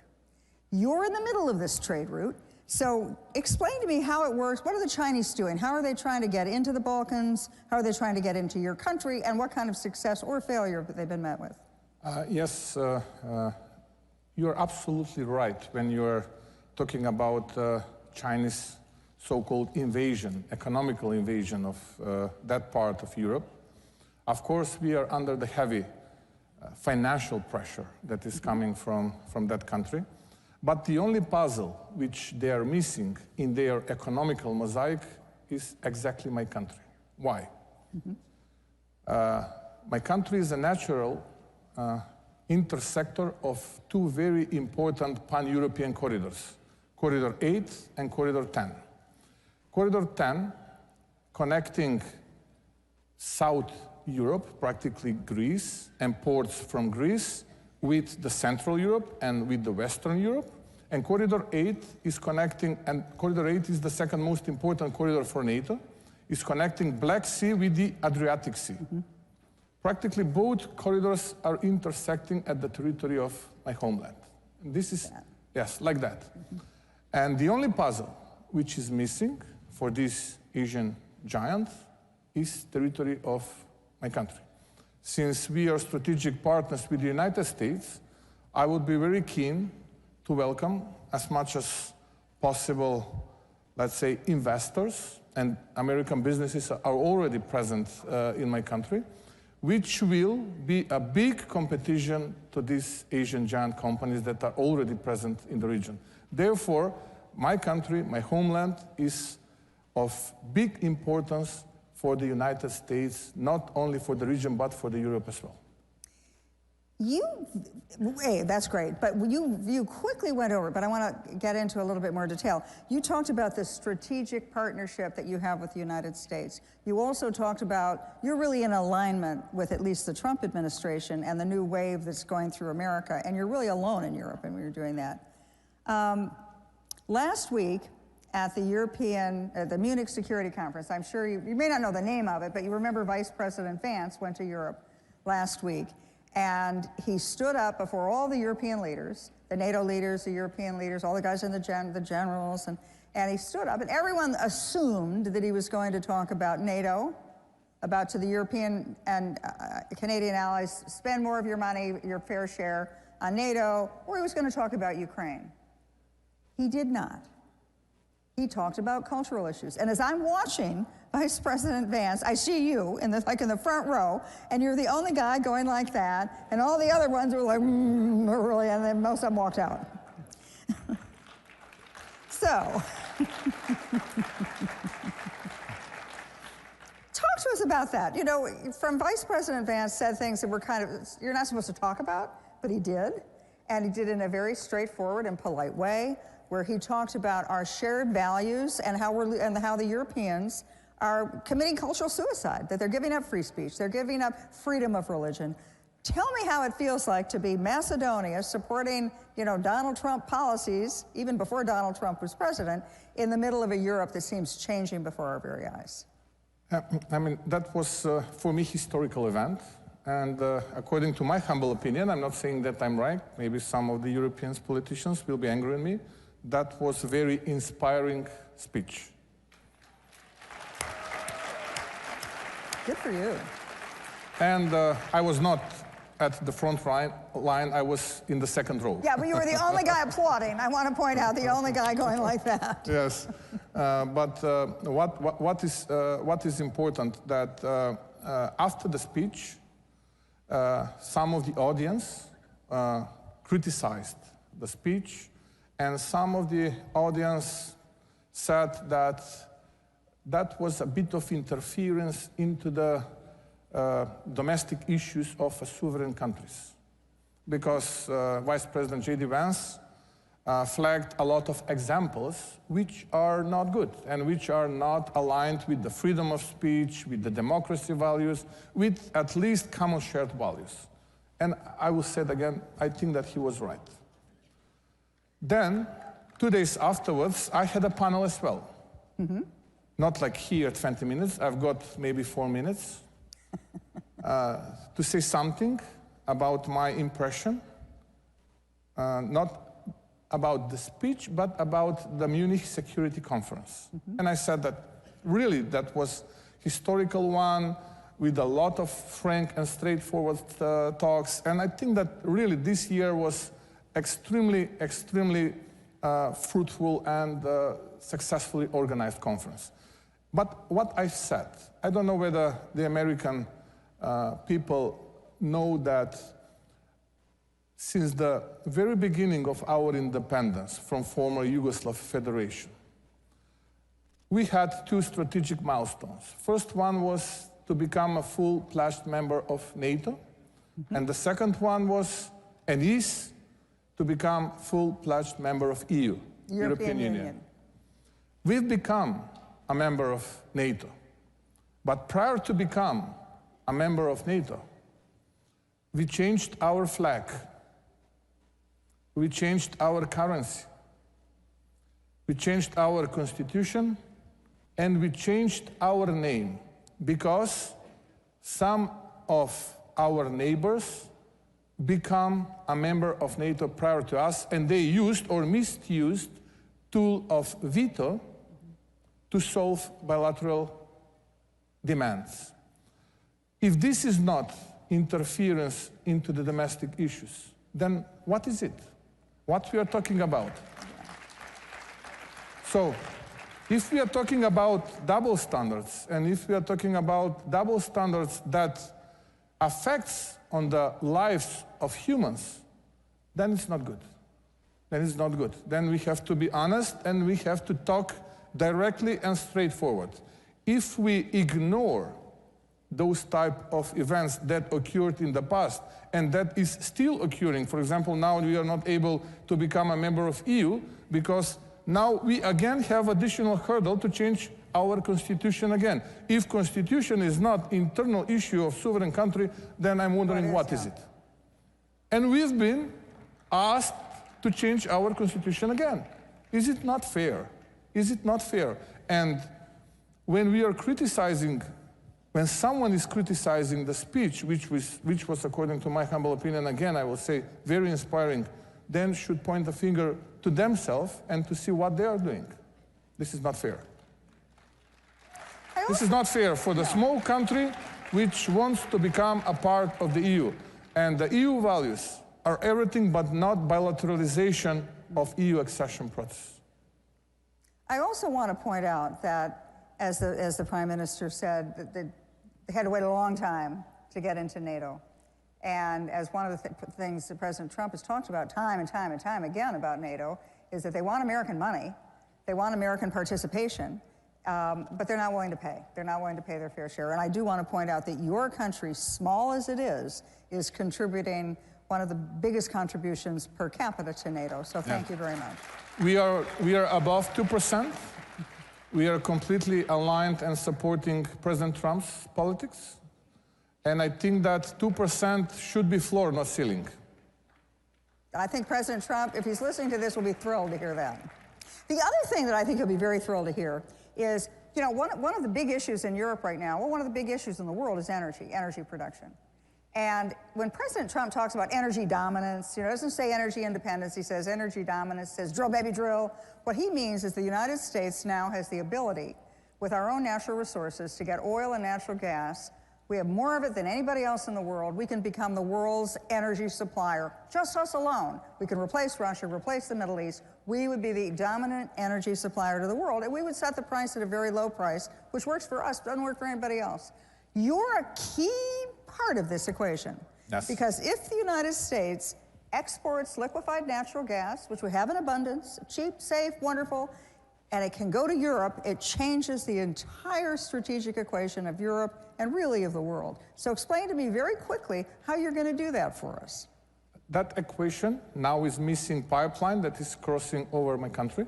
Mm-hmm. And we are building that pipeline now. Practically, we are building our southern interconnector with Greece. That's great. We will start building northern interconnector with Serbia, and practically using the Alexandropoli terminal. American gas will be super big competition of existing pipeline, which is called South Stream. Maybe you're aware about Nord Stream, but no one is talking about South Stream, which is not on the top of Europe, which is on the bottom of the Europe. And there is flowing Russian gas. So American gas through this pipeline, which will cross over my country, will be a super big competition of the Russian gas to the Central Europe and to the Western Europe. That's why we are very important. And that's why we are strategic partners. So you may have walked into here wondering, what am I going to listen to somebody talk about North Macedonia? I can't even find it on a map. Now you realize it is, in fact, one of America's great allies and doing great things with us. So thank you, Mr. Prime Thank you. Minister. Thank you for the invitation, and God bless American and Macedonian people.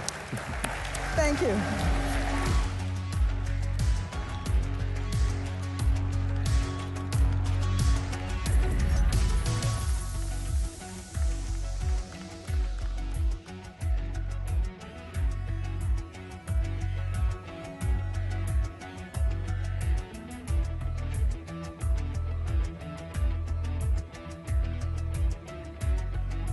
Wherever human freedom is under attack, in courtrooms, legislatures, and the public square, we stand ready to defend it.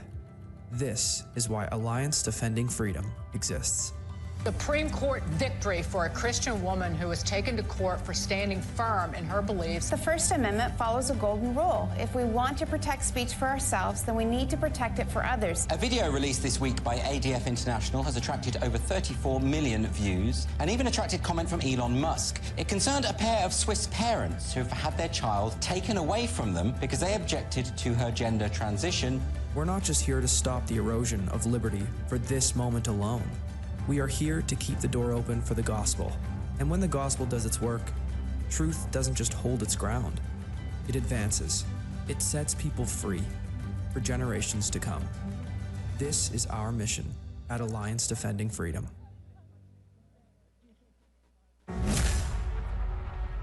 During my second term, we will fight for Alaska like never before. I'm excited about what we can do with President Trump in the office. We'll work together to provide affordable energy to Alaska and allies all over the world. More investment, more certainty, production, more exploration. Thank you to everyone in Alaska, and thank you to your great governor. I look forward to a long and enduring future relationship. Drill, baby, drill. Still under construction, but already the biggest news station in Poland. The only international TV station that interviewed Donald J. Trump. I'd like to say hello to the Polish people. Poland's leftist government wants to destroy us, but we are not backing down. We're building conservative, English-speaking European news station. Join the movement. Support the revolution. Make Europe great again. This is Republica, the home of free speech. Ladies and gentlemen, please welcome journalist and host of the Megyn Kelly Show, Megyn Kelly. Hey! Hi! Hey guys! How's everybody doing? Oh, it's so great to see all of you. Hello, CPAC. Love you. Appreciate it, guys. Gosh, you guys have been out there all day. God, this is amazing. I have to tell you, especially now that I do my own show in my own studio, I don't get out enough. And it's wonderful to actually get out there and see the people and actually glad hand with people who watch the show. Yes, it can be like a little heady because you're like people at an event like this, they come over, they say the nicest things. And you can almost be in danger of getting a little too drunk on your own wine. Like, wow. Oh, God. I think you meant J.D. Vance. I think that's what you're... J.D., he's 48. So, yeah, 49. So you can start to get a little drunk on your own wine. However, the good thing is God is always there to balance things out for you. God or my mom. And bring you down a peg when you need it. And this reminds me of the inauguration just last month. I went... with so many great people they were loving Trump, they were loving just the rebirth of our nation. And this one guy came over to me and he was so excited to see me. He was like, oh my God, I can't believe it's you. Can I please have a picture with you? I'm like, oh, of course, I'd be happy to. Took a selfie. He's like, I'm sending this to my mom. She's never gonna believe this. I'm like, oh, I think I'm a pretty big deal. I'm like really making an impression on this man. And he walks away and we hear him say, I can't believe I just met Carrie Underwood. So, thank you, God. I appreciate that. It's important to remember who you are and who you definitely are not. But it was kind of a compliment either way. Anyway, speaking of big names you definitely will know, have you heard about what's happening with the Blake Lively, Justin Baldoni case? All right, I'm just gonna walk, because I actually had all that. Can you hear me okay like this? Okay. Okay. Are you obsessed with this case? All right, there are millions of people who are obsessed with this case. I'm gonna give you a little background on it, and then you will be obsessed with it. And I'll tell you, there's a reason why conservatives in particular are following this so closely. It makes sense to me. All right, so you know who Blake Lively is, right? Most people know her. Yeah, see, the people who are booing, they know. Then there's this guy, Justin Baldoni, who's not as well known. And yeah, see, they've been following the story. So he optioned this book called It Ends With Us, and it's about domestic violence. And he managed to get Blake Lively to star in his movie across from him. He played the abusive guy and she played the woman. And this is the thrill of a lifetime for this guy. You know, he had done another like TV project, but nobody knows who he is. So he gets Blake Lively. She's married to Ryan Reynolds. These are Hollywood A-listers. He's gonna put him on the map. And she agrees to be his female co-star. Great, they're off to the races.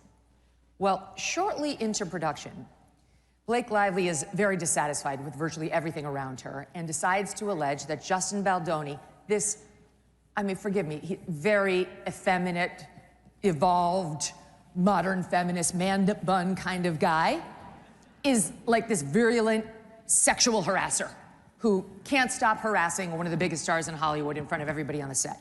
I've got questions. I'm not sure why he would do that, whether he'd have the guts to do that, or whether the man bun is the most likely harasser in general. But you never know. Sometimes the ones who kind of bend over backward to be as woke as possible are the most, so okay, I'm open-minded about it. This is going someplace, you trust me, I'll get us there. So she says he's been harassing her, and they bring in some team, and he says, whatever you want, I will do it or not do it, you tell me. So they go forward. Well, we move forward in the story, and she's got to go do PR for the film. And she goes out in the summer, this past summer, and she had about 2 minutes of bad PR. The problem for Blake Lively, in my opinion, is that she does not improve upon acquaintance. And so the more time we got to spend with Blake Lively, the less we liked her, the more her promotional efforts for a film about domestic violence felt off. She was full of giggles and laughter and wanted to promote her liquor brand. Like, nothing says domestic violence like a bottle of tequila. What? So it felt weird, and she started to get hit by some in the media for being insensitive. Then this one reporter re-upped a video in which she interviewed a then pregnant Blake, a then 8-month pregnant Blake, and kicked off the interview as you would do as a journalist if there's something obviously different about somebody physically by saying, oh, you have such a cute baby bump. And Blake was taken aback, even though it was obvious, and said, oh, so do you. The reporter was not pregnant. It was a nasty jibe at her for no reason. So normal people at home who don't care about this woman at all are looking at her like, I don't like her. She seems like a bully. She seems like somebody who punches down to somebody who's only trying to do something nice for her. So negative press swirled around her during this whole, like a month, right? Later, she would describe this as though it was the pile-on against Trump. Honestly, it's like most of us, especially in Republican politics or the news, this is called Tuesday for us. It's like, grow up. You're in the public eye. You've got probably hundreds of millions thanks to your husband. Just shut up. No one cares that you got a couple of bad articles about you in the Daily Mail. She winds up suing Justin Baldoni. She files a complaint with the Human Rights Commission out in California saying, he sexually harassed me, and then he retaliated me by pushing all this bad press about me. He was behind it because I found his agent, his PR agent's nasty text saying, we can ruin her. If we have to ruin her, we will. And those texts do exist. And Blake Lively went to the New York Times, and the New York Times wrote this sympathetic, poor Blake Lively story. Oh, we were all wrong about her and her weird PR. She's actually a good person and a Me Too victim. And then Justin Baldoni did something very smart. He hired the lawyer who represented me in my fight with NBC News, which ended well. His name is Brian Friedman, and he's a legal genius. Highly recommend if you ever, God forbid. And Brian Friedman knows how to fight back against a bully. Trust me. And he started telling everybody Justin Baldoni's side. He told us that Justin Baldoni denied those claims of sexual harassment and only tried to appease Blake Lively because she was such a high-maintenance diva bully brat. He had to bend over backwards just to get her to shut up and complete the film. He told us that Justin Baldoni claims she tried to take over his movie because she has a history of saying, okay, I'll be the star, but what I secretly want to do is direct it and edit it and produce it. I want all the roles for me and only me. I want full control because I am a controlling bully. That Justin Baldoni, ultimately, by the time they got to the premiere, was mandated by Blake Lively to spend the night in the basement away from his co-stars and didn't even get to see the final cut of his own movie because Blake Lively insisted that she be the one to approve it until he watched it on the screen with his editors, who also hadn't seen it because her editors finished it up. That's the situation he says he was in. So it's a real he said, she said. Who's telling the truth? Is he some creep harasser who took a shot at somebody like Blake, jeopardizing his movie and his future career? Or is she just extremely high maintenance and someone who plays the victim when she doesn't get her way? Well, I've got my opinion, and I think you can guess what it is based on our little discussion here. The other thing is Brian Friedman produced text messages between Blake Lively and Justin Baldoni. So we don't have to take his side's word for it. And what they showed is that Blake Lively has got a bit of a God complex. She's texting Justin Baldoni about how she sees herself as Khaleesi from Game of Thrones, mother of dragons. Did you watch that? You know what I'm talking about? Yeah. So Khaleesi is stunningly beautiful. She's this effervescent, strong character with temerity and resilience, and she's fierce. She's literally the mother of dragons in Game of Thrones. That's her. That's me. That's Blake. And she says, and I've got the greatest dragons on earth, Ryan Reynolds, and my best friend, who is Taylor Swift, though she's not named or they blacked it out. So she's telling him, I'm mother of dragons, and my dragons will cut a bitch. And my dragons are named Ryan Reynolds and Blake Lively. So the message is pretty clear.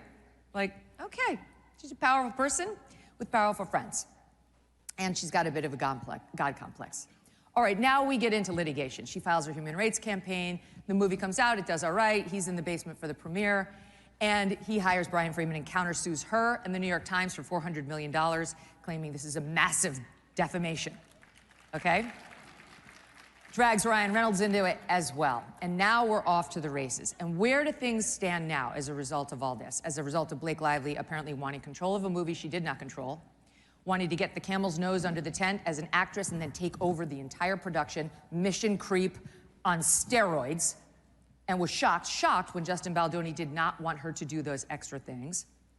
And then when it all blows up, lawsuits and cross lawsuits, and Blake Lively, who I believe thought she would be received or perceived as an Alyssa Milano or Ashley Judd Me Too victim, is instead looking a lot more like Amber Heard.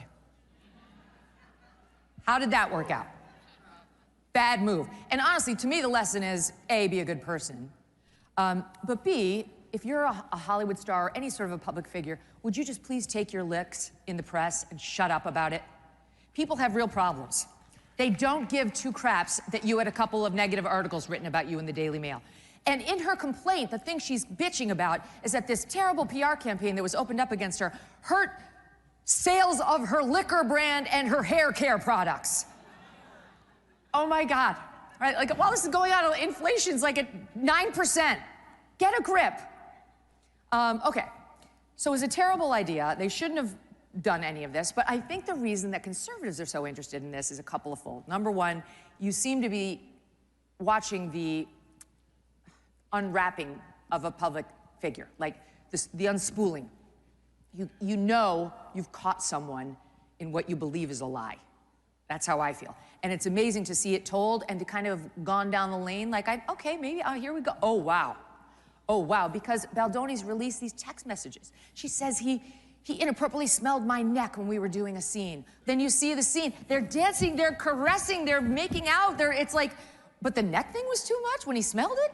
Like, all right. They went into my trailer when I was breastfeeding my baby. You're like, that's disgusting. What's wrong with these people? Then you see his text message where she says, come on over to my trailer. I'm breastfeeding baby, but it's fine. Yeah, she says his weird producing partner showed me porn. I'm like, these people are freaks. Then you see what he actually says he showed her, the producing partner, which was she was filming a birth scene in the movie, and it was a still shot of a water birth his wife had at home. You can't see anything X-rated. It's a PG photo. You can't see anything at all. It's like artistic. It made me wish I had a water birth. All right, so you wind up kind of feeling a little bitter. And this is where we come in. Because everyone in this room, because you're here, I know this about you, you've been gaslit to high heaven every time you've picked up a newspaper in the United States. Every time you've turned on CNN. You've been lied to. You've been bullied or seen others with lesser power bullied by the media and the leftist Democrats. You have been the victim of overbearing and controlling leftists who think they are the final arbiters of what's best for you and your life. And it's wonderful to see someone fighting back, right? She's become like an avatar for leftist overreach in a different, special way. I really believe this is why so many people on the right are kind of into this story. Just kind of want to see how it ends. Will it end as it ended for us on November 5th? Because we were pretty happy with how that went, right? Or is it going to be something else? I mean, only time will tell. But it's bringing up like room to explore the past 10 years that we've all been through and how, you know, Trump put a period at the end of it, we hope, or at least the beginnings of the end by winning. So the bully thing. What was one of the biggest stories this past year? Daniel Penny, right? You guys know who that is. Daniel Penny stood up for others on the New York City subway when there was a crazed man who was out of his mind on drugs threatening to kill people, and got him in a chokehold, and the man ultimately later passed, and he got charged by that insane crank, Alvin Bragg, and had to defend himself against criminal charges. Yes, boo, he deserves it. So Daniel Penny got bullied by Alvin Bragg and the media, which did not stand up for him either. There was Nick Sandmann, remember him? Look at, I love how you guys know these names, you're my people. Nick Sandmann goes out there in front of the Supreme Court to stand up for life, and CNN portrays him as this villain, as this smirking, crappy, arrogant villain. Look at him, and he's sneering at a Native American who's just there minding his own business. Totally the opposite. Totally the opposite. Nick Sandmann was standing there respectfully while he was being antagonized by the Native American who was dancing aggressively in his face and getting up on him and mocking him. That's why CNN had to pay him in a defamation case. That was settled. Kyle Rittenhouse. Kyle Rittenhouse tried to do what the Biden administration would not, and go to Wisconsin and actually protect the neighboring town. It did not go well. He wound up shooting 3 guys. He was acquitted on all charges ultimately. But before we knew much at all about that case, Joe Biden got out there as he was running for president. This happened prior to Biden taking over. As he was running for president, and called Kyle Rittenhouse a white supremacist. There was zero evidence of this. The kid was 18 years old. He's got the possible next, at that point possible, ultimately yes, president of the United States telling everyone he's a white supremacist, something for which he never apologized, Joe Biden. There was no evidence of that, none. So the left likes to bully people who are weak. He's a kid. Now he's on trial for triple homicide in one case, and you think it's a great time to pile on him publicly as the possible next president? There's something wrong with that. Something's off about a guy in a party that does it and supports it. And so the bully nature of the left has been on full display, as has its controlling nature. They want to tell us what we can eat. They want to tell us what we can drink. They want to tell us how fast the water can come out of our showers, what we can drive, what we can put in the tank, what we can turn on our stove with. I mean, it's over the top. What we can think, what we can feel, where we can pray, what we have to put in our arms, what we have to put in our children's arms, our babies' arms. It's a lot. They seem to be really drunk on their power. And we have to encounter this at every turn. And then we see that same camel's nose thing. Under the tent, you give them a little, and then they start exploiting it and taking it too far. May I remind you of a little thing called USAID? Right? There's a poll. I actually, you guys are going to talk to Karoline Leavitt in a bit. I interviewed her for my show today.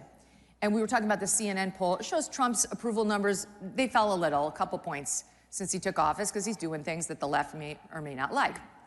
And his numbers were kind of down on the closure of USAID. Okay, well, let's look at the crosstab. How did they ask it? It was like, do you support Trump's decision to close the agency that is helping those suffering abroad in humanitarian crises? Right? Like, would you like the children to die as a result of what Trump did? Yes or no? It doesn't say, do you support helping African people prevent HIV/AIDS? Virtually every American would say, yes, we can spend some money on that. Yes, we do. And also, then we will take that money and we will divert it for trans operas in Colombia. Who the hell said yes to that? We literally spent $70,000 on DEI dance in Ireland. They already have Riverdance. I stole that from the Ruthless fellas. But it's ridiculous. It's too much. It's overreach. And then, inevitably, when you call them out on the nonsense, right, when you send Elon in there with Doge and the Doge tech guys and they start kicking the tires, they play the victim, just like Blake Lively. How dare you? I am subjected to all these stories, right? You're subjected to the stories because you did something wrong, and that's the way the media and the world works, and because you deserve it. So we're tired of their games. The games are outdated, the tactics are outdated, they're old and they're tired. And speaking of the Associated Press, the media. The media's days of pretending they are holier than thou are over. President Trump kicked them out, not of the White House, not of the White House press briefing room, but kicked them out of the Oval and out of the Air Force One seat they had because they refused to call it Gulf of America. Now, this is interesting because AP is an American company. They say we have to do it because we report in international countries. Like, the people of Ghana are going to be upset if you start reporting on it as, folks in Somalia are really going to get upset? You're an American company. You're incorporated here. You're headquartered in New York. This is a stick in the eye of the president and nothing more. It's obvious. Trump knows it, and so do we. And the thing about the AP is they love word changes, name changes. They live for this crap. Just as soon as they were told they have to call girls who transition to boys, boys, they did it. Boys who transition to girls, they did it. They went with the pronouns, the whole thing. You can't even read an AP story about some trans thing without leaving utterly confused. Now there's no more somebody born male or somebody born female. It's assigned male at birth, assigned female at birth, like it was a sin committed by the doctor, and it still is very ambiguous. They love that name change. They did it right away. Illegal immigrants, we don't have those anymore if you read the AP. They got rid of that term. It's too offensive. Now you have to say undocumented immigrant. What does that mean? An illegal immigrant makes sense to everybody. Now you have undocumented, that's what, they got rid of the term crisis at the southern border when Joe Biden was president. Could no longer say crisis. As soon as the numbers hit 100,000 a month, the word crisis kept appearing. Not in the AP, we don't do that. That's not okay. Even though Jay Johnson, Obama's Homeland Security Secretary, said it's a crisis if you have 30,000 in a month. This time under Biden, it was 100,000. AP gets rid of the word crisis and didn't bring it back even when we had 300,000 crossing a month. Forgot that word. They won't say terrorist when they're talking about Islamic terrorists. All of these word changes they're totally in favor of, but Gulf of America is a bridge too far. So look, I'll leave you with this. Blake Lively had a point on one thing. Her time as the Hollywood it girl. The days of the left bullying and controlling us without much pushback. The days of the media pretending to be objective and independent and demanding to be left be owned. It really does end with us. And not a moment too soon. Thank you all for listening. Thanks for being here. God bless you. And God bless America.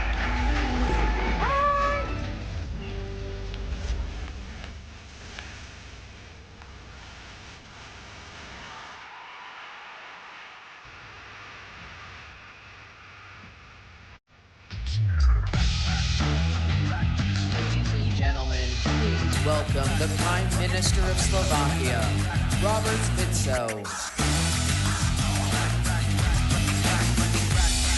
only to him, but to all American soldiers who fought and died in the Second World War. The contribution of American troops to defeat the fascism is unquestionable. Please do not allow new Hitlers to arise. Please do not allow anyone to question the horrors of the Holocaust. Thank you very much.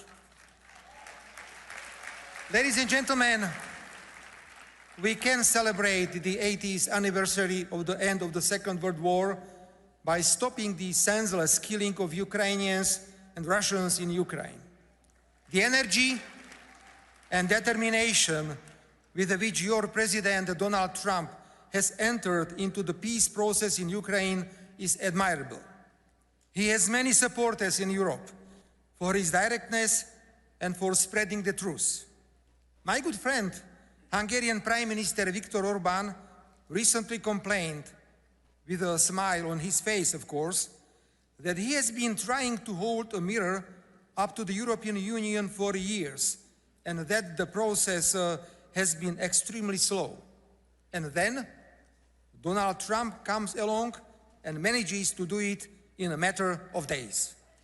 If you will allow me, I also join Viktor Orbán in this complaint today, again with a smile on my face, of course. If there is one thing Europe needs today, it is the truth. If there is anything Europe needs every more, is the diversity of opinion and respect for it. The politics of only one single correct political opinion is devastating us and has serious practical consequences.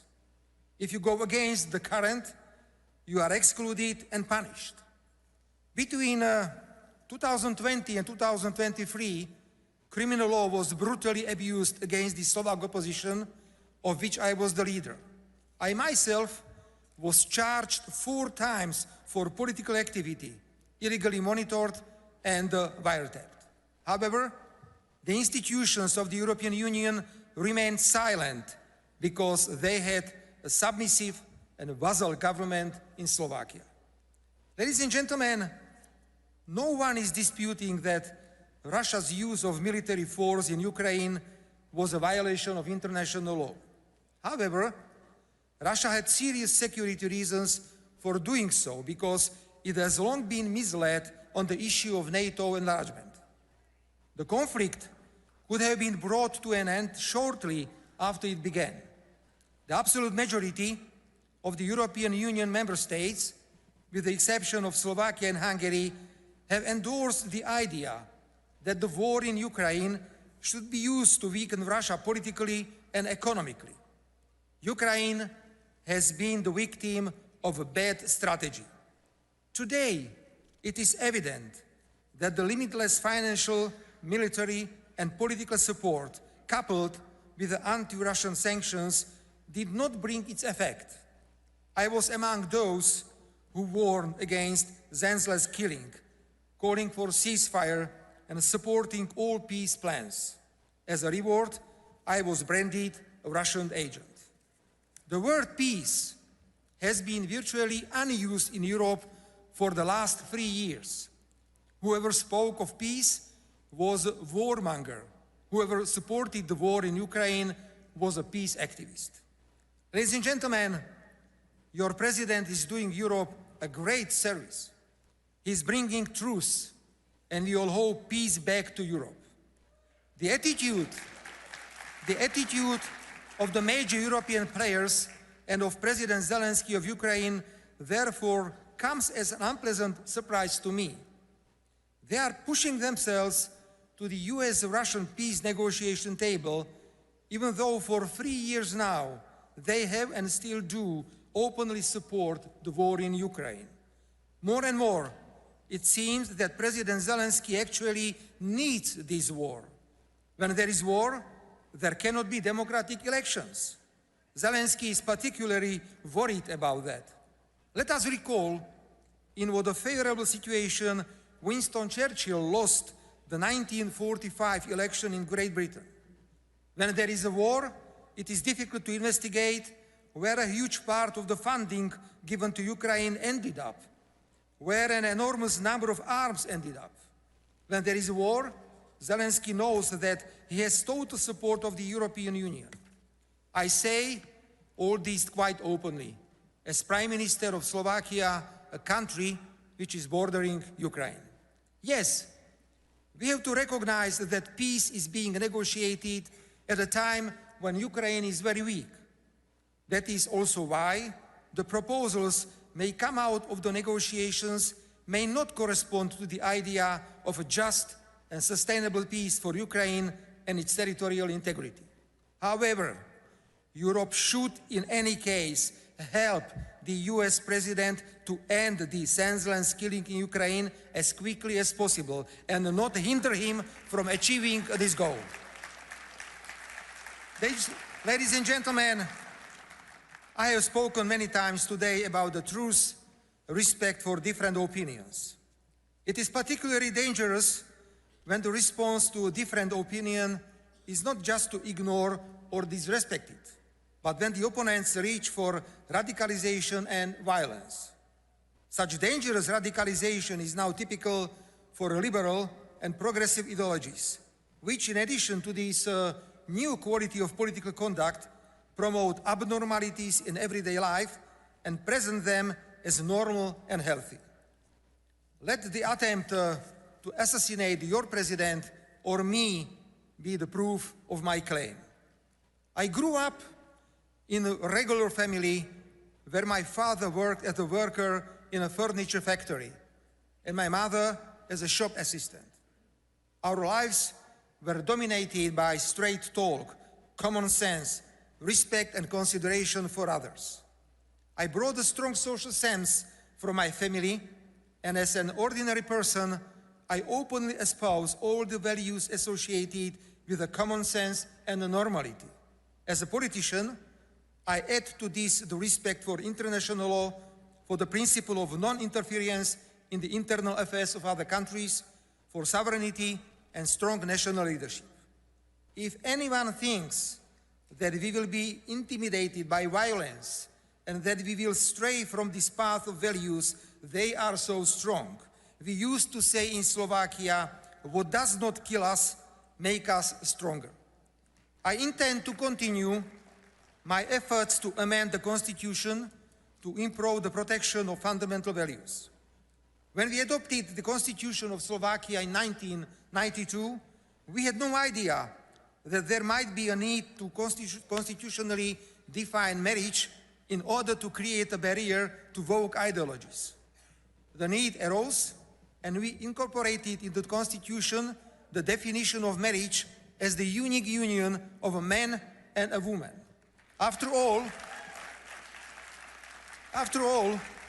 marriage with this meaning has served for centuries as the cornerstone of Slovak families. We do not intend to question it because of external pressures or fashionable ideological trends. We are now working to recognize in the Constitution only two sexes, male and female, nothing else. Then, the conditions for adoption of children only by spouses, and the prohibition of teaching anything in schools that would contradict these constitutional definitions. With a great respect, we are also following your President's administration fight against illegal immigration. As Slovak Prime Minister, I too feel a strong commitment to protecting our borders and national sovereignty from external threats, foremost among which is the impact of illegal migration. That's why I blocked the redistribution of illegal migrants among the European Union member states on the basis of so-called mandatory quotas. Ladies and gentlemen, it is difficult to build a barrier against dangerous woke ideologies if they have substantial support in an entire network of NGOs and media. These, often financed from abroad, are turning into active political anti-government actors, of course, with no political accountability to the citizens. I recently sent a letter to Mr. Elon Musk about the role that organizations such as USAID have played in the unwarranted interference into sovereign internal affairs of other countries. I agree that we need to separate useful and beneficial projects from flagrant interference into Slovakia's internal affairs. The message I sent to Mr. Musk was very clear. We in Europe must oppose such interference and demand transparency and access to all information as the anti-government NGOs and media funded by USAID have been. We must protect our sovereignty, our right to choose our future, and to take decisions without external pressures. Ladies and gentlemen, in conclusion, may I say a few words about the powerful movements that have emerged in the United States and globally, MAGA and MEGA. These movements are not only simply slogans. They represent a vision that resonates urgently not only in the United States, but across the world. I know, ladies and gentlemen, dear friends, I know that you want fairness, reciprocity, and high-quality jobs. So do we. So let's talk. Let's work on it. Let's resolve our differences as friends and avoid pain of tariffs, measures, and countermeasures. I am known for my critical views on the European Union. At the same time, I am absolutely convinced that the European Union is our living space, which must be constantly fought for. For Europe to be great again, and for the European Union to be respected as an institution, that will require a lot of self-reflection, common sense, self-confidence, and money. So on behalf of my country, Slovakia, I openly declare that I am ready to work actively for such a renaissance of the European Union. Ladies and gentlemen,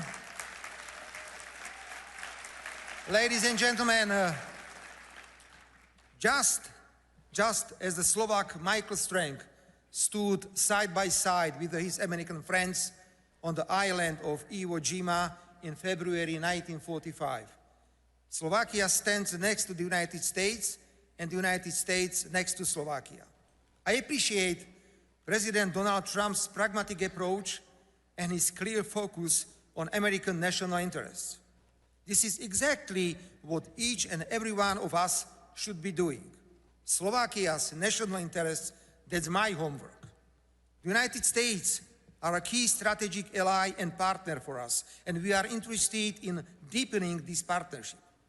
I very much look forward to working with the new US administration, and on behalf of Slovakia, I guarantee an open and frank dialogue.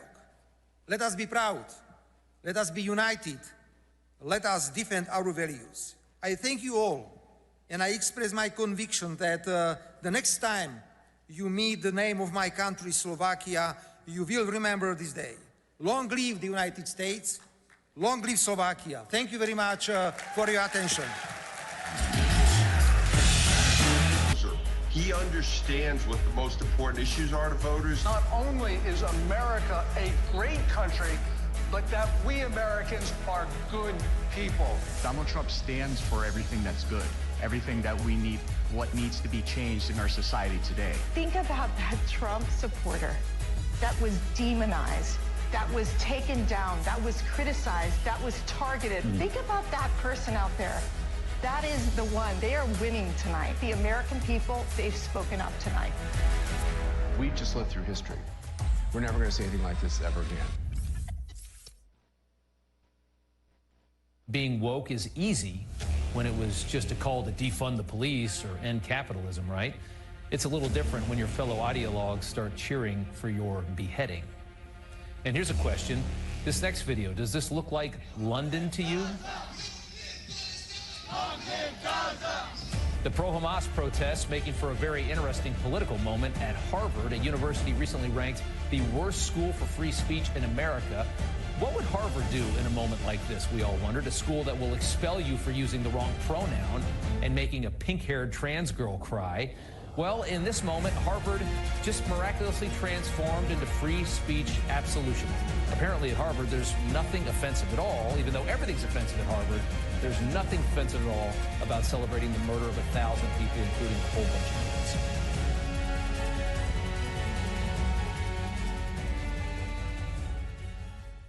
Ladies and gentlemen, a conversation with Executive Director, Foundation for Freedom Online, Mike Benz, and CPAC Chairman Matt Schlapp.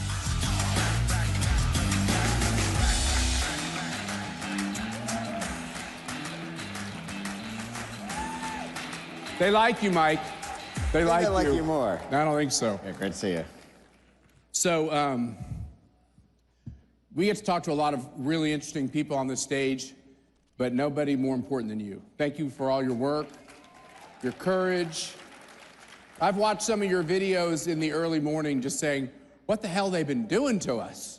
They've hit us every which way but loose, a bunch of dirty tricks. Today, things are different. Well, today we're hitting back. Yeah, we're hitting back.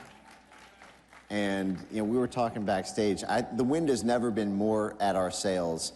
In 1 month, more has been done to reform these rogue agencies than has been done in a century of variously virtuous things, but malfeasance that was never really accounted for or redressed. And in my wildest dreams, I could not have imagined a first 30 days bigger, bolder, and more historic than the time we're living in now. Yeah, I agree. By the way, I want to tell the ushers, these red seats, if anybody wants to move forward and sit in them, you're welcome to. You have my permission. I only have a few prerogatives, when paying the bills, and that's one of them. I get to fill seats. But the, Mike, so this USAID Doge thing, I was cynical. I didn't know kind of how this would work. I was thinking that the swamp would fight back. This has sent a lightning bolt around the globe like nothing I ever could have anticipated. Am I wrong? No, you're totally right. It's, this is the joke I always tell on this, is that it's what they tell you to do your first day in prison, is you walk up to the biggest, baddest, guy on your cell block and you punch him straight in the nose, and that sends the message, even if, they're gonna attack you back, that, you're not someone to mess with. And this is what happened with USAID. And I think they never saw it coming. This is a $44 billion annual slush fund that has been fully weaponized against the American people. We have these democracy promotion programs that define our own elected government as a threat to democracy. At some point, we had two choices. Either you keep USAID or you create a new USAID to stop the actions that the previous one was doing. And so now, under the gun of their funding being cut and the entire ecosystem being cut, they're finally being brought to the negotiating table. And frankly, many of them are groveling on their knees. And that left-wing media is talking about how psychologically difficult it is for these federal employees because they have to do things like go to work. They might have to tell their boss what they're doing. They might not be able to engage in coups and stuff in other countries with this funding. Yeah, a tiny little violin. Now let me give you the other side. For those of us who've been the victims of psychological warfare, as Dr. Malone would say in his great new book, this PSYOP of misinformation, destruction, I think a lot of us are psychologically damaged. I'm not saying that because we're wimpy, or we're psychologically damaged by all this work that the government colluding with these media companies have done. Is that overdramatic? I actually think that's right, but the other side of that is what they call, when they run these psychological operations, they call them psychological resilience, which is this idea that you need to build up an inoculation against psychologically. And I actually think that's where we are right now. There are a lot of harsh realities that are dawning on the American people with the veil of covert operations and quasi-overt, USAID, covert activity cloaked under NGO work. But the fact is I think it's been an incredibly responsible response from the American people. I think that, most, in ancient civilizations were they to hear about this, it would be a lot more drastic action than the simple defunding. But the fact is... What, a beheading? What are you trying to say? Pro-democracy wellspring. We would liberate this country. But the fact is this is all being done in accordance with rule of law. It's all being done with incredibly immaculate technical implementation from Elon Musk and Doge. It's being done with vision and foresight from the White House. I've been incredibly impressed. J.D. Vance, the shot heard across Europe and frankly around the world. We've really assembled an all-star team, and there are almost no weak links in the chain. And I think the fact that we are all so united in this moment, the fact that the coalition is so broad, has made it really hard for opposition to actually find a surface area of attack. And I think with the, they weren't wrong to call it shock and awe with all the dramatic action that's happening right now. So they're now being sequestered, losing the court of public opinion, losing their censorship capabilities. Losing some donors. Losing donors and losing a weaponized Justice Department that was always their fail-safe in case anyone got too brave. All they're left with now are New York judges. So we ask ourselves this all the time, which was like, you have a conference, which is important to have a good conference. And by the way, you honor us with your presence. Thanks for being here. Don't you love this guy or what? He's amazing. Yep.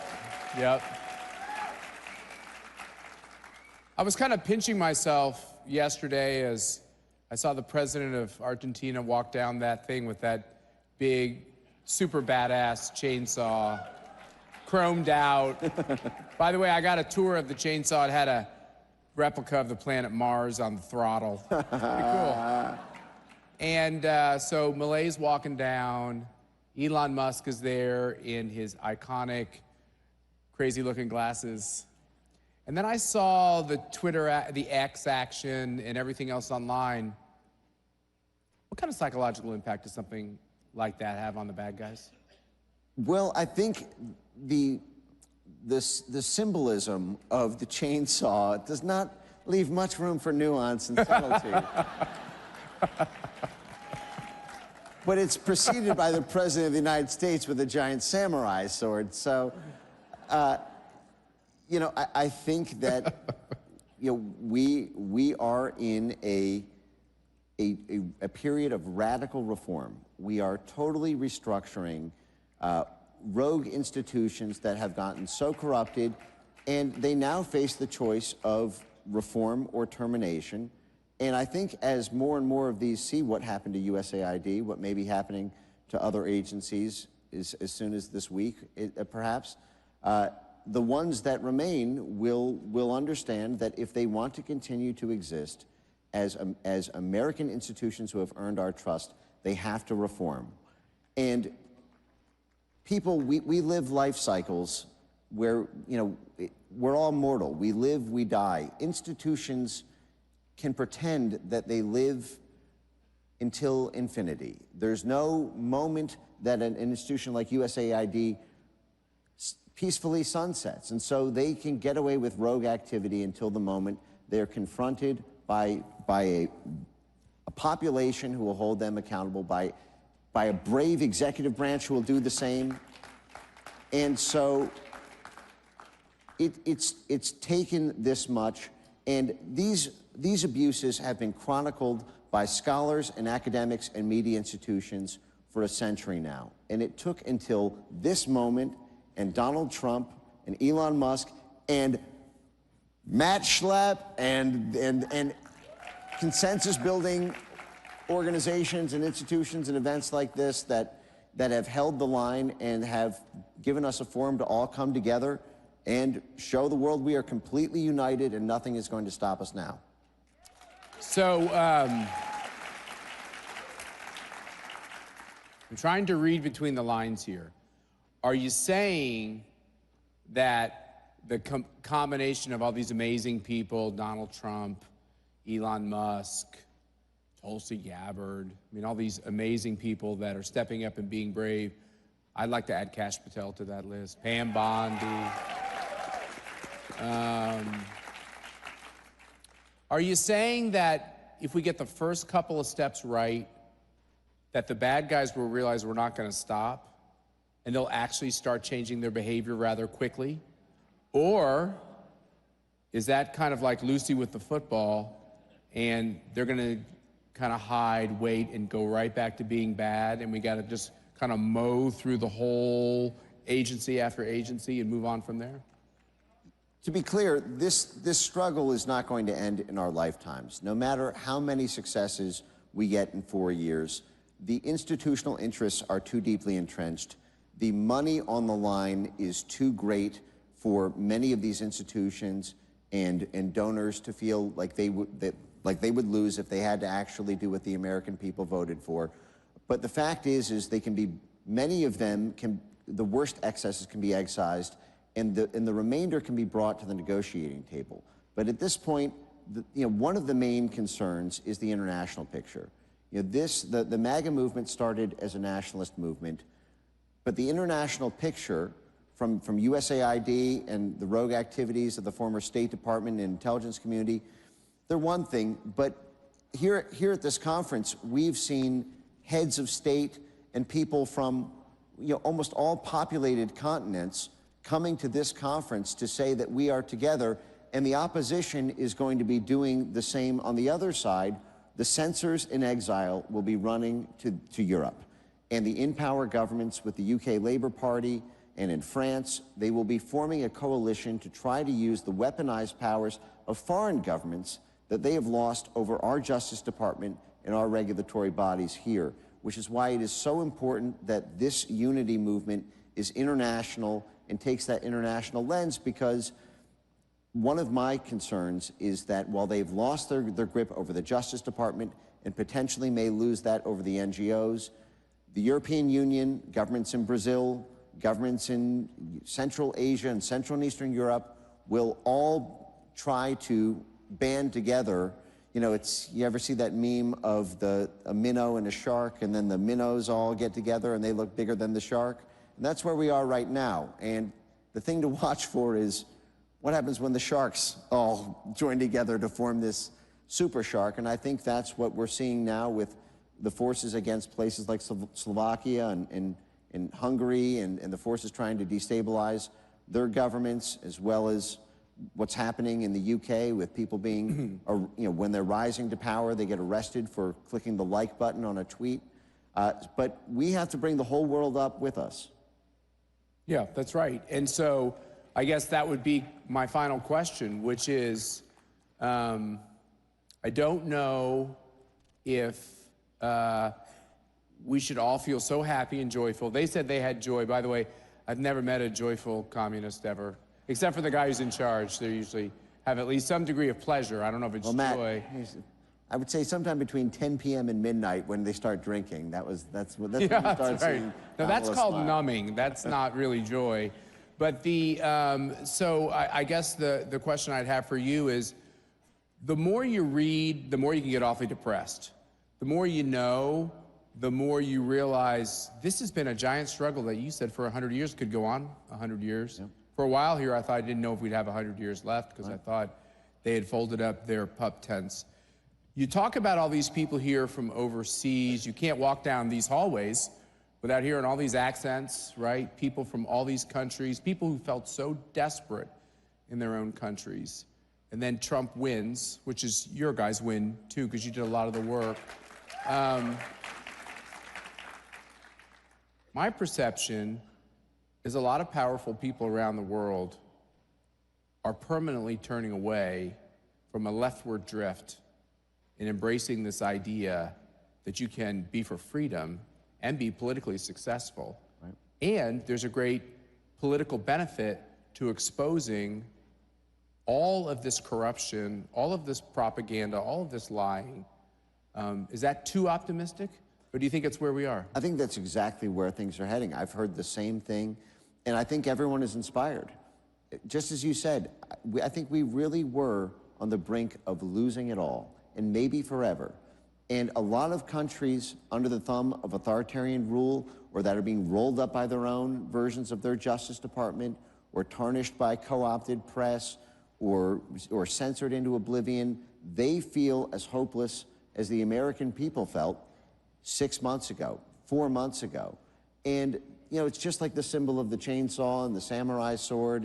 There's something very powerful to the difference between prison and president the difference between this and this being life or death, that the millimeter miracle. The millimeter miracle. It's a literal shot across the bow. So we're hearing optimism from you. I like it. If I may defend myself. I wanted to give you one more shot to really clarify things. Vigilance is eternal on this. Take a vacation if you feel you need to. Drink your champagne. If you're an Eagles fan, you know, do a little touchdown dance. But then get right back to work. Get right back to work. Are we going to do that? Are we going to get right back to work? Thank you, Mike. Thanks for being with us. We appreciate it. Yeah. Thanks, Mike.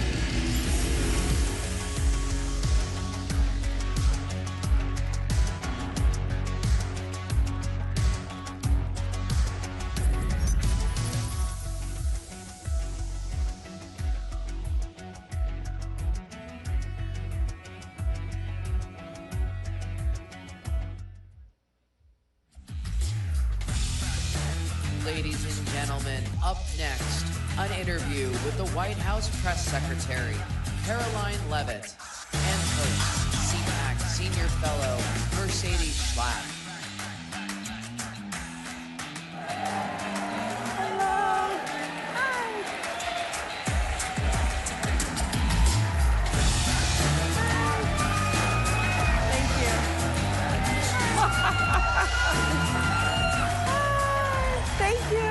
Wow. Okay. All right, let's hear it for Karoline Leavitt. Thank you. Thank you. She's going to be doing the White House press briefing from the CPAC stage, right? No news. Sorry, guys. No way. All right. It's so great to have you here. Okay, so is this your first time at CPAC? This is not my first time at CPAC. In fact, last year when I was at CPAC, we were on the campaign trail with President Trump. Yep. I was doing Media Row, and I was pregnant with my child. I was wearing this big blazer, and now I have a 7-month-old baby, and we're at the White House. So it's been a good year. Well, for me, it's an honor to be with you and be able to interview you. I do feel you're kind of like my kid's sister. And I do know that blondes have more fun because my younger sister is also blonde. But, you know, I got to ask you, you know, we're 31 days into this administration. Yes. This historic Trump administration. What's the president's mood? Jubilant, excited, exhilarated, and defiant. And the president is not backing down. We've seen judges in courts acting like judicial activists. We have Democrats who are hooting and hollering outside of empty federal office buildings because we want to simply cut fraud, waste, and abuse from our federal government. And we are not going to be deterred. The president will not be deterred. He is going to continue moving forward, delivering on the promises he made. And look at 30 days, the golden age of America has begun, and we're just getting started. All right, give an insight into, you know, when you walk into the Oval Office, President Trump is there. He presses his button to get his Diet Coke, which is one of the coolest things. And then he sometimes will ask you, do you want one too?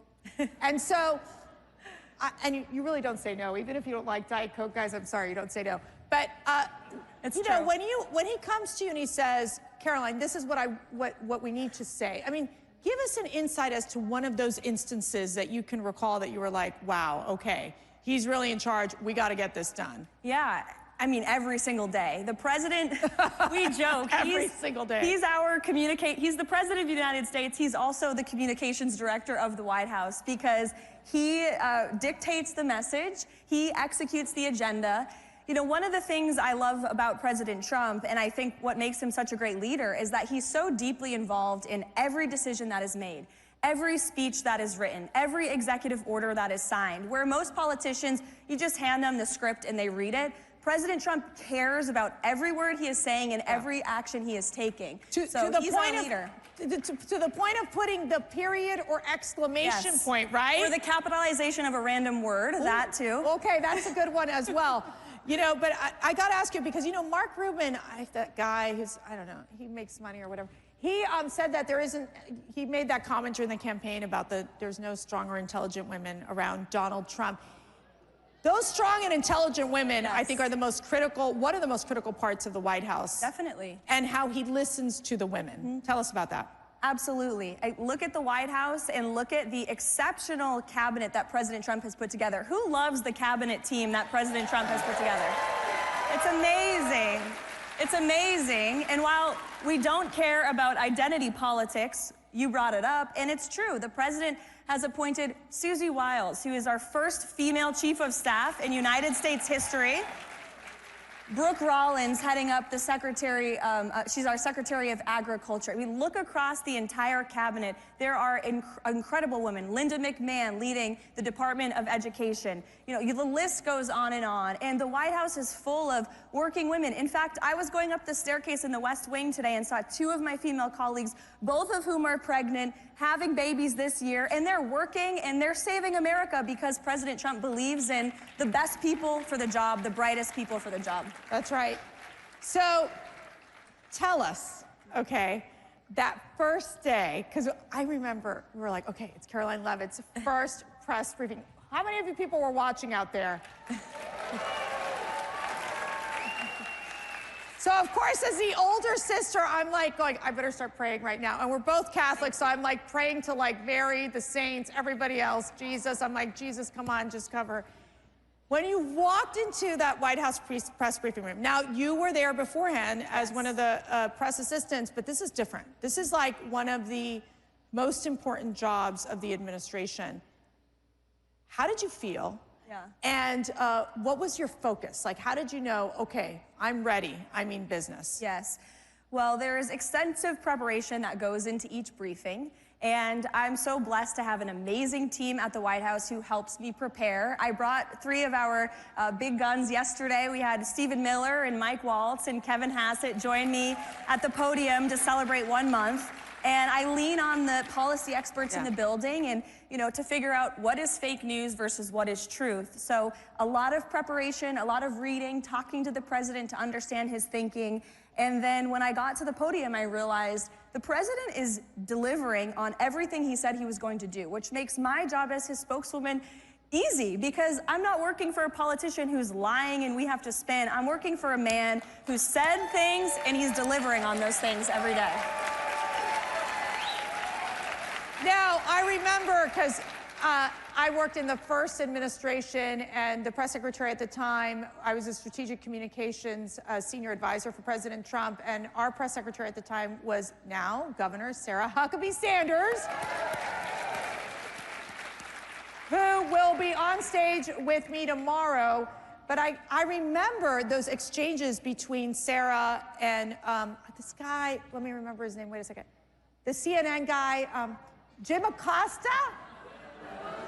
Oh wait, he's not on CNN anymore. That's right. He was like, it was just so, I would say, you don't mind the aggressive questions, you take the aggressive questions, but it was just always to the point that it was like, how do you destroy Donald Trump? How do you destroy the individuals of staff? It was so, when they do say Trump derangement syndrome, and I do think that there's also Elon Musk derangement syndrome happening too with the media, because they don't know how to handle it. How do you view that differently from the first administration till now? Because it was a lot of dealing with Russian hoax at the beginning, special counsels. It was constant because the media was trying so hard to, and they never apologized, right? They didn't apologize about the Russian hoax. Yeah, that's right, they didn't. So this time around, it's a very different strategy that you all are taking forward. What is that strategy? Well, first of all, since you brought up Jim Acosta, he's been saying some not so nice things about me online, and I've resisted responding, but since you brought him up, I'd like to say to Jim, at least I have a job, Jim, okay? Just saying. Now, moving on, as far as the strategy, we are on offense. We are on offense every single day, and the president leads from an offensive mindset. We are not going to apologize for cutting waste, fraud, and abuse from our government. We We are not going to apologize for mass deporting illegal immigrant criminals who have broken our nation's laws and terrorized our communities. And we are not going to apologize for slashing regulations and undoing the disastrous policies of the previous administration. That's what the president said he was going to do, and that's what the majority of our fellow Americans want. The latest CBS poll, 70% of Americans say that President Trump is delivering on what he said he was going to do. So we're not going to apologize. We're going to keep moving ahead, and we try to bring that approach in our messaging every single day. So I got to ask you, you know, you're working all the time. These jobs are, when I tell you so demanding, they are so demanding, and I do feel that it is like warp speed what you're dealing with, even more so than we saw in the first administration. How do you get the strength to just get through every single day? My faith in God, absolutely. Waking up every day and just remembering I'm blessed, and we're all blessed to live in this country and to have a president who is looking out for us every day, family support, and our team at the White House. We really have a great team. And you talked about how the media tried to cause so much division within the White House in the first term. They're trying to do it, but I think they're failing. They are not getting away with it because we truly have such great camaraderie. And the people I work with every day, they're friends and we're together. I mean, 18 hours a day. So you gotta like who you're around. But we truly are having fun and we're getting work done. And again, the president is leading with that positive, happy warrior attitude, and it transpires to the rest of the White House every day. And you know, in the first administration, there were those chiefs of staffs that were trying to undermine President Trump. This is, I mean, Susie Wiles is so impressive in terms of being able to bring order and just, I think, so much structure to what we're seeing at the White House. Your reaction? Susie Wiles is wildly respected by every single person in that building, and she sets the tone, she sets the pace. She's like that person in your life that you'd never want to disappoint. Like, you'd never want Susie Wiles to look at you and be disappointed. Everybody just has the utmost respect for her, especially the president. And they have a great relationship, and she's done a phenomenal job. She led the most historic campaign in American history and the biggest victory on November 5th. And we're so grateful to have her at the White House. Now, I remember when I met Karoline, she was running for Congress in New Hampshire. Yes. And I mean, the energy and the charisma of this young woman. How old were you at that time? Oh gosh, I wasn't even old enough to be in Congress when I started the campaign. I was 23 years old and turned 25 in the midst of it all. So what lessons did you learn during that campaign? And I watched you in action to what you are able to apply that to your job today. So many lessons. First of all, running for office was an incredible experience, and I think it helped prepare me a lot for this job. But obviously, you know, public speaking, not being afraid, and just doubling down on your positions and your values, and grateful for the experience. Glad I lost the general election because this job is a heck of a lot more fun. Yeah, no kidding. Well, you realize something in life and you appreciate this. God has a plan, right? God has a plan for every single one of us. And, you know, with disappointments that come in life, then come other great opportunities and great things. Okay, so let's talk about the Gulf of America. Okay. So okay, tell me what happened with the AP.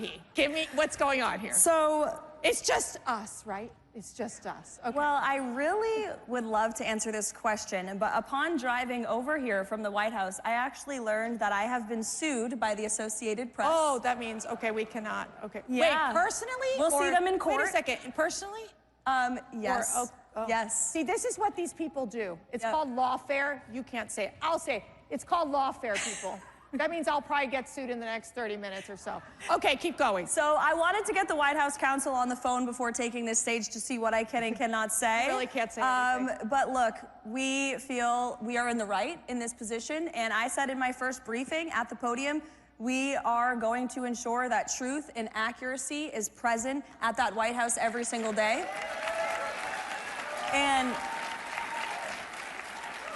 And one of the changes that we made, President Trump ran a non-traditional media strategy on the campaign trail, and he owned it. And he did podcasts, the Theo Von podcast, the Joe Rogan podcast. He went places that no other politician has ever wanted to go, and it helped him earn votes, it helped him earn support. And we wanted to continue that approach at the White House. So we've added the new media seat in the White House briefing room. That's been fantastic. Thank you. Yes. We are inviting podcasters and influencers and independent journalists who aren't constrained by this legacy media bias to join us. They deserve the privilege of covering the President of the United States just as much as any other legacy media outlet who has spewed lies about President Trump for years. Lies about President Trump. Lies about the people who work for President Trump, lies against people like yourselves. This is what the media, so many in the media have done. I'm not saying all of them, because there are some good eggs out there for sure. But there is definitely the sense that they drove this narrative, that they pushed this leftist agenda. Didn't they forget to talk about Biden's mental decline for quite some time? Yeah. That was a narrative that they just ignored, I guess, the cover-up of the century. What were they doing? Sitting out there in the White House just like eating popcorn and going, yeah, why isn't he coming out to speak to us? And they didn't cover it. And I was so glad that Stephen Miller called out the press yesterday in the briefing. I'm not sure if you guys saw that. But he said many of the people in that room covered up Biden's mental incompetence, and he is right. And if you talk to these reporters off the record, that's the worst part about it. They won't report on it, but they will tell you off the record to your face that they knew Biden was incompetent, that the White House staff sometimes weren't showing up until noon, no work was being done, nobody knew who was in charge. We all knew the truth in this room, and they tried to tell us, don't believe your lying eyes. He's, has all this energy and spirit. It was always a lie, and shame on the media for peddling it. So there's this thing called the press pool, and they walk. So President Trump, he's in the Oval Office with all of his executive orders, the blue binders, and there they bring in the press pool, and he loves it. Loves it. Thrives on it. Tell me about those exchanges. I just feel like the press, they're really, I mean, I don't know if they can work these 24-hour cycles of President Trump's new administration. I mean, can they? They're exhausted. They're exhausted. Don't you think they should just take a vacation at this point because they just can't keep up? Well, we've signed 73 executive orders. Actually, the president was signing 2 more when I left the White House, so 75 executive orders. Quadruple the number of Barack Obama, double the number of Joe Biden in that same period of time. He is outworking every president ever, and the media can't keep up. But that first day, President Trump was, think about this, he was inaugurated, swore the oath of office, goes to the White House, sees his old office for the first time, the Resolute desk, and he says, let's invite journalists into one of the most intimate spaces of the American presidency in the Oval Office, and I'll take questions from them on any topic they want for more than an hour. This is the most transparent and accessible president we have ever had, despite what the media wants to say. So, you're a mom. I am. Isn't that fabulous? It's the best thing ever. It's the best thing ever. It is. And I will tell you, in my time at the White House, it was with Sarah Huckabee Sanders, Ivanka Trump, Kellyanne Conway, Brooke Rollins. Between all of us, we had 19 kids. I just, goodness gracious, a lot of kids. It's a huge sacrifice. It's a huge sacrifice. But you look at your son, Nico, and why are you doing what you're doing? For him and for all of the other children in this country. We have a country to save, and I want my son to grow up in a free and patriotic America that we can be proud of. And thank you. I try to remind myself of that. Thank you. Thanks. Thank you. Thank you. All right, one more question here. So yesterday I asked Vice President J.D. Vance. Yes. Who's great, by the way. Who loves our Vice President? I mean, seriously. The best.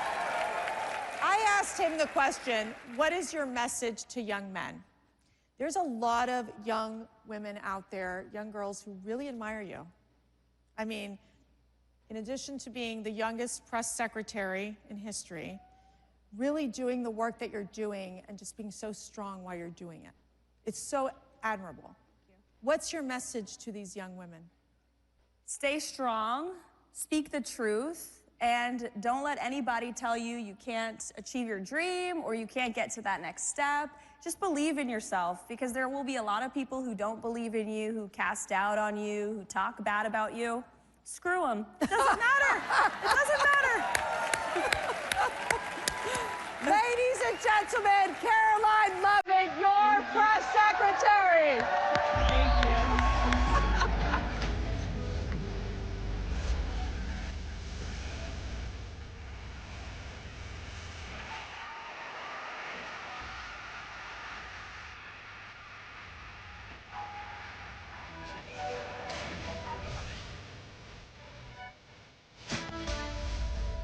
Ladies and gentlemen, this concludes day 2 of CPAC 2025.